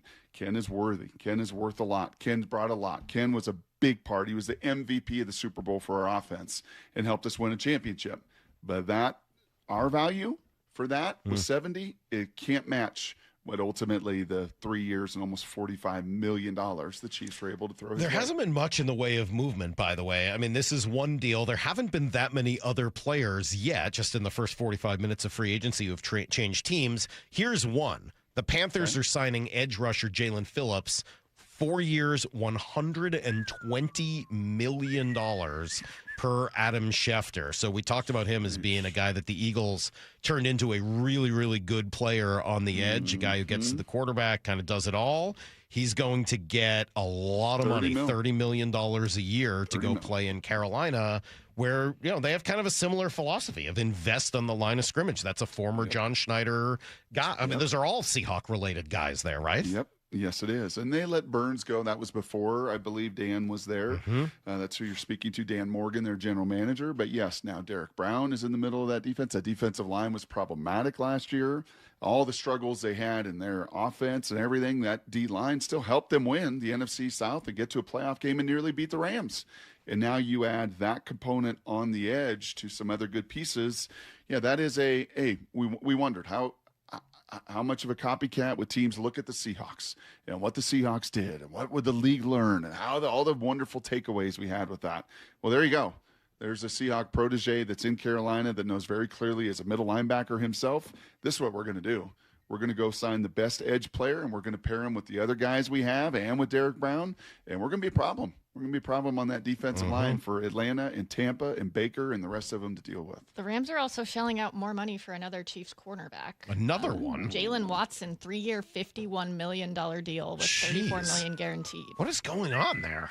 I mean, clearly they looked at it, right, and realized that their defense wasn't good enough to stop the Seahawks when they really needed to in the last 2 games. So they've gone crazy in the secondary there. Which, Brock, I don't know how many times you said last year was their problem, right? Each time we talked about the Rams with DJ, you guys were like, they're really, really good, except in the secondary. So they've now re-signed Cam Curl and traded for and signed 2 cornerbacks? Yep. Trent McDuffie gets big money, and that's pretty good. Say that again, Maura. That 3 years, $51 million. Is that what you said? Let me go back. Yeah, I believe that was 3 years, $51 million, $34 million guaranteed. Whoa. That was one of the landing spots I saw for possibly Rick Woolen, actually, of all people. That just from a needs standpoint situation. They also lose Darius Williams, one of their corners retired over the weekend. They were going to sign Reek Woolen in L.A. Get out of here. That wasn't going to happen. They played against him twice or 3 times a year, and they used him whenever they needed to on a big play. You thought after that they were going to, not you, but somebody thought after that they were going to be the team to sign Reek Woolen? No, they weren't. So let me get that this was right. not going to happen. The Rams are paying Matthew Stafford big money, right? $40 to $50 million. They re-signed Kyron Williams. I guess they haven't paid Puka yet. But they signed Devontae Adams. To pay Puka and Kobe Turner. Yeah, they paid Devontae big money. Their O-line, they've got veterans and paid good money. When do they have to pay? I mean, they're only, a year away from having to pay Jared Verse and a year away from having to pay, what's the other guy, the second-round pick inside, the defensive lineman? Braden Fisk, right? Like, those guys are good. That's like the crux of their team. That's why they're going all in now. They see the window closing. Yeah. And they have gone all in, and they have fortified their weakest position on that team in that matchup that you were able to exploit in both occasions. And now, if their odds went up to be Super Bowl favorites even before this, now they've added yet another piece to help fortify that. That's a long, athletic, just kind of speed guy and difference-making player. So the Rams are I don't think the Rams like losing to the Seahawks twice, Salk. I don't think they liked having a lead twice. I don't think they liked having a 15-point lead and watching that eviscerate, and certainly didn't like the NFC title game where Sam Darnold was able to throw for 350 and 3 tutties on that defense, too. Well, Seahawks so far quiet. Not that that's necessarily a huge surprise or indicative. I mean, there has not been a tremendous amount of early movement. I thought we would actually get more in the first 45 minutes to an hour. You know why there's not? Because there's so many teams with so much cap space. We actually do have a little quarterback signing here. Dolphins are getting Malik Willis. So much for 3 years, $67.5 million deal. Well, and that surprises me because Geno Smith said that was his preferred destination. Oh, boy. I read it this morning. Geno Smith said his preferred destination was Miami. So I'm really surprised. Well, the other place. Wouldn't they want Geno Smith? The other place that you saw a lot of conversation about, and if you're Malik Willis and you get your pick, I guess the Dolphins, they finished number 1 in most of those surveys. The Cardinals finished 32nd in most of those surveys. So there was some speculation that maybe Malik, and I know the Cardinals folks, when we were down there listening to our sister station every day on our drive into Peoria, they probably wanted him. Yeah, they did. Yeah, why would he go there? Why would anybody go there? If you were him, where would you go there? Why in the world would you do that? Hey, can I fail like everybody else in this awful organization with bad coaching, bad ownership, and like bad fan base? Like, why would anybody go there? By the way, speaking of Malik Willis, can I just tell you I'm rooting for him? For Malik? Yeah. I hope Malik Willis has success. He seems like a good kid. I like the way he plays. He was obviously overdrafted and wasn't ready for what was asked of him first in Tennessee and maybe beyond that. But he seems to have figured it out over the last year or two. He's played well in short stints. I don't know whether that's going to translate to him being an everyday quarterback, leader. But I hope it does. He's a guy I'm rooting for, and I like guys that can run around and move and have multiple skill sets at that position. So I'm rooting for Malik Willis. We'll see if it works. And there's some, that kind of has a little like Matt Hasselbeck-y feel in the sense that Mike Holmgren and Green Bay people went from Green Bay to Seattle. They knew him. That the head coach now in Miami, the GM now in Miami, there's background. They know Malik. This is not I'm only looking at, I think Kurt Warner said 29 kind of conventional drop back passes that he has thrown as Packer. They've seen the body of work the last couple of years. And well, maybe they'll bring Geno Smith in to mentor him. It's his preferred destination. I read it this morning, Brock. I read that Geno wants to go there. I like sniffling, Salk. Really? I like sniffling. Yeah, you got just a little. I've been on the air now for almost 4 hours, and I'm running out of patience. I'm running out of ability to breathe. You got just a little edge. It's like low-grade annoyance. It's not like a bad cold or anything. It's just low-grade annoyance for 4 hours. Salk, I can feel it. I'm sure that's how people describe me as well. All right. It is about time to get out of here. Maybe it's more than low-grade annoyance at times. You want to really annoy a young person? Figure this out with Avery because she likes the low key thing. Low keys become like a big phrase. Low key. Describe something back as high key. They love it. They really enjoy it. I don't know. It's kind of high key to me. Dad. Shut up, Dad. Dad, that's not a thing. That's so cringe. You mean cringy? Stop it, Dad. Yeah. It's high key. You were kind of high key. I was. Yeah. A little high key. Maura. Your high horse a couple times. Can we be friends again tomorrow, Maura? Maybe. All right. It's what do you mean maybe? It's going to take I'll think about it. What do you mean you'll think about it? I'm extending an olive branch. Oh, my gosh. No, you let her think about it. All right. Maura, think about it overnight. We'll try to be friends again tomorrow. Maura may be working for Carrington Harrison in Kansas City by tomorrow afternoon. Who knows? Our buddy may try to hire her as she comes with Kenneth Walker. She could talk about him some more. All right, I'm just kidding. We got to go. Enjoy the rest of free agency today. We'll be back tomorrow morning at 6 to talk through it. We'll figure out what happened and where the Seahawks go from there. Bump and Stacy will probably get the good breaking news next. We'll be hanging out, and you know where the hay is, Brock. And I know where we'll be tomorrow, baby. We're going to be high key tomorrow. Darn right. High key. In the barn. See everybody. Get to the chopper!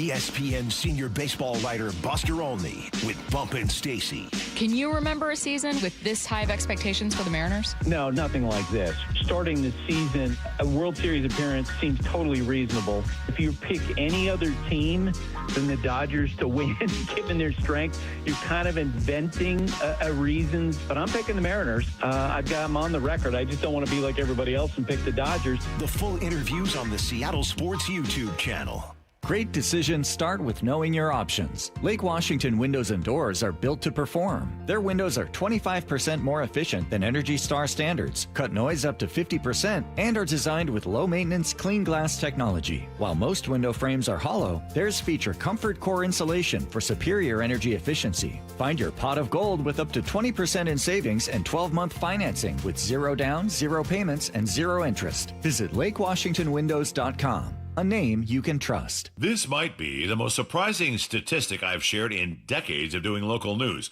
More than 75% of commuters will be involved in a car accident at some point. JP Pendergast of Pendergast Law with more. What makes it more surprising? The average person will be involved in 3 to 4 collisions in their lifetime. With accidents unbelievably prevalent, what are some safety tips if it happens to you? Safety first. Secondary collisions are not uncommon while awaiting help. Turn on those hazards and remain in a safe place. If a bystander witnessed the accident, capture their information and encourage them to remain at the scene. Seek medical attention immediately if needed, as delaying can be a costly mistake. Lastly, remember that statements made to police and insurance adjusters can affect your case. Collisions are more common than we'd like to think. If you find yourself in one, follow these helpful tips and then call my friends at Pendergast Law. If you or a loved one's injured in a car accident, call Pendergast Law. We can help. PendergastLaw.com. This baseball season, Toyota of Kirkland and Toyota of Renton have you covered with every play. With their lineup of Tundras, Tacomas, and the all-electric BZ lineup. Versatile, powerful, and innovative. All built to elevate your drive. Take a test drive at either location and head home or to the ballpark in that Toyota the same day. Whether you're in the north or the south, they've got you covered. Visit Toyota of Kirkland and Toyota of Renton or online at toyotaofkirkland.com and toyotaofrenton.com. O'Brien. Mariners fans, the 2026 season is officially on deck. And Cal, Julio, and the defending AL West champs are ready to feed off your energy at T-Mobile Park. Be here for every monster home run. There it is, number 60. The magical tour of Cal Raleigh just continues. Every 100-mile-per-hour heater. And he throws it and the ball game's over. Andres Munoz has simply been incredible. Every clutch moment. A bases clearing, 3-run double by Josh Naylor. Holy smokes, the Mariners have the lead. It's going to be an epic 50th season, and you won't want to miss it. Mariners baseball. Trident's up. Lock in your spot for the season with a Mariners Reserved membership. Get the best seats at the best prices for 20 games of the whole season. Plus amazing perks like guaranteed postseason access, year-round savings, and more. Memberships start under $500. Find your plan at mariners.com/26. Guys, did you know your testosterone affects everything in your system, including how you feel and perform every day? Right now, Revive Men's Health Seattle will check your testosterone for free. Knowing your T levels is the first step in understanding if you have low T. Your testosterone level impacts your energy, libido, sleep, weight, hair loss, mood, and even ED. Maintaining an appropriate T level can change your whole life. Most men start to see changes in their hormone levels in their 30s. Experience and results matter. So what are you waiting for? Get your T levels checked today by local, experienced, and trusted men's health experts. They've helped thousands of men since 2011. They're so confident they can help you, they even guarantee it. Call Revive today and schedule your free testosterone test, free exam, and free consultation. Call Revive Men's Health at 206-529-1111. That's 206-529-1111. Or visit ReviveMen'sHealth.com. Why'd I go to the doctor? Working on the farm, my heart kept skipping a beat. I didn't think much of it, but my daughters made me get checked out. Turns out I have atrial fibrillation, which increases the risk of stroke about 5 times. Symptoms like irregular heartbeat, heart racing, chest pain, shortness of breath, fatigue, or lightheadedness can come and go. But if it's AFib, the risk of stroke remains. If you have symptoms, contact a doctor. I'm so glad I did. Visit NoTimeToWait.com. Sponsored by Bristol Myers Squibb and Pfizer. This is the story of the one. As a procurement manager for a hospital system, she keeps every facility in her network stocked and ready. That's why she counts on Grainger to be her single source for thousands of products, from disinfectants to lighting, air filters, and more. And with fast, dependable delivery, Grainger helps her keep every facility stocked, safe, and running smoothly. Call 1-800-GRAINGER, click Grainger.com, or